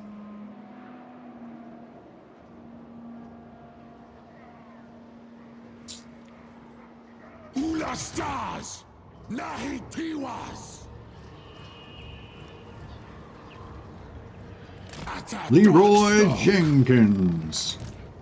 Shit, that looks bad. That looks bad now that I'm here.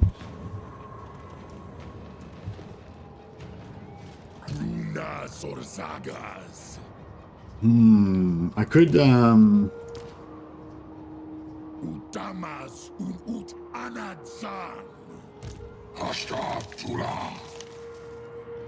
he's got Coadel in there as well. We do have the guns though. The guns matter. You got fire arrows and they're bringing firewood to the fight? Yeah, that's true. Yeah, that's true. But we haven't got much in the way of tank. Oh, we've got the Infernal Castellans. They can tank, but... yeah, they've got no flankers, really. It could be... yeah, it could be alright. They might bring another army in, though, but I think that... I feel like that should be their only army, but I don't know. For sure. Oh well. Nakthan the Inductor might get a chance to be glorious. Well, we've got a few immortal heroes in here, but Coyote's not immortal. Neither is Clock the Evil. Clock Monkey the Evil.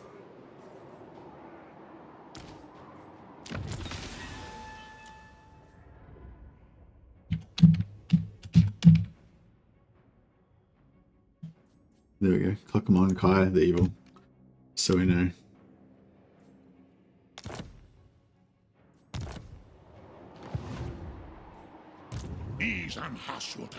Anyway, yeah, so that was pretty much suicide. But hopefully it'll work out for us in the end. I'm sure. Should I go and fight? Should I go and like help these guys, or just let it play out? I guess we should let it help them out. Reishi, what? Whatever. We'll get rid of him. We'll put in Gorth Ironforge, the mighty. He's building a mighty army of those guys. Alright. Yeah, we can't really reach anything from here, but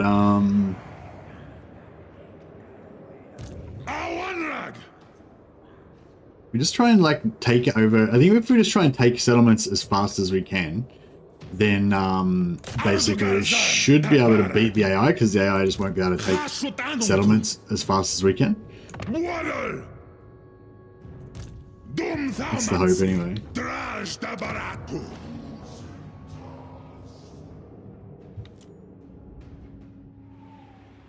Next step of improving the future of an industrial powerhouse is burning all the trees. Exactly. Got to burn all the trees.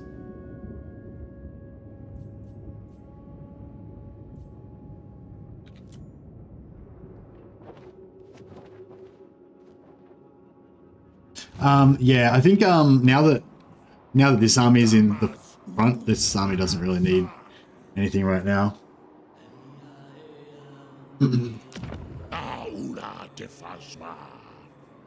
Oh, we could upgrade this, I guess.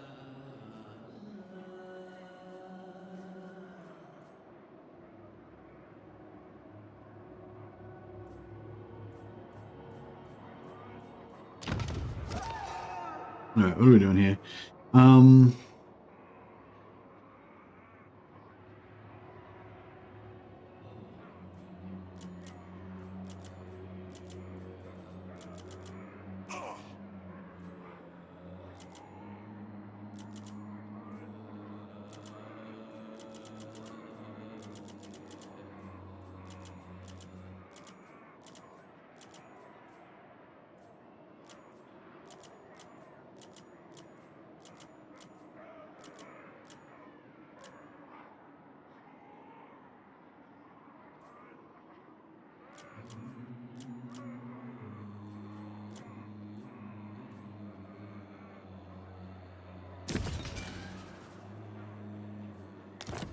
Alright.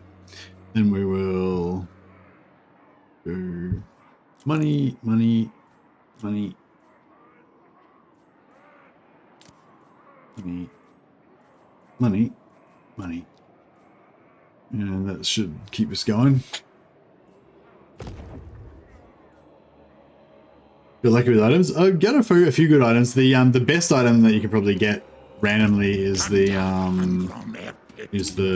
blue regeneration sword. Or is it regeneration or hunger? There's a blue sword you can use that gives your life back, but yeah, I haven't got that, fortunately.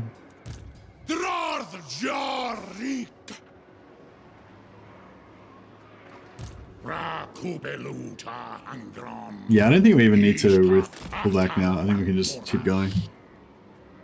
This guy, I don't know if I should take him out of force march, maybe. But I have to switch him out for a shittier lord then.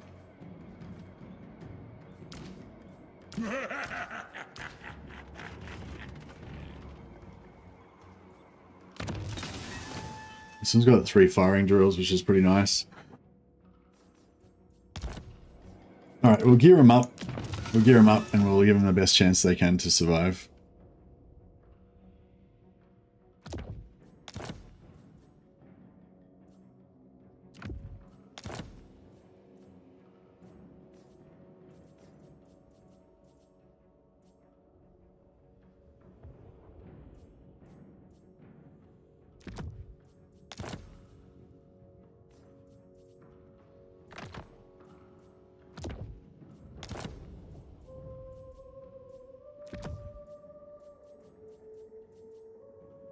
Dark mace. Yeah, I guess it's kind of cool.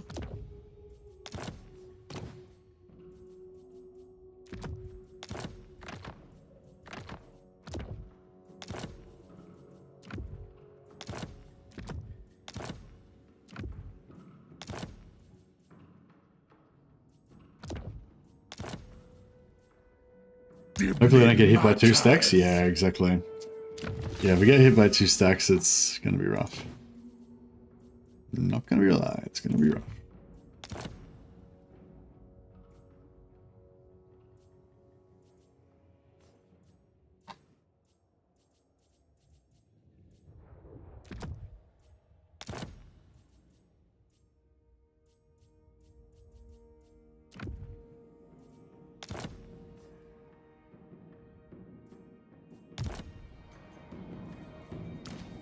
Sumgaka multa sama.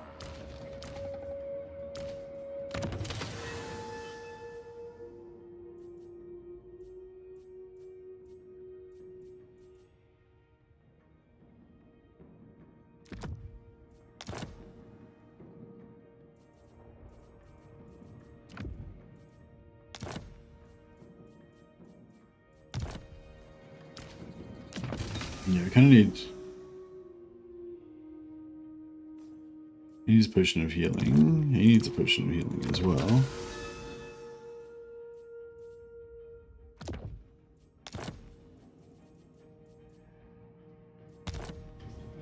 And this guy needs... Armor of Fortune. Dawnstone.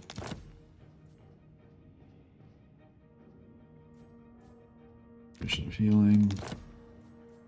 And then weapon, he gets sort of bloodshed. Is it this guy? No. This guy.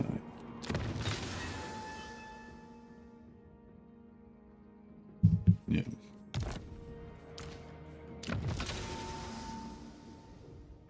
This guy can have the Dawnstone.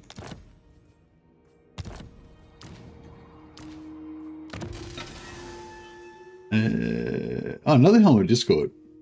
I didn't realize we had 2 of them. That's good.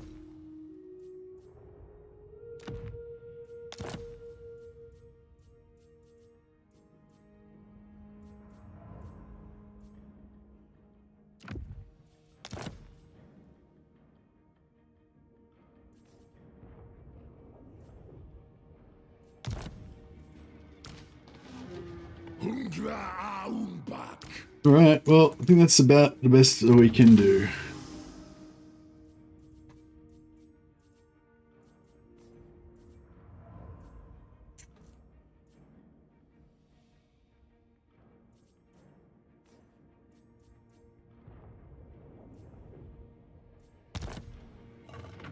Alright, hopefully we don't hopefully this army doesn't die, otherwise we're gonna lose everything.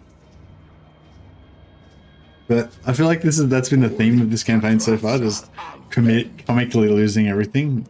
So hopefully that doesn't happen this time.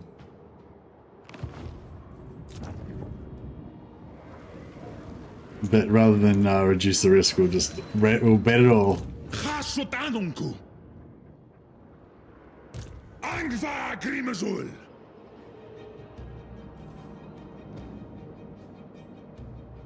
And building was... I don't think we really need to build anything else right now.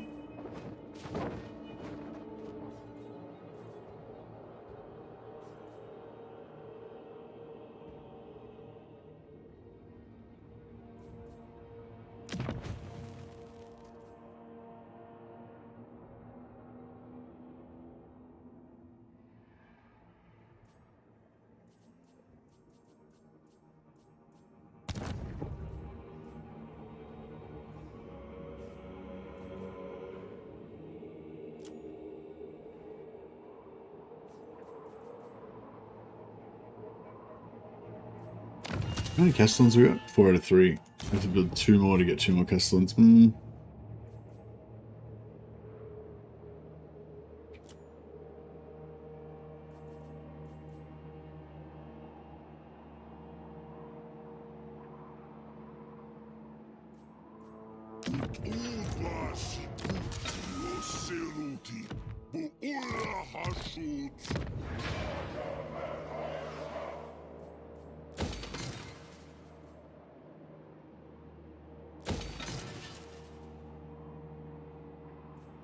Oh yeah, so I'm going to convert this to an outpost.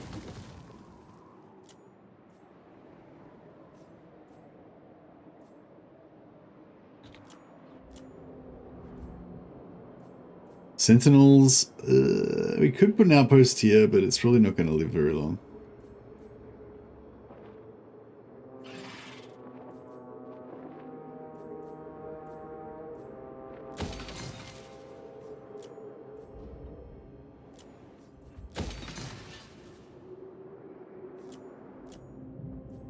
Alright, okay, whatever, that'll do.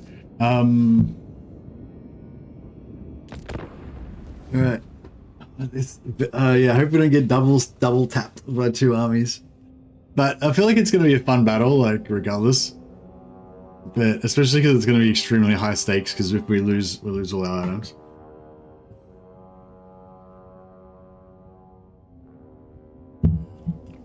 Here it comes. Okay.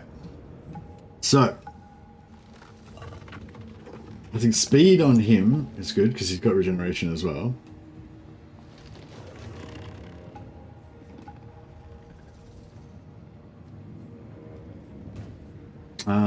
Actually, if we put fire, if I put this on them, does it give them ranged fire attack? Yeah, the imbuement does give you ranged fire attacks as well, doesn't it?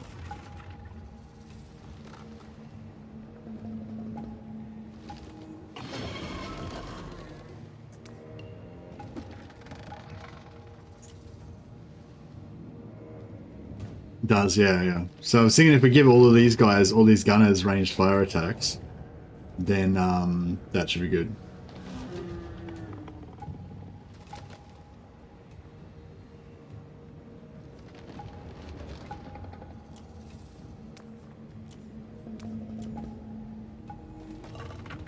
Alright. So he's got Circa the Wild, who's got Block of Doom. This is a problem. We've got this bad boy who's got Coetel's got Master of Malevolence. And he's got Flock of Doom. They've got 49 Winds of Magic. I don't know, this is it looks like it's gonna be rough. It looks like it's gonna be rough.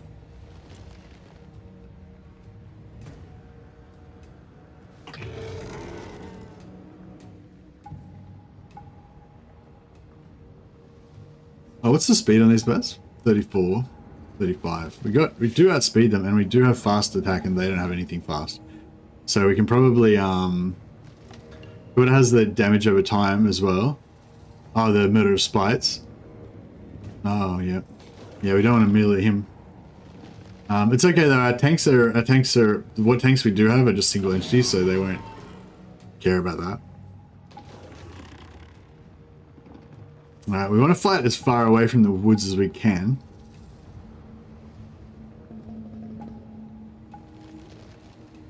Pretty much. It's a pity we can't really use this.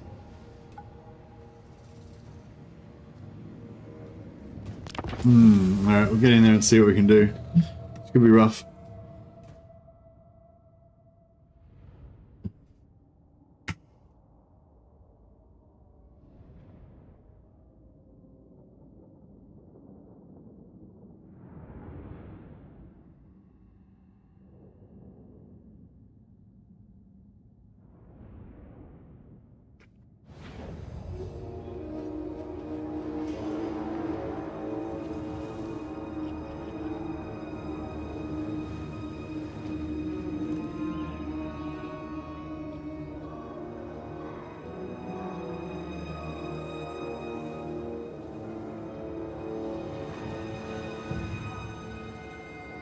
Yeah, we haven't got much to work with.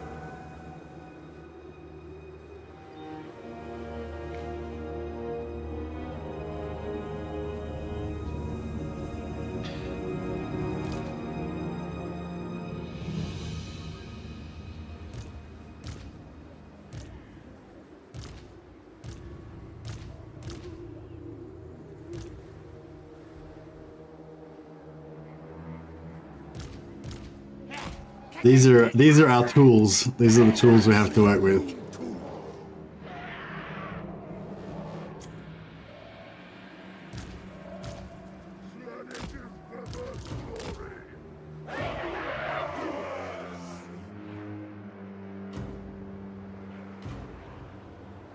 Those woods have a cliff face at the front. There's this cliff here.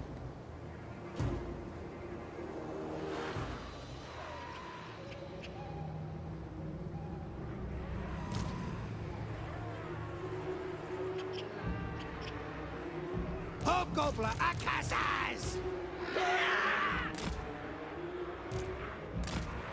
Hobgoblin nu live Struckagal! Grotax Hobgoblin! The biscuits! Hobgoblin Akazaz! Undivided.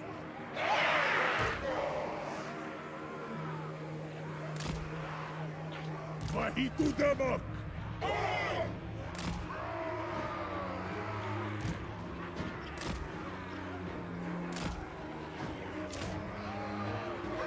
Grotax Hobgoblin! Name your demand. Dalet Castellan! Korea Azan. Asum Ahashut.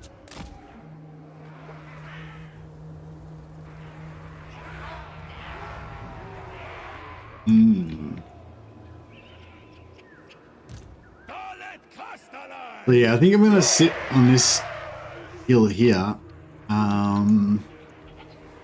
Sort of sucks because we're not gonna have full 360 range with our guns. Because like if we have a unit,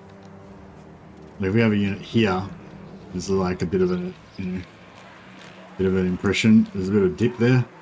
But if we have one gun there, one gun there, or two guns here and one gun there, they should all be able to fire most of the time.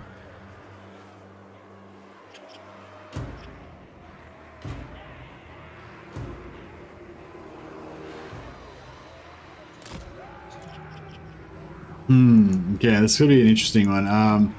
But yeah, so they've got all they've got a couple of slow big tree men, and they've got a bunch of relatively slow treekin, all of which are pretty vulnerable to fire and guns. But yeah, I don't know. It's probably gonna be rough.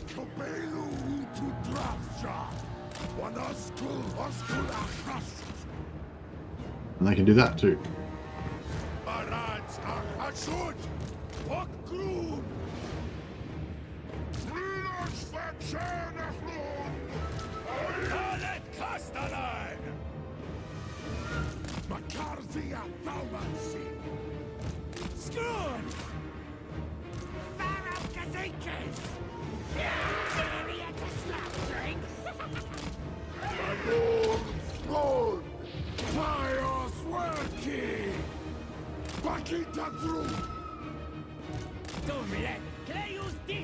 So the goal is to like try to lure part, try to kite most of the army around and try to lure little parts of it away to get wrecked every now and again. Oh shit, how many times can you do that? Hopefully not forever.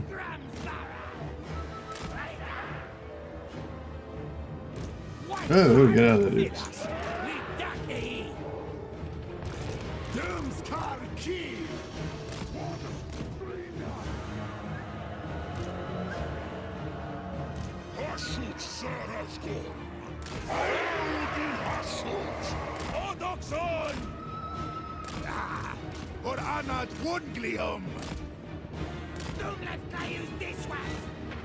Oh shit. Fucking hell. Already screwed up. Oh man, how did I know how I got away with so little health damage? That was crazy.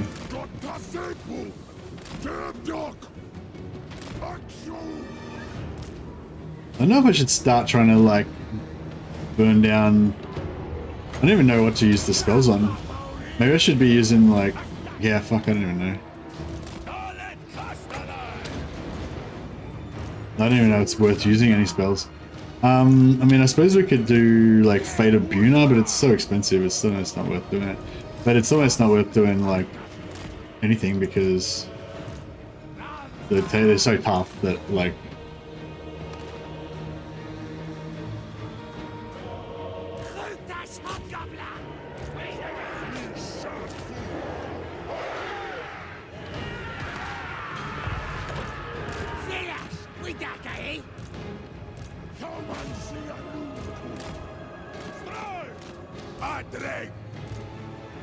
Galukenu.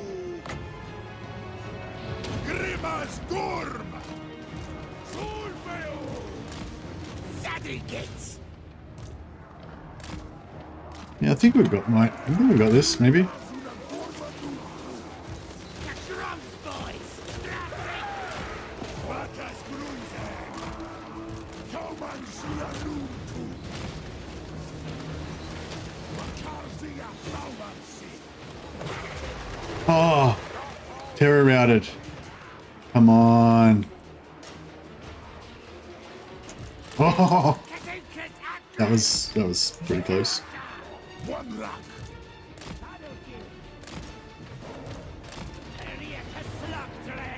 They got archers. Oh, they got a hero. Bill Lofty. All right, one down. Suck dicks. That was funny. They got wrecked. Oh, they got routed again by these guys. Ah, well. Hi, Gala.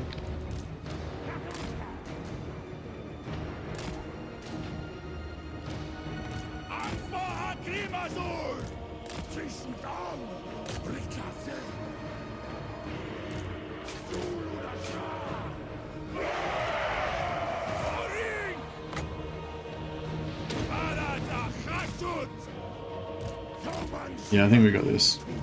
There was some prime fatality on that tree. Yeah, look at this. This was about the same shit's gonna happen again. So much horror.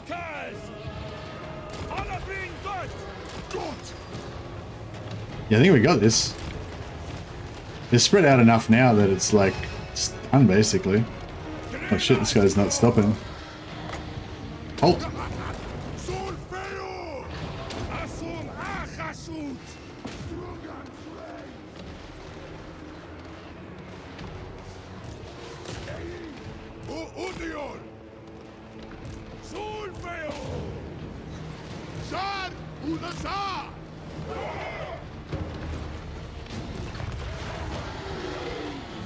Man, I know, you made it.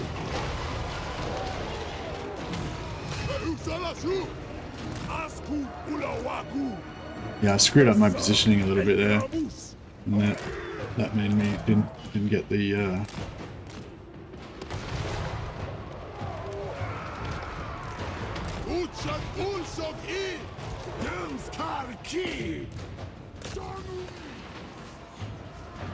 that was unnecessary, but it's fine.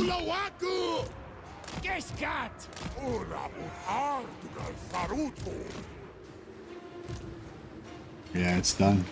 This is done.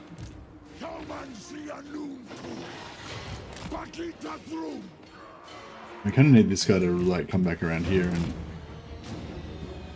bring him back.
Oh shit.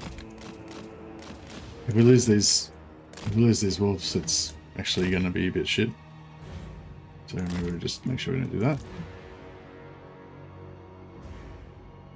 That hero is shooting us a little bit, but it's alright. Oh, crap. Stop doing.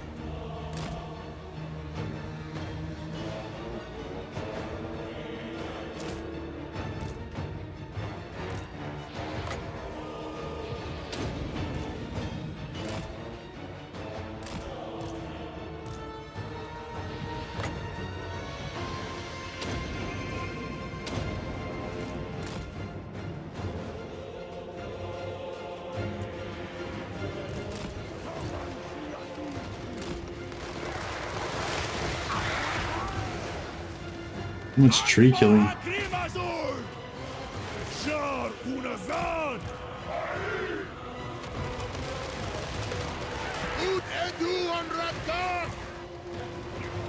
Oh man, these guys need to be... I had them turned off at the start, but because I've been turning them on and off the whole time, they got turned back on.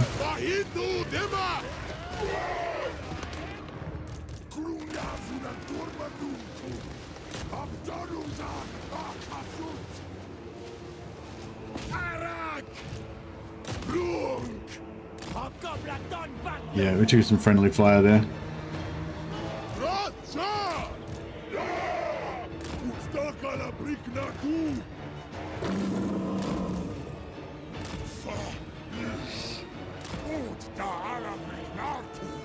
Industrial age is coming a little faster after this battle. Yeah, that's right.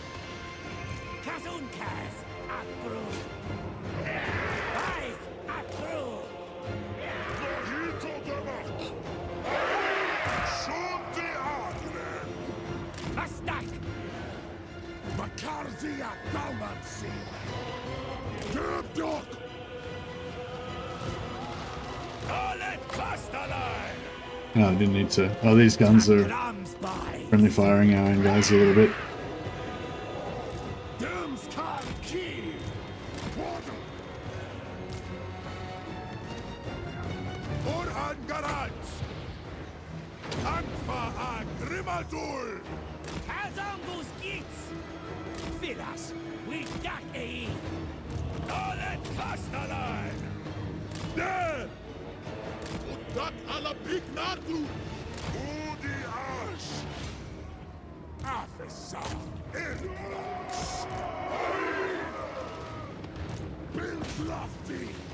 Alright.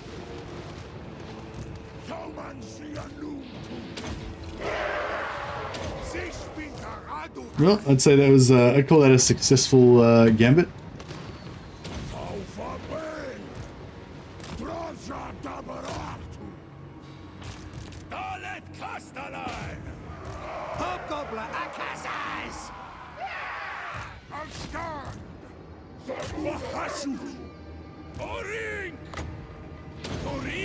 Actually, yeah, now we've got... We can definitely use their magic to kill these guys. Yeah, I felt like my magic was just going to be useless on that battle, so I didn't bother using it. But it was alright, we were able to just cheese the AI out with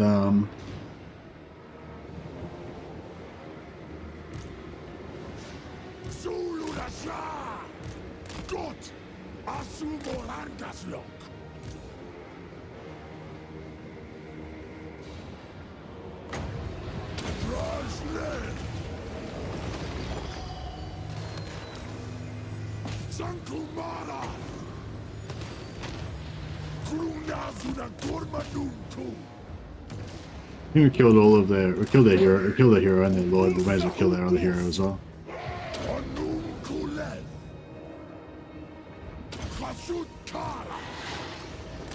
If we can actually land and kill him.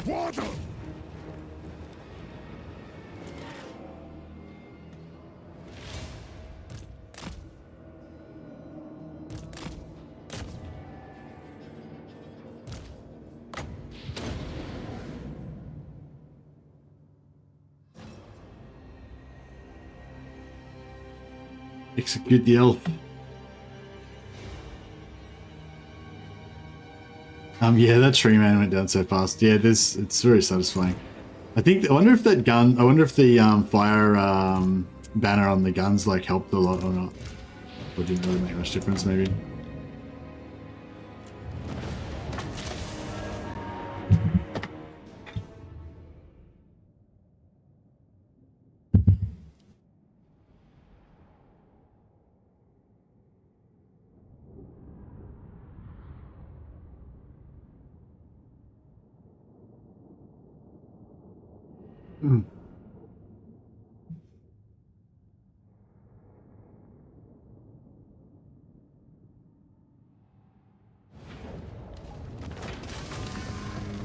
Yeah, I think they definitely need to like try to figure out some way of programming the AI to know when you've got ranged heavy army and just trying and bum rushing you.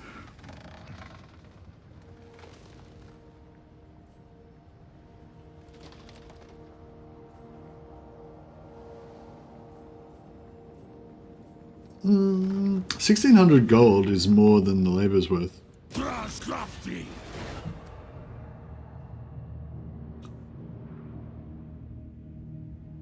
Alright, I'm going to call that a successful gambit.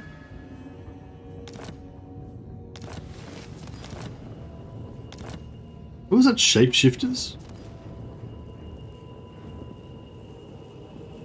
All their spells cost more. They should rush bigger value army on the field. Understanding types of units should be given. Yeah, I think they just stuffed up something minor. Probably. I'm hoping that they're going to be able to fix it because I don't think that the AI used to be that used to chase flying units that much before. And I think they did something that made the AI chase the ranged units more. But actually no. I mean, I think it always actually. I don't know. Do you reckon that's new or that's always been like that? I feel like it's kind of always been like that, actually. Chasing flying units came with 4.0 for sure. Yeah, maybe it's like easier now though. But I mean, you could always do it. No, actually no. They didn't used to really chase flying units, did they? They would still They would chase flying. They would chase fast units, but you'd need like a ground fast unit.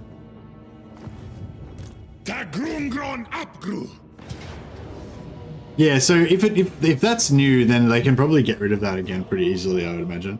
So hopefully they'll do a hotfix that'll fix that.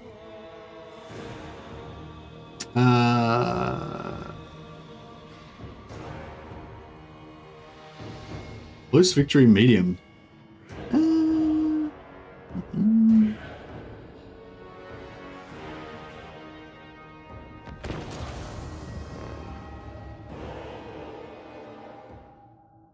We should be able to cheese this quite heavily as well.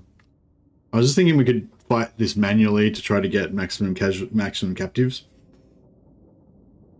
It's probably, yeah, I don't know if it's worth the time spent, but it's nice to just get lots of captives when possible.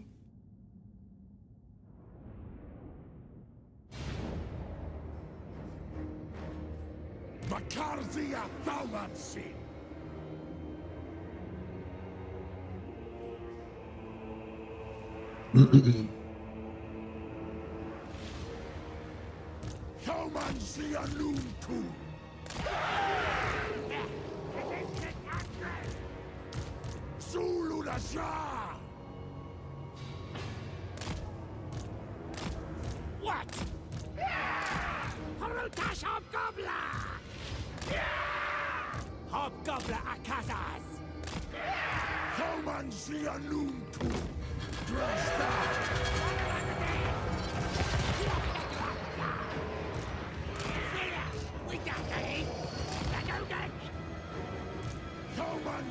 Okay, so we can get into Oasis magic. That's been established now.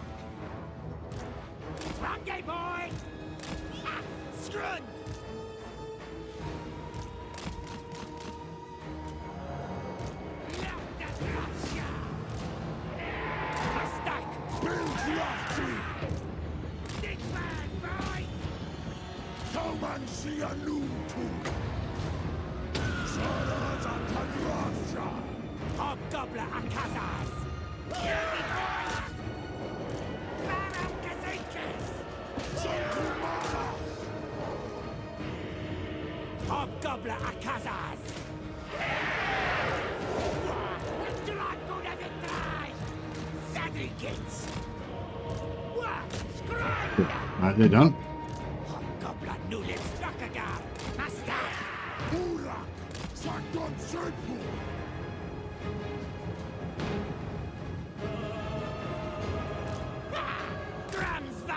They allocated way less units for chasing fast ground targets, you reckon, before?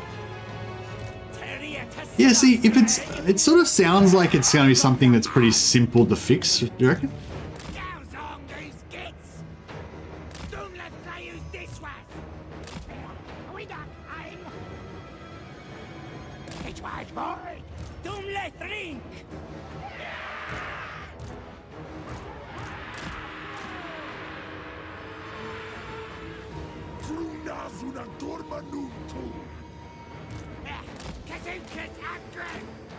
Isn't how many armor do they now? Come and see a new tool. Oh shit.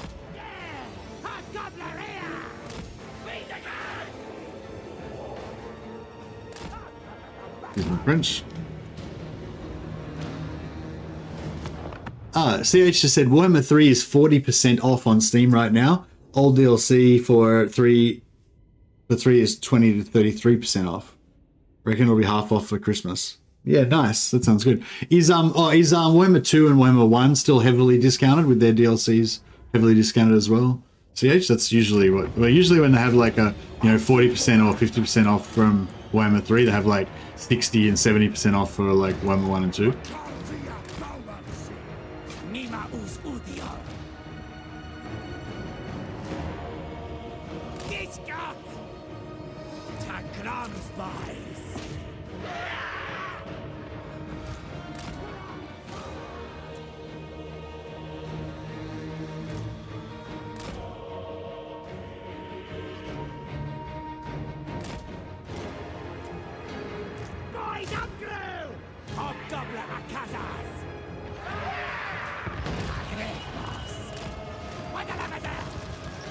I reckon you could almost get them to shoot their own.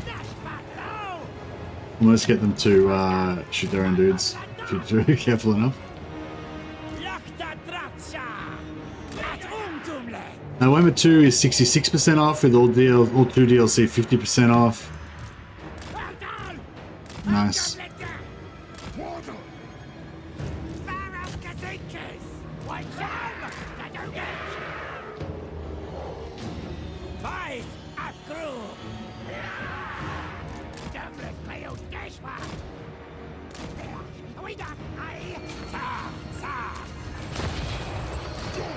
Oh, here we go.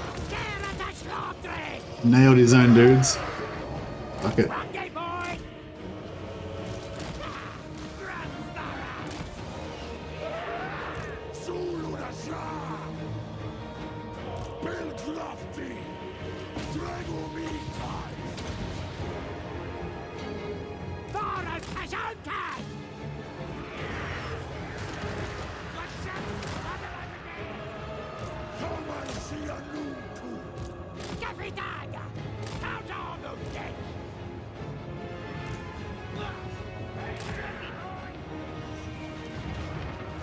Warhammer 1 is 75% off with 50% off DLC.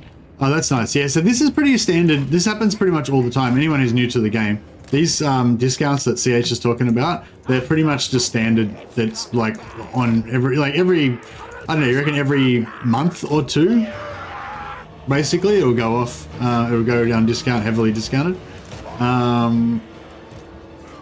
Yeah, it seems like pretty common. It happens pretty commonly.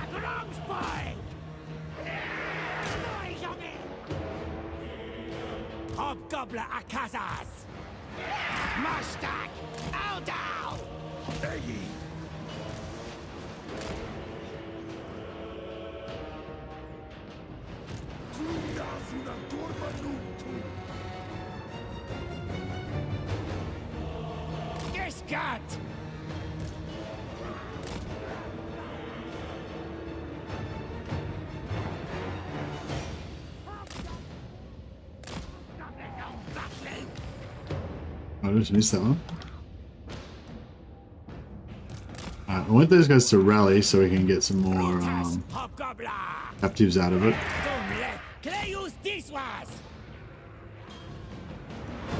Good sale, yeah. Alright, the guys are going.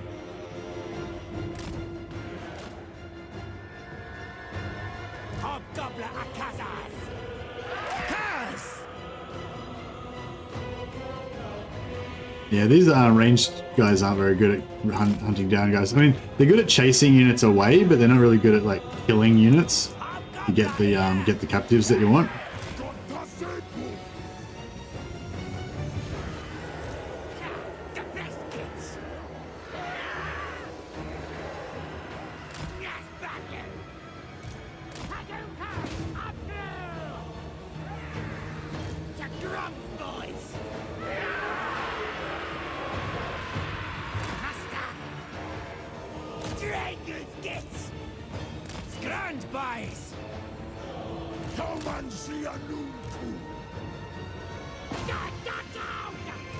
Filas, we duck e. Macarzia Thalmancy. Drajle. Hobgoblin Akazas. What? Ah, too many of them got away, I think. Abdonudan Akasut. Kazinkas Akre.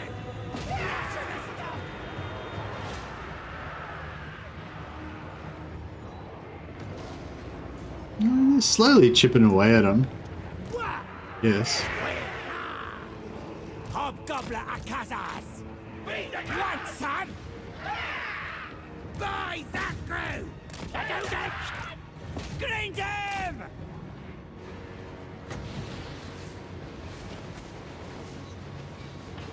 Alpha Bale. They're doing okay, I guess. They've got the speed, so... Terrier to slug drag! Get me dad! Lie down it! Duck down. Kasut Kara. Onun Kule. Terrier to slug drag! Drungan Drain. Lazard stuck! Yeah, we'll get that big pile. We'll finish off this lot and we'll get that big pile as well.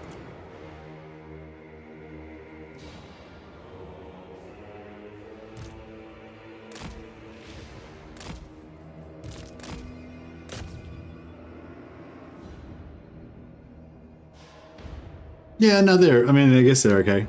But I mean, these are really weak units. If they were trying to chase down like Chaos Warriors or something, they'd just, you know, they'd probably just walk off the map without even taking any damage. Like without losing any entities. Alright, so yeah, how does it work with Chaos Warriors again? So we'll get whatever captives we got, we'll probably get 50% of that. So we'll probably get like 500 captives and we get like 250 labor or something like that. Is that pretty much the gist of it?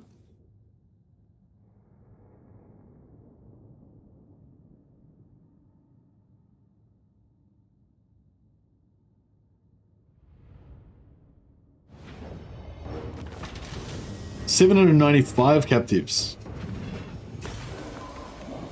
Half of which we get as labor, yeah. Nice. So that's essentially an extra like 4,000 gold worth of captives. Which is not bad.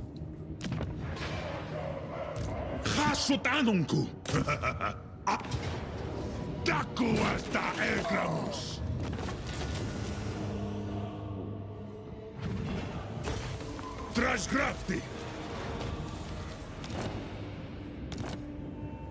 Awanrag. Dangtalaj. Wanan Baras. Yeah, I'm liking my Hobgoblin Wolf Riders. I wish I could get a bit of arm, like an upgrade that would give them a little bit of armor or something, so they just wouldn't die so heavily to ranged. Like they just, like archers just wreck them really hard. Astragoth Jolahu. Anil Tuz. Thaumansi Anunku. Akazak. Udio Vend. Alright, we'll clean up the remnants now. I shall spill some more blood for you, Jacob, in your honor. So yeah, it's a great time to buy a DLC, and yeah, I pretty much recommend all of the like Warhammer 1, 2, and 3. I recommend all of them as good games. They kind of get better as they go along, although some people like prefer Warhammer 2 to Warhammer 3 still. But if you got Warhammer 1, 2, and 3, you've kind of got the choice of all of them. But yeah, I think yeah, like you kind of want Warhammer 3 because it's the latest one. But yeah, Warhammer 2 is 66% off, Warhammer 1 75% off, and each one of those you get like 4 or 5 races included that you can play. So I feel like in terms of value for money, like the the normal Lord packs give you like 2 races that you can play, whereas the full games like give you like 4 or 5 races you can play. So yeah, that's like substantially better. Do you need, does Britannia come as a free LC with Warhammer 3 now, or do you need to buy like, yeah, like the DLC, the free LCs are not, the free LCs aren't tied to particular games, are they? It's like if you get Warhammer 3, you get all the free LC for everything in Immortal Empires, right? Or do you have to have, like, if you want Britannia free LC, do you have to have game 1?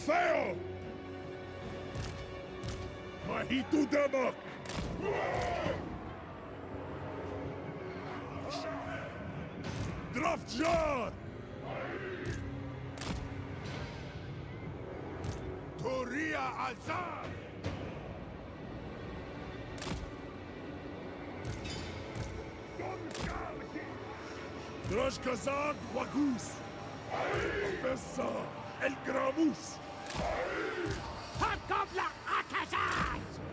Transvaral! Korutash Hobgobla! Khashut Anungu Yeah, nice, nice flat ground. Flat ground here, so that should be good.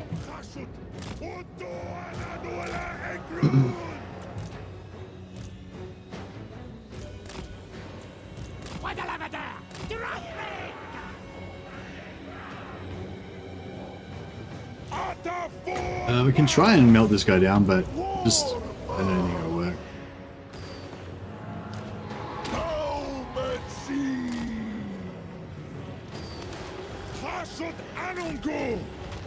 One leg! Drong and drang! So, what do they, if they're chasing the flying units, what do? They just stand here near me? Oh no, they're just sort of doing their thing.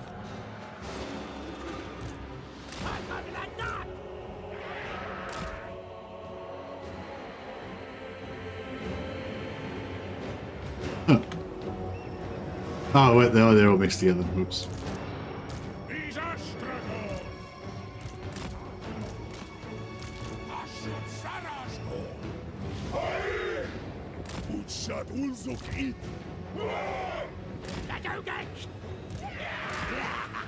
This one, boys! Village sweeter, Kaye! Fajamuda flesh! Kazukas and Brew! Anfa Agrimazul! Dach der! Ut Udiol Ardugan! Kajak Mongolo gejägt! Gott, das ist gut! With It's my boy! Grum's Bar Elves! Drin Ungal! Da! Sich winter Aduhal! Doleth Kastalan!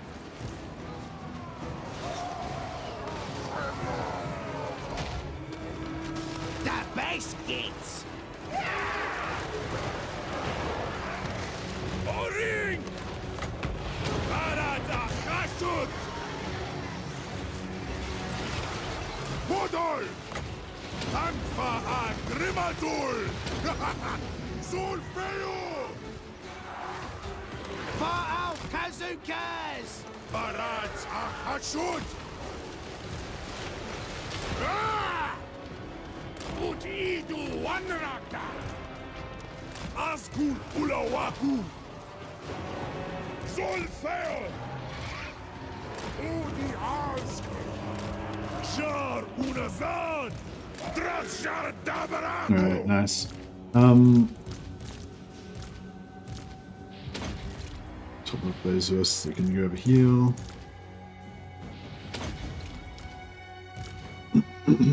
Nice.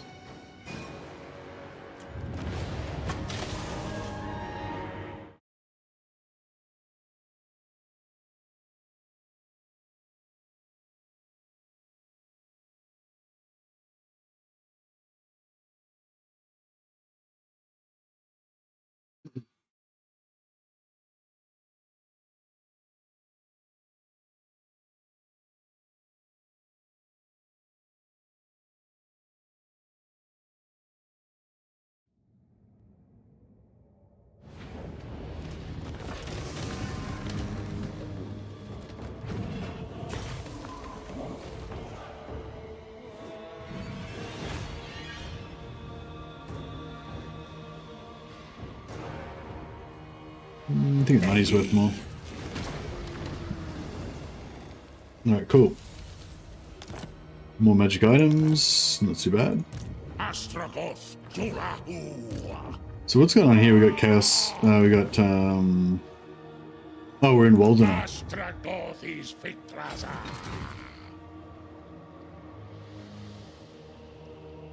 Thaumansi Anunku. Azkul Tadum.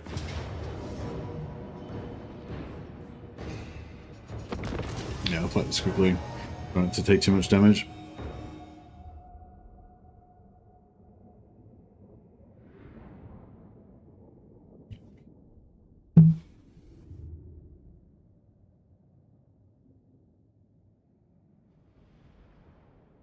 I wonder what would happen if I just built up a massive empire really early. Like, I wonder if the AI would actually trigger to kind of go. Well, I guess, yeah, probably you guys know. Some of you guys would know. Like, if you build like a really big empire early, like if you take over a lot of territory, does it trigger the AI to get more aggressive? I mean, I assume it does, but maybe not enough. That was the problem.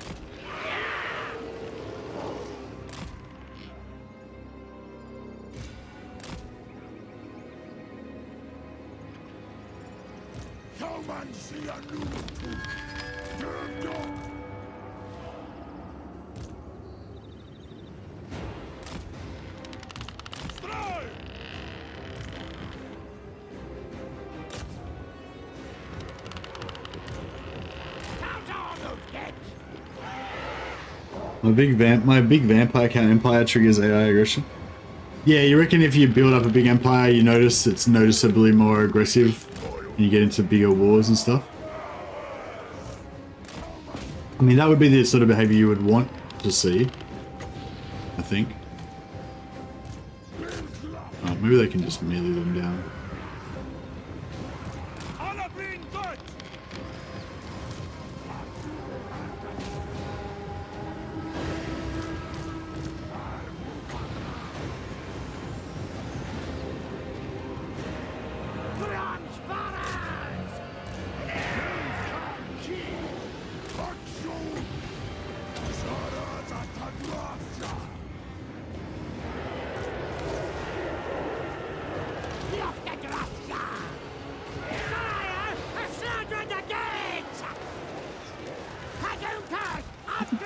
What's the one with the pathing with those guys?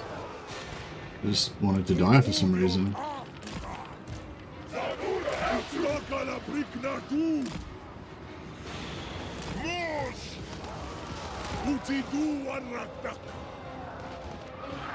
Trade deals seem to stop trade deals seem to trigger aggression, you reckon? Trade deals, I mean, they give you more vision. They can give you more vision. No, not for vampires though. Sorry. Not sure how trade deals would trigger more aggression. Yeah, I don't know. Maybe. Maybe it's something else that kind of goes along with trade deals or something.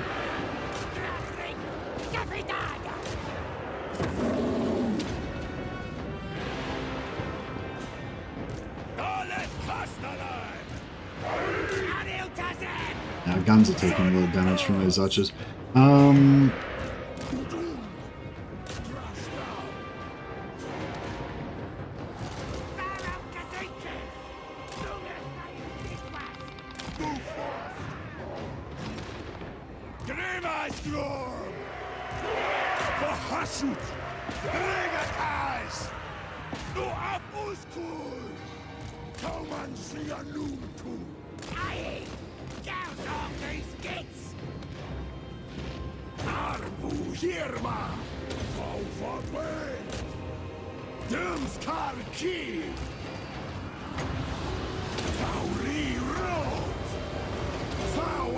shoot!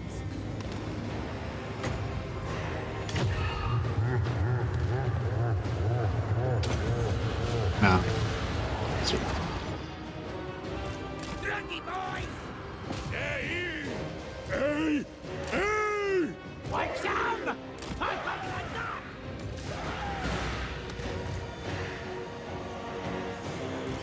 The biscuits! Terrier to slaughtering!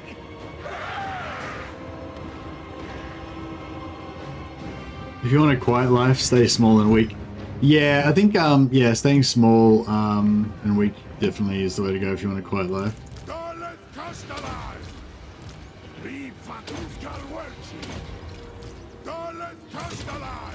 Yeah, we're rich in healing potions right now, so that's good.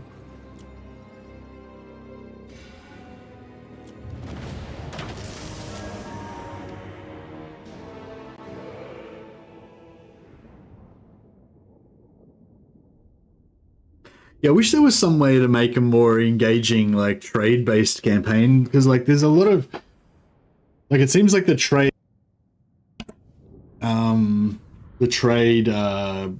system, you know, like, it feels like it should be interactable more, but it just doesn't really do much, you know? Yeah, it'd be kind of cool if you could trade for individual resources and stuff, but I suppose it wouldn't really be useful for anybody except the dwarves.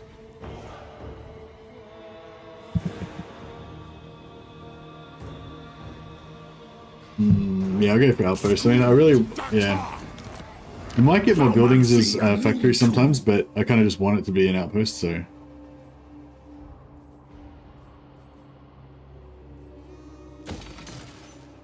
Astragoth, Yolahu.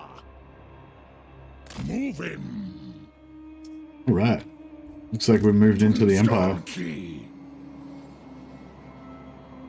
I'm just going to quickly go to the toilet. I'll just insert an ad to entertain you.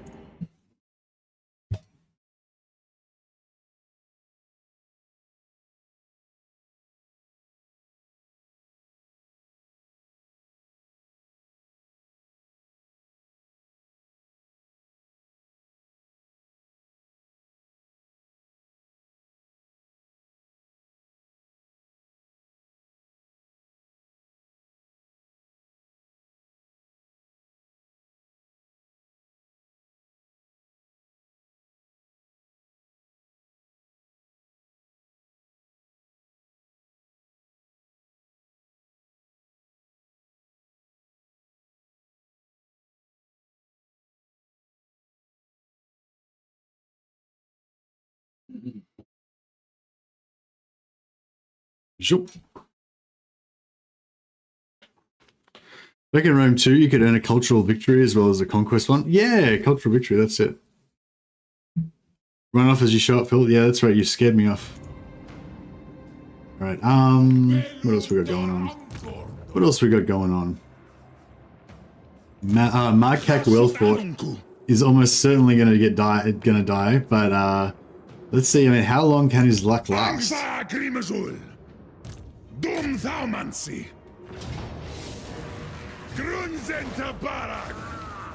could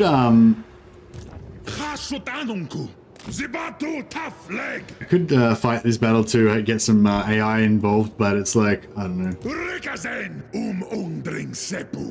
Not really worth it. Oh, wait, just for the theme. But yeah, I was hoping that we would get more like fun AI battles. There was a couple of fun ones at the start when I was rolling around with lots of lords, but yeah, I've kind of got away from that. I need to probably get more lord recruit rank, more lord recruit rank, and then we could get more flying caster lords. That would be fun.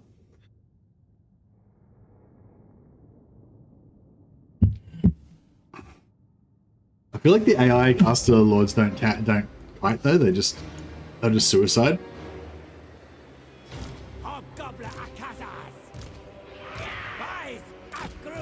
Actually, this could be good idea, good time to level up our Chaos Warriors as well. Hobgoblin out. Chaos Warriors frontline instead of honorable stoic Chaos Dwarf Warriors, that's a grudge. Nah, that's perfect. It's like, you know, mercenaries that we use to expend their lives instead of valuable Chaos Dwarves. Chaos Dwarves use the guns, because they're not stupid. Soil fail. Chaos Warriors, you know, they love fighting and getting glory for their Chaos Gods, so we'll let them. Order.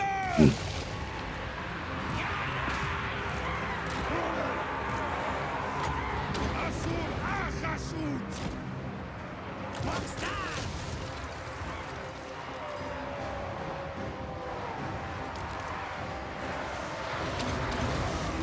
Lie down it. They will cower. Das death fell for Bel. What? Curse! Hasut Anungu. Time to destroy. Oh, that cat! Strike! What? Ruinous powers. Hobgoblin Akazas! Is that so? Odoxon! Hasut Anungu! Hasut Garaz! Zaraz Atadrasha! Greet him! Here he is. To crumbs, boys! This was, boys! Hobgoblin Akazas! He's just gonna ignore those guys, alright, fair enough. Good call.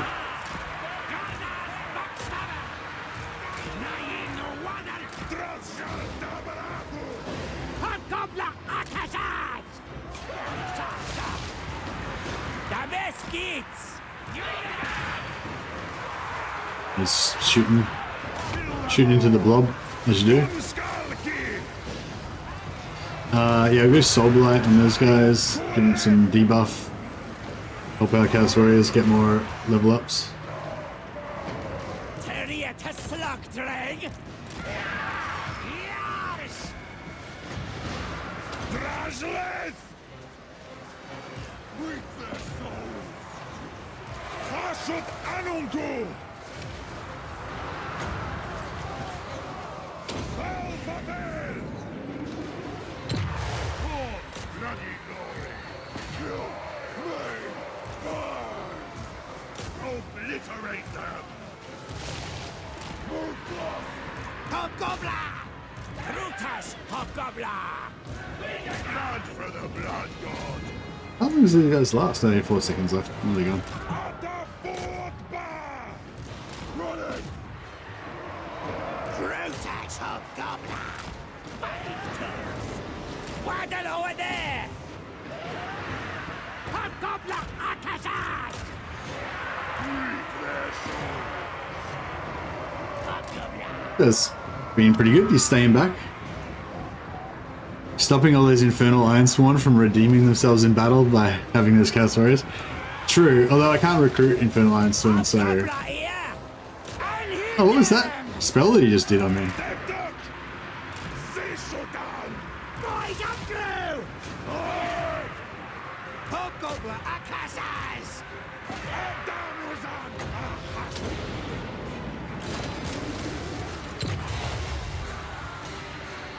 Ashokara! Nay, your demand! Running! Oh, get him. They will Nah, oh well. That's They got a bit of experience. What's up? God does it do!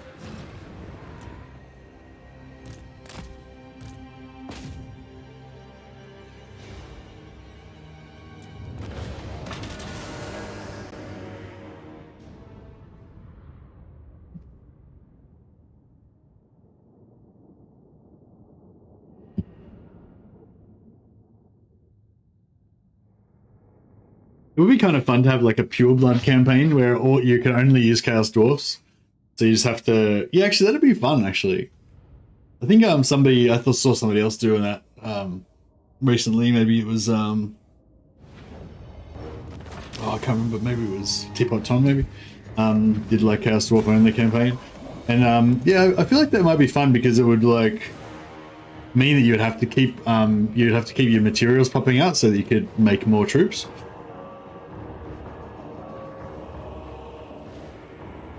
So it'd really force you to interact a lot more with the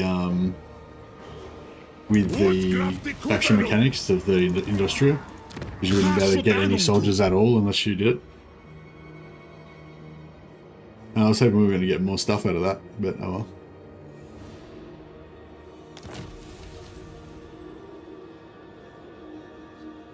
Depending on how far you're willing to go, it's can range between tricky and trivial. Yeah, I think it'd be a little bit tricky at the start, and then it would just not really matter after a while.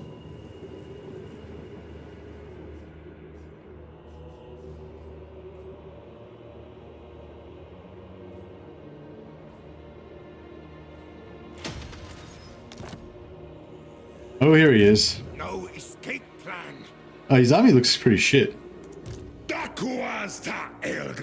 You dare How strong is he? He's ranked 14. Okay, so he must have a lot more armies than just that one. He can't reach this, can he? No. I not wait through scat. I don't think so. Waddle! Angva Grimazul! Not with my tail. We'll see if we can lure him in. Zul Unajar! Oh, Mark X is level 18. He's so close to getting immortality.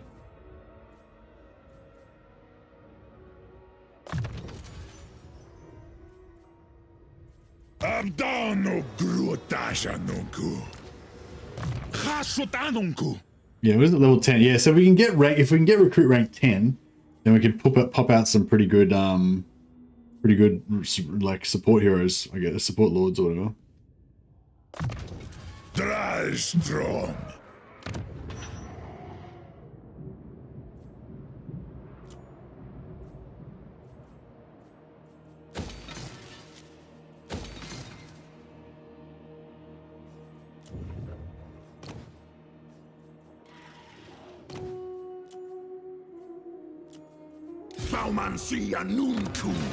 Just equip our mutant so we can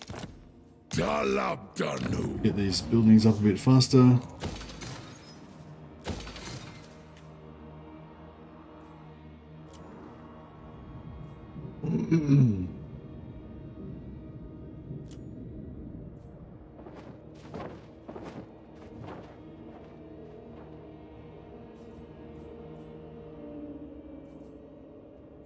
Materials output 30%. That's pretty solid.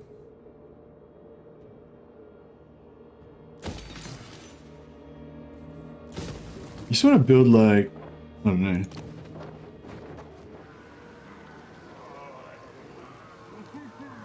Let me recruit another guy here. Yeah, fine. And we get more next turn? Yeah.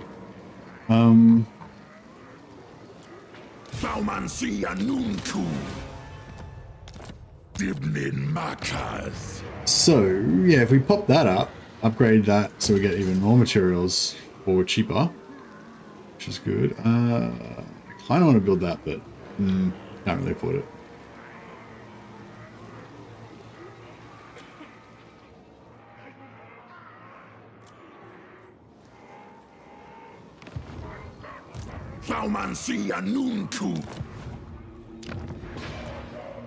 This one, we can just leave it as is.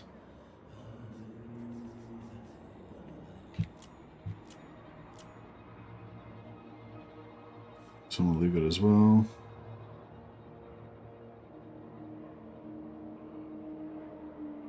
Oh, yeah, actually, we want tier 3 here so we can get the gold.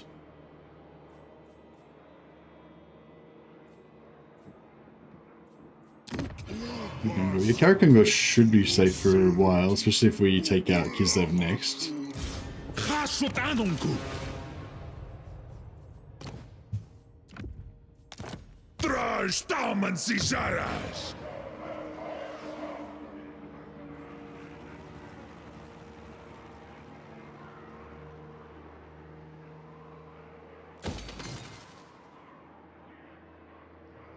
Yeah, that's pretty good. Materials 920 per turn. Yeah, that's pretty good. Pretty good. Too bad. Fallen King Mountain. Yeah, we're just gonna get money for that now. As in you can invalidate all unit caps entirely if you want to, but then again the upkeep is still a bit high. What do you mean you can invalidate unit caps entirely?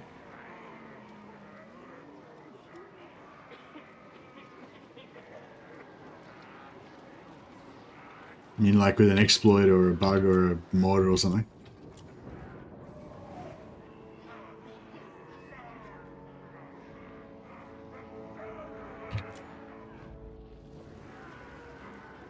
Sentinels? I mean, I feel like we could probably hold this.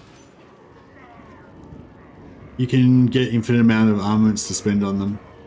Oh, through cheese.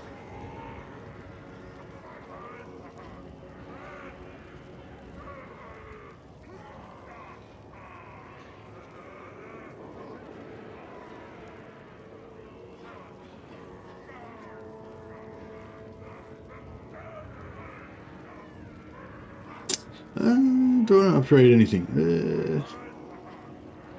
I don't want to convert this.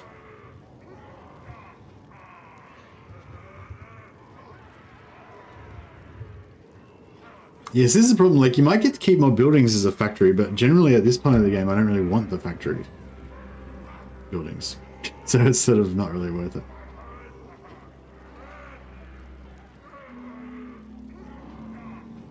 Remember to like and subscribe. Oh, thanks, Wolves. Thanks, Wolves12. Appreciate that. Alright, should we start recruiting more units? Yeah, Yeah, maybe we'll keep recruiting. What else we got going on? Oh, this guy.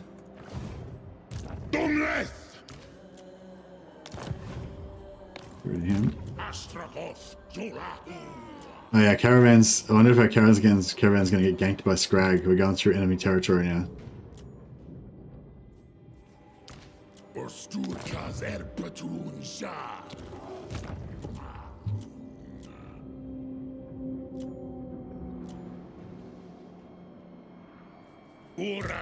Should I bring this army out of the settlement just in case?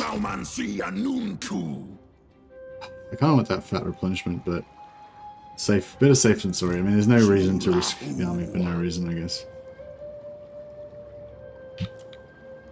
Can you still send caravans if you own the destination settlement? Yes, I believe you can, yeah.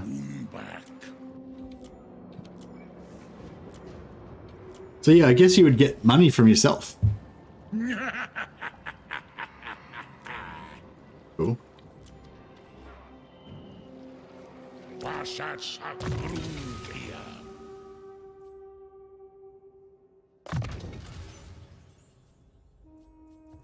I don't really remember getting money from myself, but I don't really pay attention. But I'm pretty sure I've owned a settlement and I've sent it to my own self.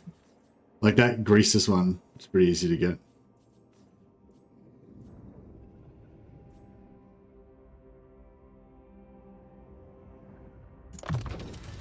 Yeah, that's pretty good. Directly add. Can you directly add units to the caravan besides heroes and events? No, just heroes and events. Yeah. But I mean, heroes. What do you need? Heroes are really strong. But, like if you make like 19 Turuks or something, like then it'd be pretty strong. It'd be, and if they don't have any upkeep, I don't think either. Yeah, if you put like, yeah, put a caster, I don't really need a castellan. Put a caster and 18 Turuks into your army. Pretty good. You can go wherever it wants, just kill everyone.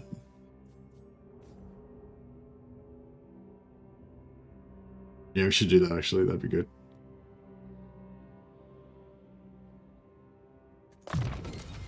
Abdernu Gruta Shanunku. Groma Drazul.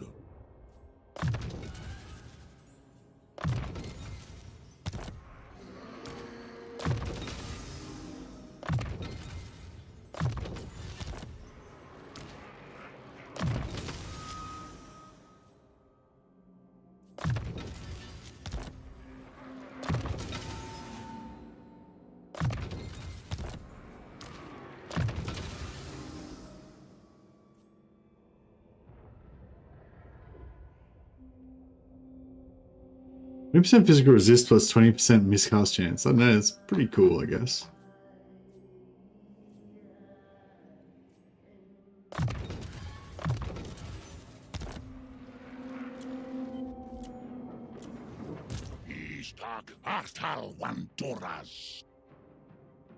Armor. Oh, Callan Firesmith's level 20. Nice.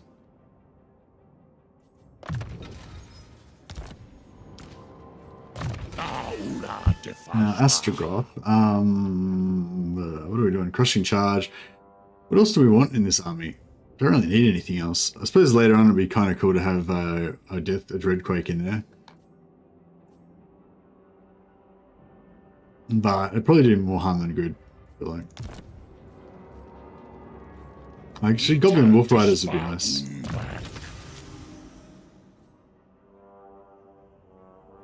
Yeah, firing drills is good. And then if we ever want to put some guns, some ambushes in there, that'll make it extra good. Alright, so I think we want to build a fortress somewhere. Where we can chuck one in the woods.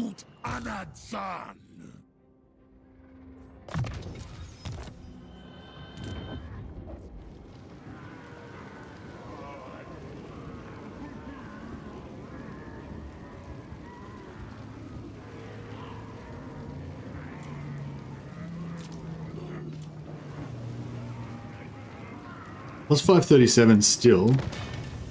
We could...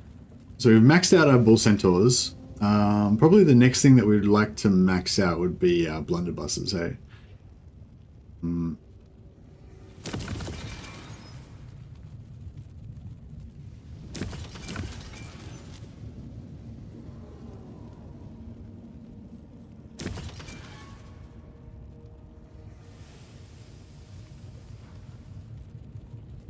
How much more we got? 2,000. Oh, we got 2 heaps.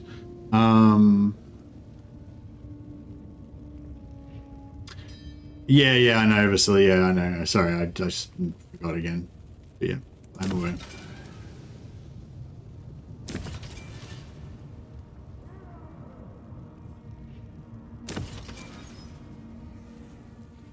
Cool. All right, we're maxed out on that. So now, if we want to go Health Forged. Missile infantry. What do you want to get for missile infantry? You want stalk, basically, don't you? You want stalk so they don't get shot so much. And what else do you want? Extra powder? Stalk, extra powder, and extra ammo. Oh, suppressive fire you want, hey? Stalk and suppressive fire is probably the two main ones. Should we go for reload? Yeah, reload and extra powder would probably be two good ones as well.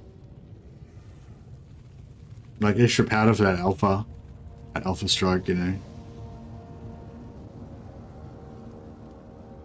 Yeah, I gotta get that. That's crazy.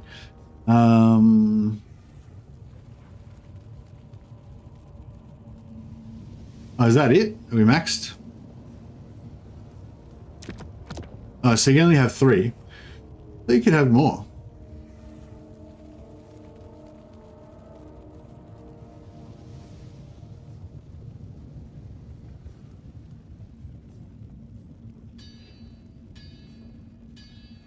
But yeah, so you can extra powder or ammo. Extra 2 more at the end of the tick tree. Ah, nice.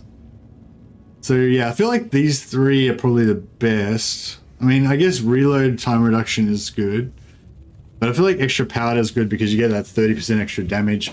It's like, well, it's like 20% of your ammo does 30% more damage. So it's essentially only a 6% kind of increase, but it's 6% base damage and 6% explosive. So,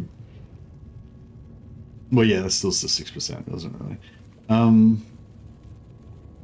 Yeah, it's like 6% overall, but 30% front loaded. So alpha striking shit more. And we can reload with our Castellans as well. I don't know. That's a flat 10%, but it's not front loaded.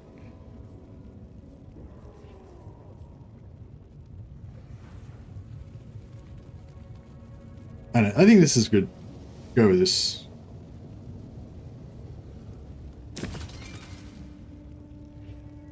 Faska prodni udial talas. Drop stalk for reload time? Yeah. Yeah, maybe.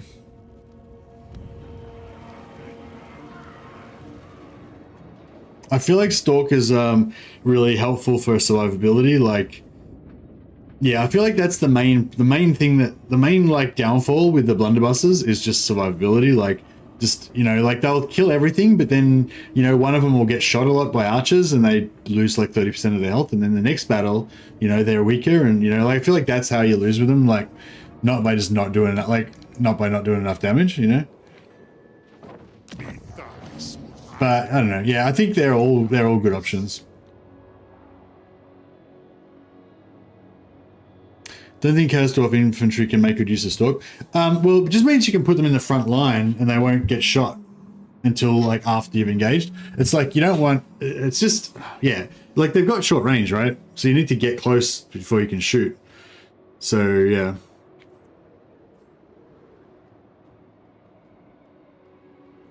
Dealing with range is what artillery is for. Yeah, but dealing with your blunderbusses is what their artillery is for, which they can't target because they got stalk. You know? I don't know. Let's we'll give it a try for a while anyway. We can always cancel it. How often can you change it? Can you change it every turn, or is it only every now and again you can change it? All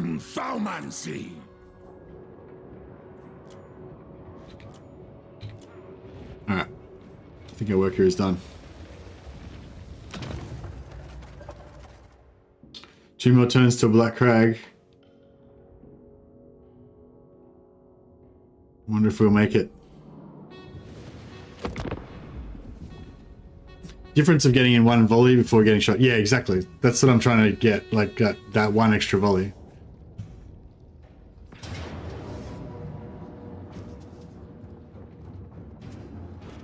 Okay. That's cool. I think we've got range on him.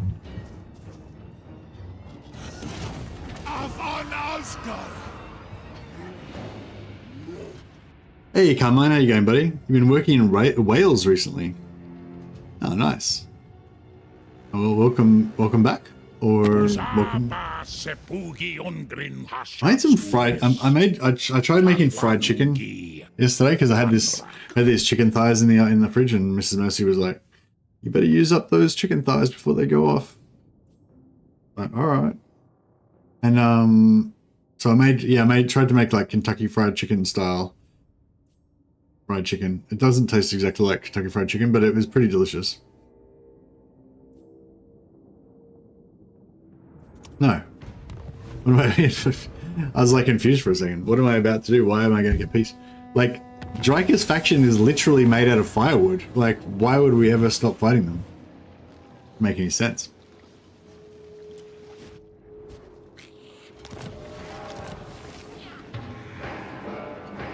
I have a first date tonight, chat. Any strategy advice? Okay, chat. Reading Pots is ready to receive your expert dating advice.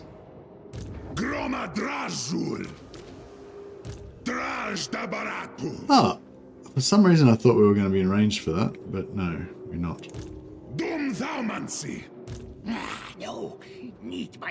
Don't talk about Warhammer. Yeah, that's probably a pretty good move. If he doesn't run and we can kill him, then I think we're good on this guy. But if he does run, and then they both counterattack, then we're probably screwed.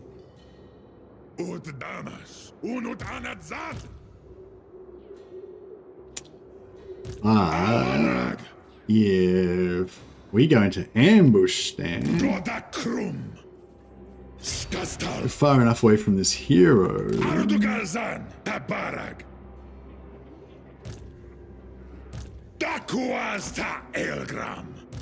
The council is disappointed.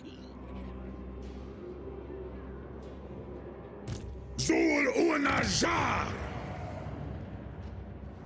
Draj da Baratu!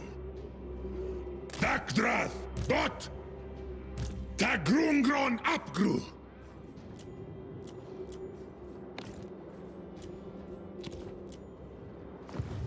Jar un kuz, zebartu tabara za hashut.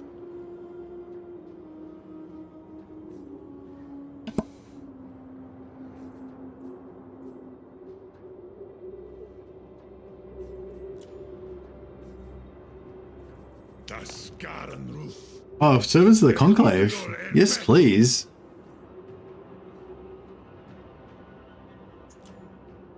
Check it out. We can hire allied blunderbusses.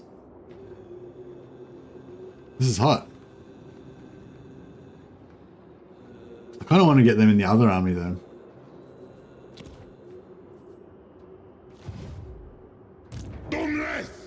I mean, this this army wants to stay kind of pure gobbo.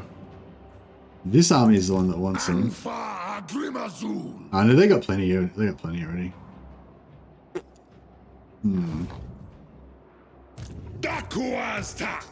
Fuck it, let's get some allied guns. How much do they cost there? Oh, they're expensive because we haven't got any shared enemies.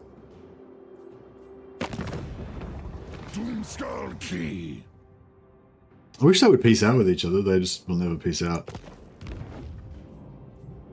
But yeah, I figured out that it's having allied races, like having allies from the same race, is really cool because you can get your red line buffs on them still. So if we get two, or I get one of these, then yeah, well, we still get our red line buffs on them, so they're cool. Yeah, it's really good. Yeah, if you have lots of allies in your same race, then you can just recruit heaps of stuff wherever you are. You don't need to worry about, like, it's global recruitment, but instead of waiting 2 turns for global recruitment and having to pay double and all that, you can just get your global recruitment from allies. Uh-oh. Uh-oh. Shit, this looks pretty hectic. How much money we got? Which one of these is better? Oh, I guess this one's better because it costs 3,000 gold.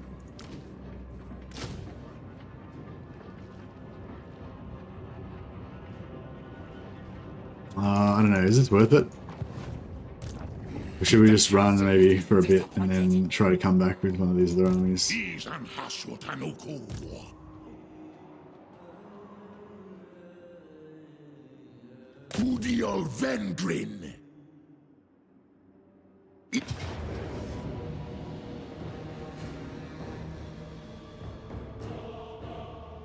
Oh man. Every time you fight these wood elves, like these minor settlements get really annoying, I find.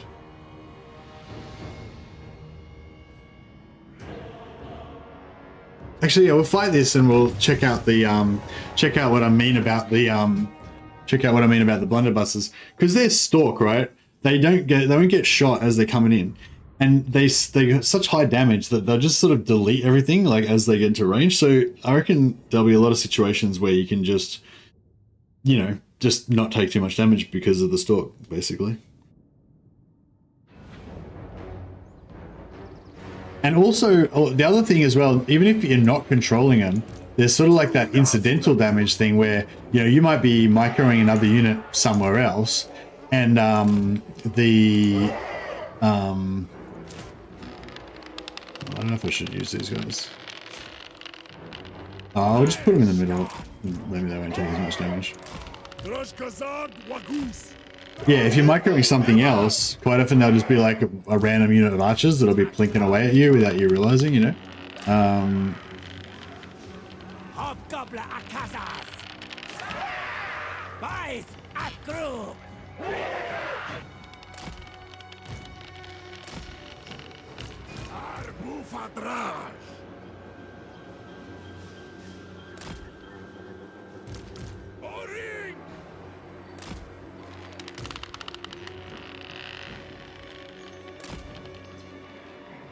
Doble a casas! Da best geht's!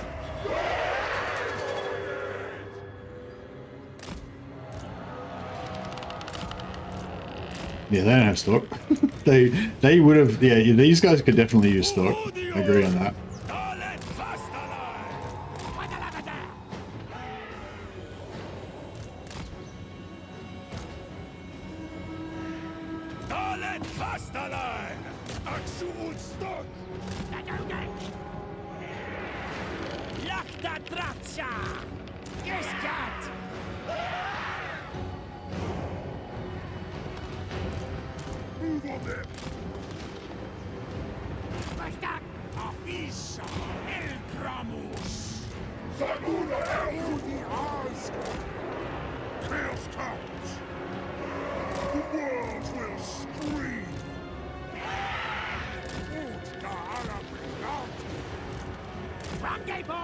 Oh, oops. Got terror out of it.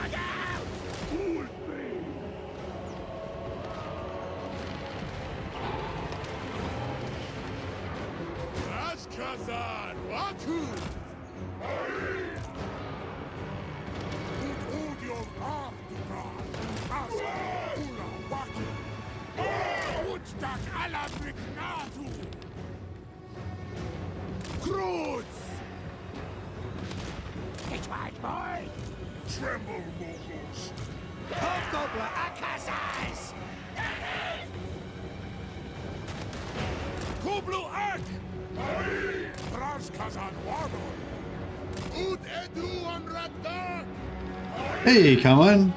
Thanks for being you. Oh, fucking, that's amazing, man. That's a massive £20 super chat. That's crazy. You've paid for my fried chicken today. Yeah, thanks a lot, buddy. I'll put you on the list of the Roll of Glory. Oh shit, I better pause that. I'll put you on the Roll of Glory, and we'll rename some soon-to-be dead Chaos Dwarf after you, so that you can possibly win glory.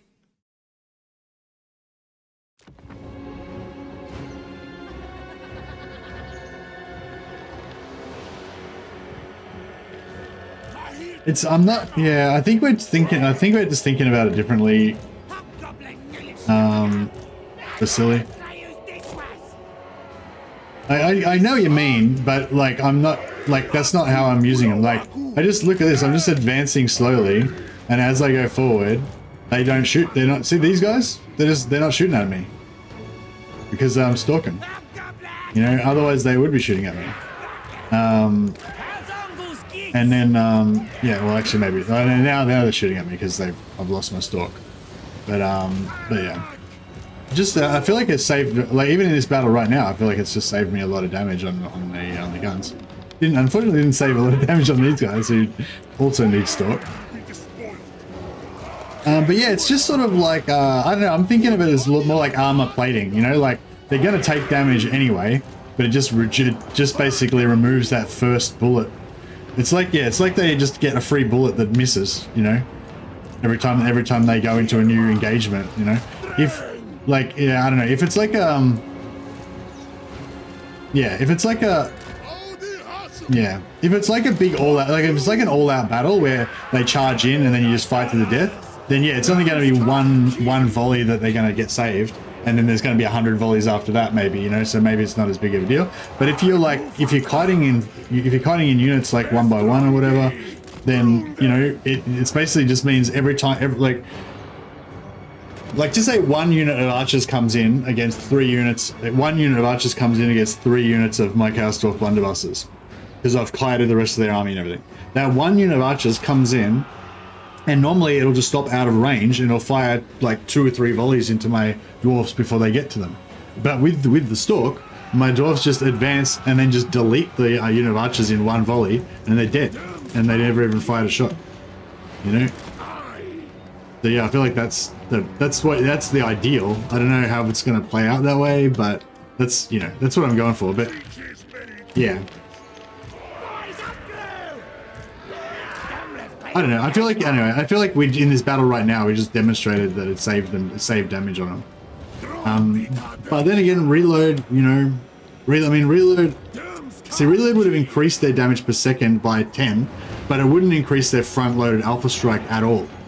So that, yeah, do you know what I mean? Like, I don't know if that makes sense, but yeah, kind of like if, I mean, like maybe my whole strategy of how I'm using them is not the best, but I feel like if the way that I'm intending to use them, I feel like that is pretty good.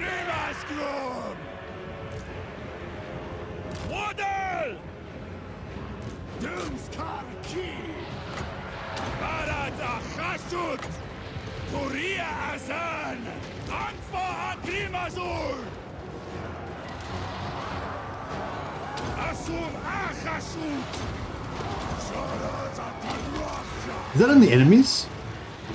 Oh, that's everybody, right? So he's just doing it to his own dudes. Excellent.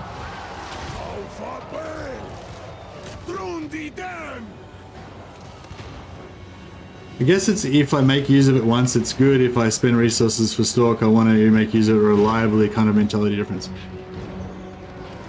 Yeah, but yeah, that's what I'm saying. Like, I'm going to be using it every single battle, pretty much. Well, every single battle where the enemy has ranged units. And, but the other thing is it also helps you with, I just got shot by my own things. It also helps you with, cheese kiting the AI because they don't see you guys, yeah? But anyway, yeah, well, I'll give it a try anyway, and we can evaluate together whether we think it's worthwhile. Thanks again for that super chat, Carmine. Like, I don't know if it's the same on your screen, but on my screen it's showing up as like a massive big block of orange that's taken up half my screen.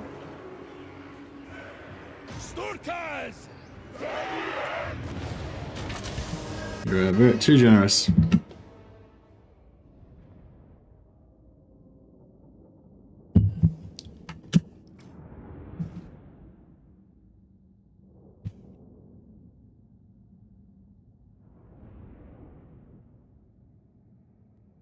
Oh man, I keep I like to do a minimum of 6-hour streams, but and a maximum of 8 hours. I think I figured out that's my kind of sweet spot. But I've been like having so much fun like playing Warhammer lately that I just always want to stream for like 8 hours, like the last couple of days anyway. Yeah, it's like I don't know. It's probably not a good idea, but we go outpost again. Yo, welcome, sir. I love the science too. Oh, nice. I'm kind of used to the thought that if they get to recruit actual Chaos Dwarf units, I already have a front line to hold the AI off and artillery to get rid of scary stuff. Use nothing but sneaky stabbers before that. Ah. I've never actually used sneaky stabbers.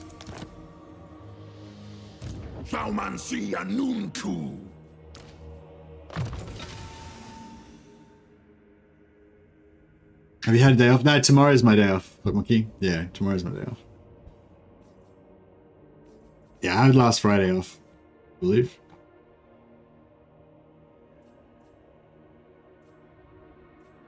But yeah, I don't know. I feel like I've just kind of gotten into a bad rhythm or something, and yeah.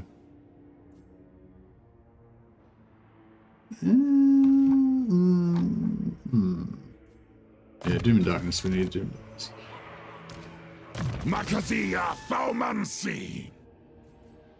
Yeah, I'm leveling up all of my Demon Smiths and stuff to be support, like support AI, to be AI controlled support characters, but I haven't actually used them as AI controlled support characters yet. Hellforged Ordnance, yeah. Do we want to go Hellforged with this, or probably eventually? Doomthaumancy.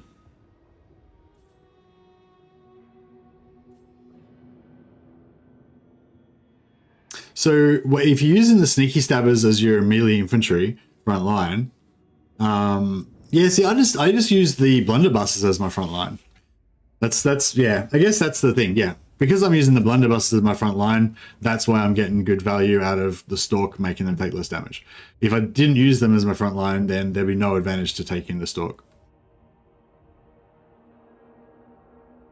They take effort to make use of, but they are worth it. Struggled at first though, but I'm glad that I tried to learn. Oh, nice. How do you play with them?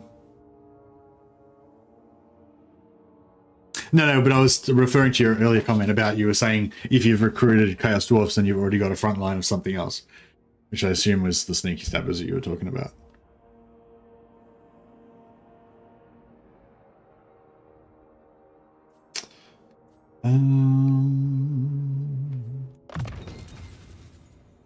Dibnin Makas. Astragoth, Zolahu. Should we take needling? I mean, I feel like Doomskull Key. I feel like Drake is pretty much on her last legs, but I don't really want to turn back. Yeah, we can't really turn back. We just have to raise a new army back there, I think. Dish Hashut Ankor.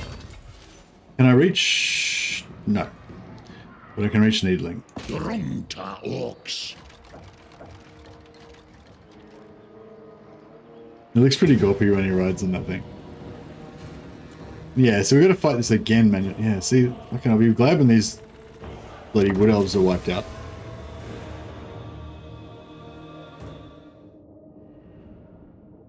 We appreciate your commitment to Total Warhammer Science, buddy. Oh, thanks, buddy. But yeah, that sounds pretty fun.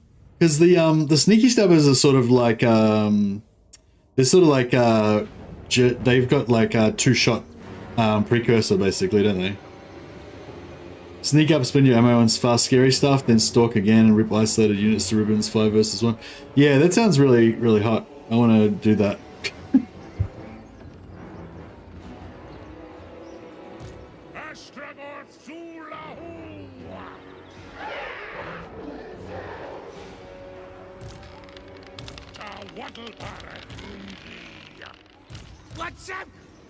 Alright, I think we're just going to magic this to death so that we don't take any damage. Oh, shit, I haven't got my healing on.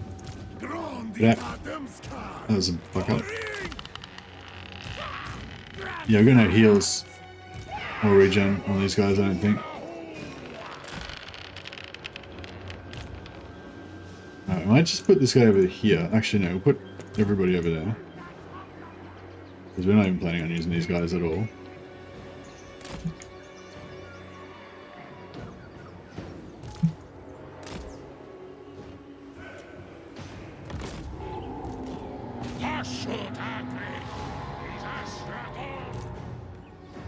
Yeah, these guys can just try and hide in the woods, I guess, or something. Don't know if that'll work.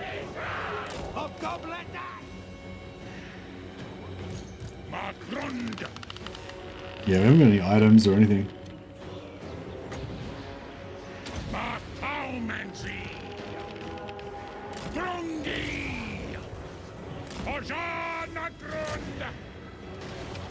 Good hit, good hit.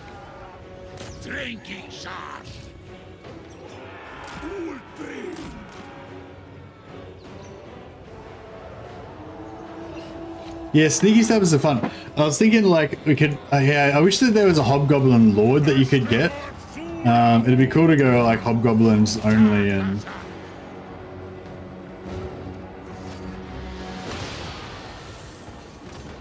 Don't touch any control points, yeah, for sure.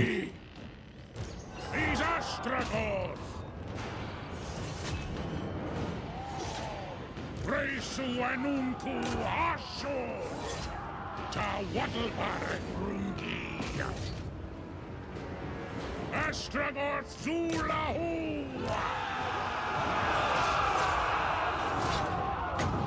Ashur Sao! He's Astragoth!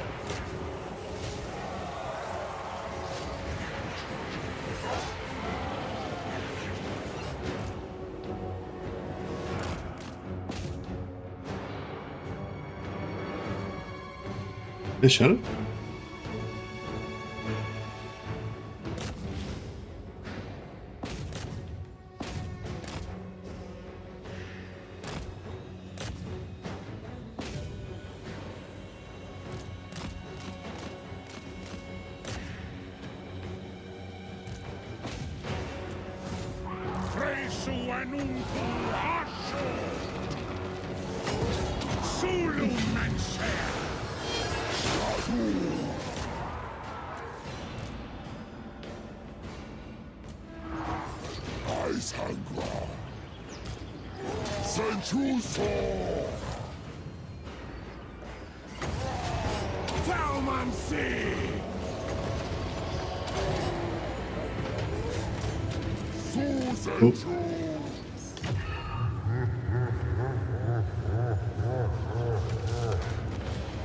Yeah, I wanted to do like a stalk thing with Alithanar as well, but I don't know. It's so hard because, like, I think the thing that makes one of the things that makes campaigns good in Total War is like the development throughout the campaign. So you start off with one thing and then you go, you know. So like, you know, it's really cool using like stalk. Actually, probably be pretty fun for a long time using the stalk units actually. But yeah, like. You know, like if I was going to do Lithanar, like Shadow Warrior, stalking type thing, same kind of thing, but with Shadow Warriors, you know, then yeah, it's kind of cool at first because you're like stalking these sieges and everything, but then after a while it kind of gets boring because you're just doing the same, you're stalking the same sieges over and over again, and you know.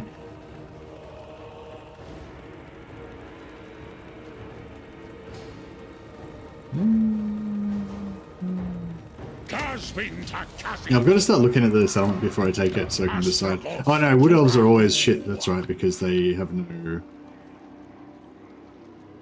Because they have no stuff. Naganov. Is there, Warhammer is there. Yeah, they're all pretty...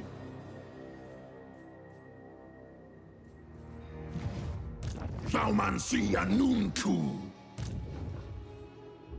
Zulahu.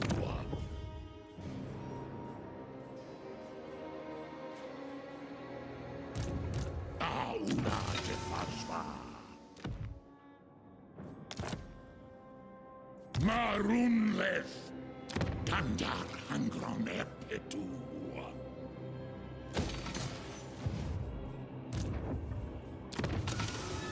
Yeah, no, I just meant for me, like, because it's, you know, kind of the idea is to try to keep the campaign as interesting and fun for people to watch, and as well as for me to play for as long as possible.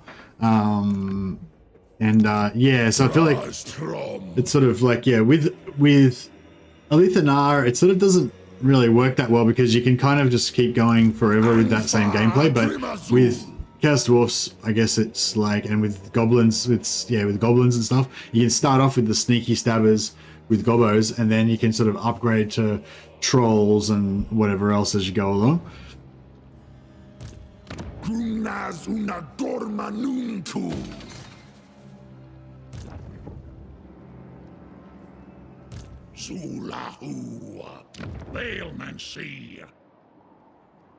Yeah, so we'll take, yeah, so see Griffinwood, right? It's going to be tier 5 in 12 turns.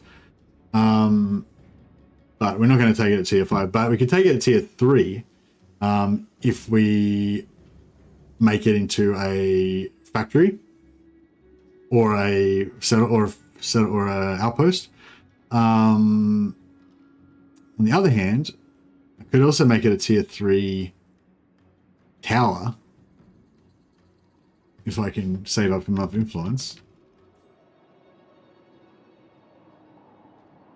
Actually, yeah, if I take this as like a tier 5 tower, will it keep all the stuff that's in it? Wait up, how come it's 12 turns until it's tier 5, but it's already got every slot filled? What's going on with that? It's weird. Alright, sorcery. Yeah, I want that as should spell. Although that's going to cost us...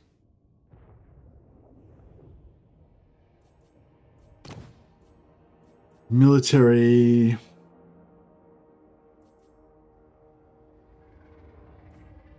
Actually, let's get that 500 reduced upkeep. Is there a +1 capacity for... Oh, yeah, there it is for Hero Infernal Castellans.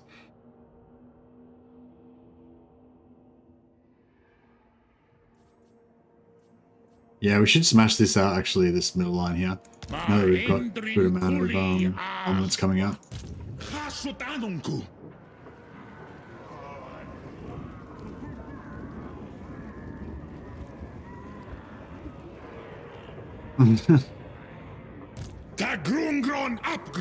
Oh, check these towers out. That looks cool.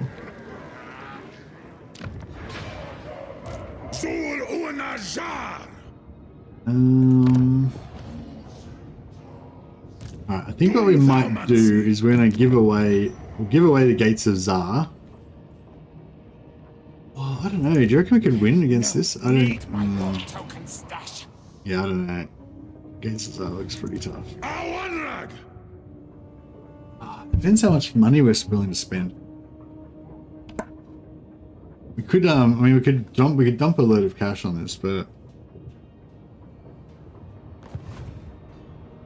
Shar hun kuz! Zebartu tabar as a hashut!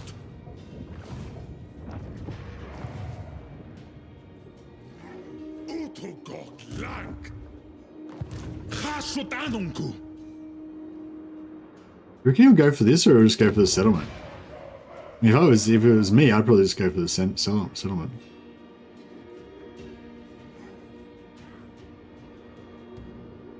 I guess if he goes to that settlement, I'll go for this settlement, so it'll be tit for tat sort of thing.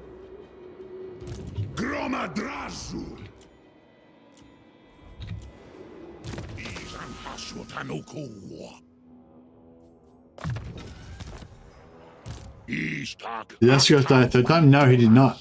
We died twice, and then we continued to play extremely recklessly. Nearly died a third time, and then actually in this tonight's game, I force marched a stack blindly into Dryker's territory, and nearly risked losing another again.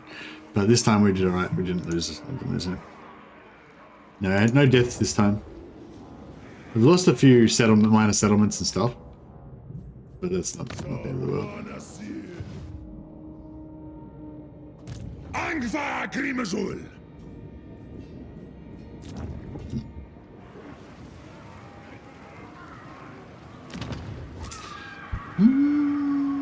Should I put money or yeah? I might just pump up a bit of all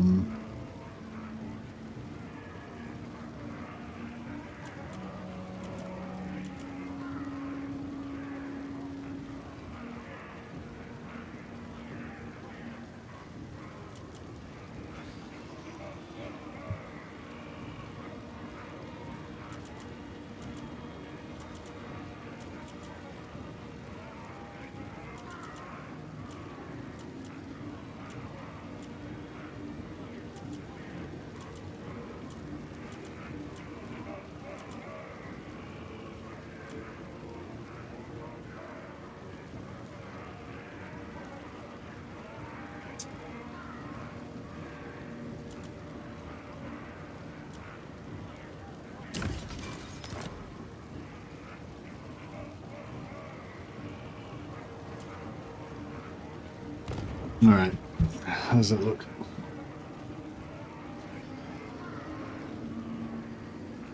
So we've got heaps of influence. So yeah, we can take over Griffinwood and then smash it up to like tier 5 or whatever.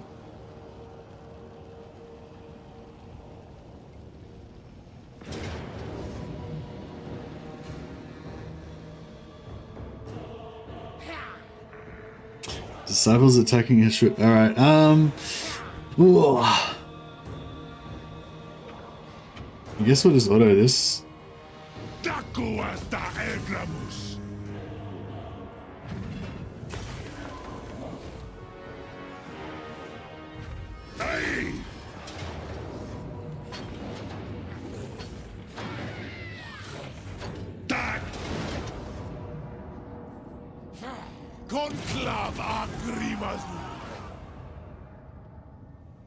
Okay, I think that worked out all right.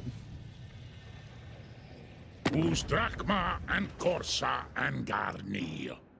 Who's a roof roomlith? Oh, I thought that was Kolek talking for a second.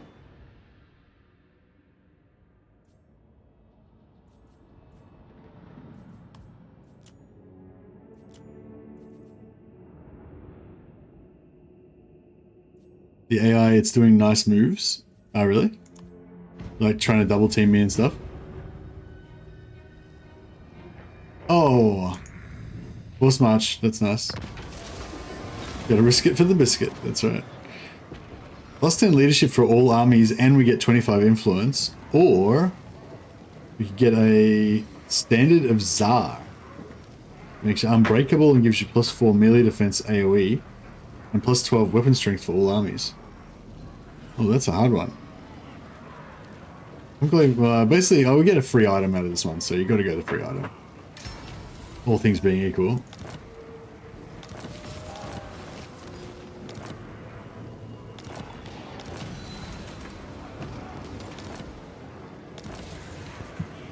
Oh, Black Crag, we got a mirror shield.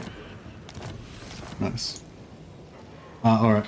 Well, it's just gone 6 hours, and as I was saying, I should probably try and actually get to bed early today, so I can get up and do some stuff tomorrow. Thanks so much for the generous super chats, guys. Yeah, special thanks to Reading Pots and Carmine Galante, especially. That was a huge one. Unbreakable was very nice. Yeah, exactly. And chuck it on a hero. It'll be really good for our allied armies. Although I don't know, I feel like there's not really been that much interest in this campaign. I'm not sure if that's just generally like anything I stream right now is going to be like low interest kind of thing, or if it's just because I've been playing this campaign shit or boring or something.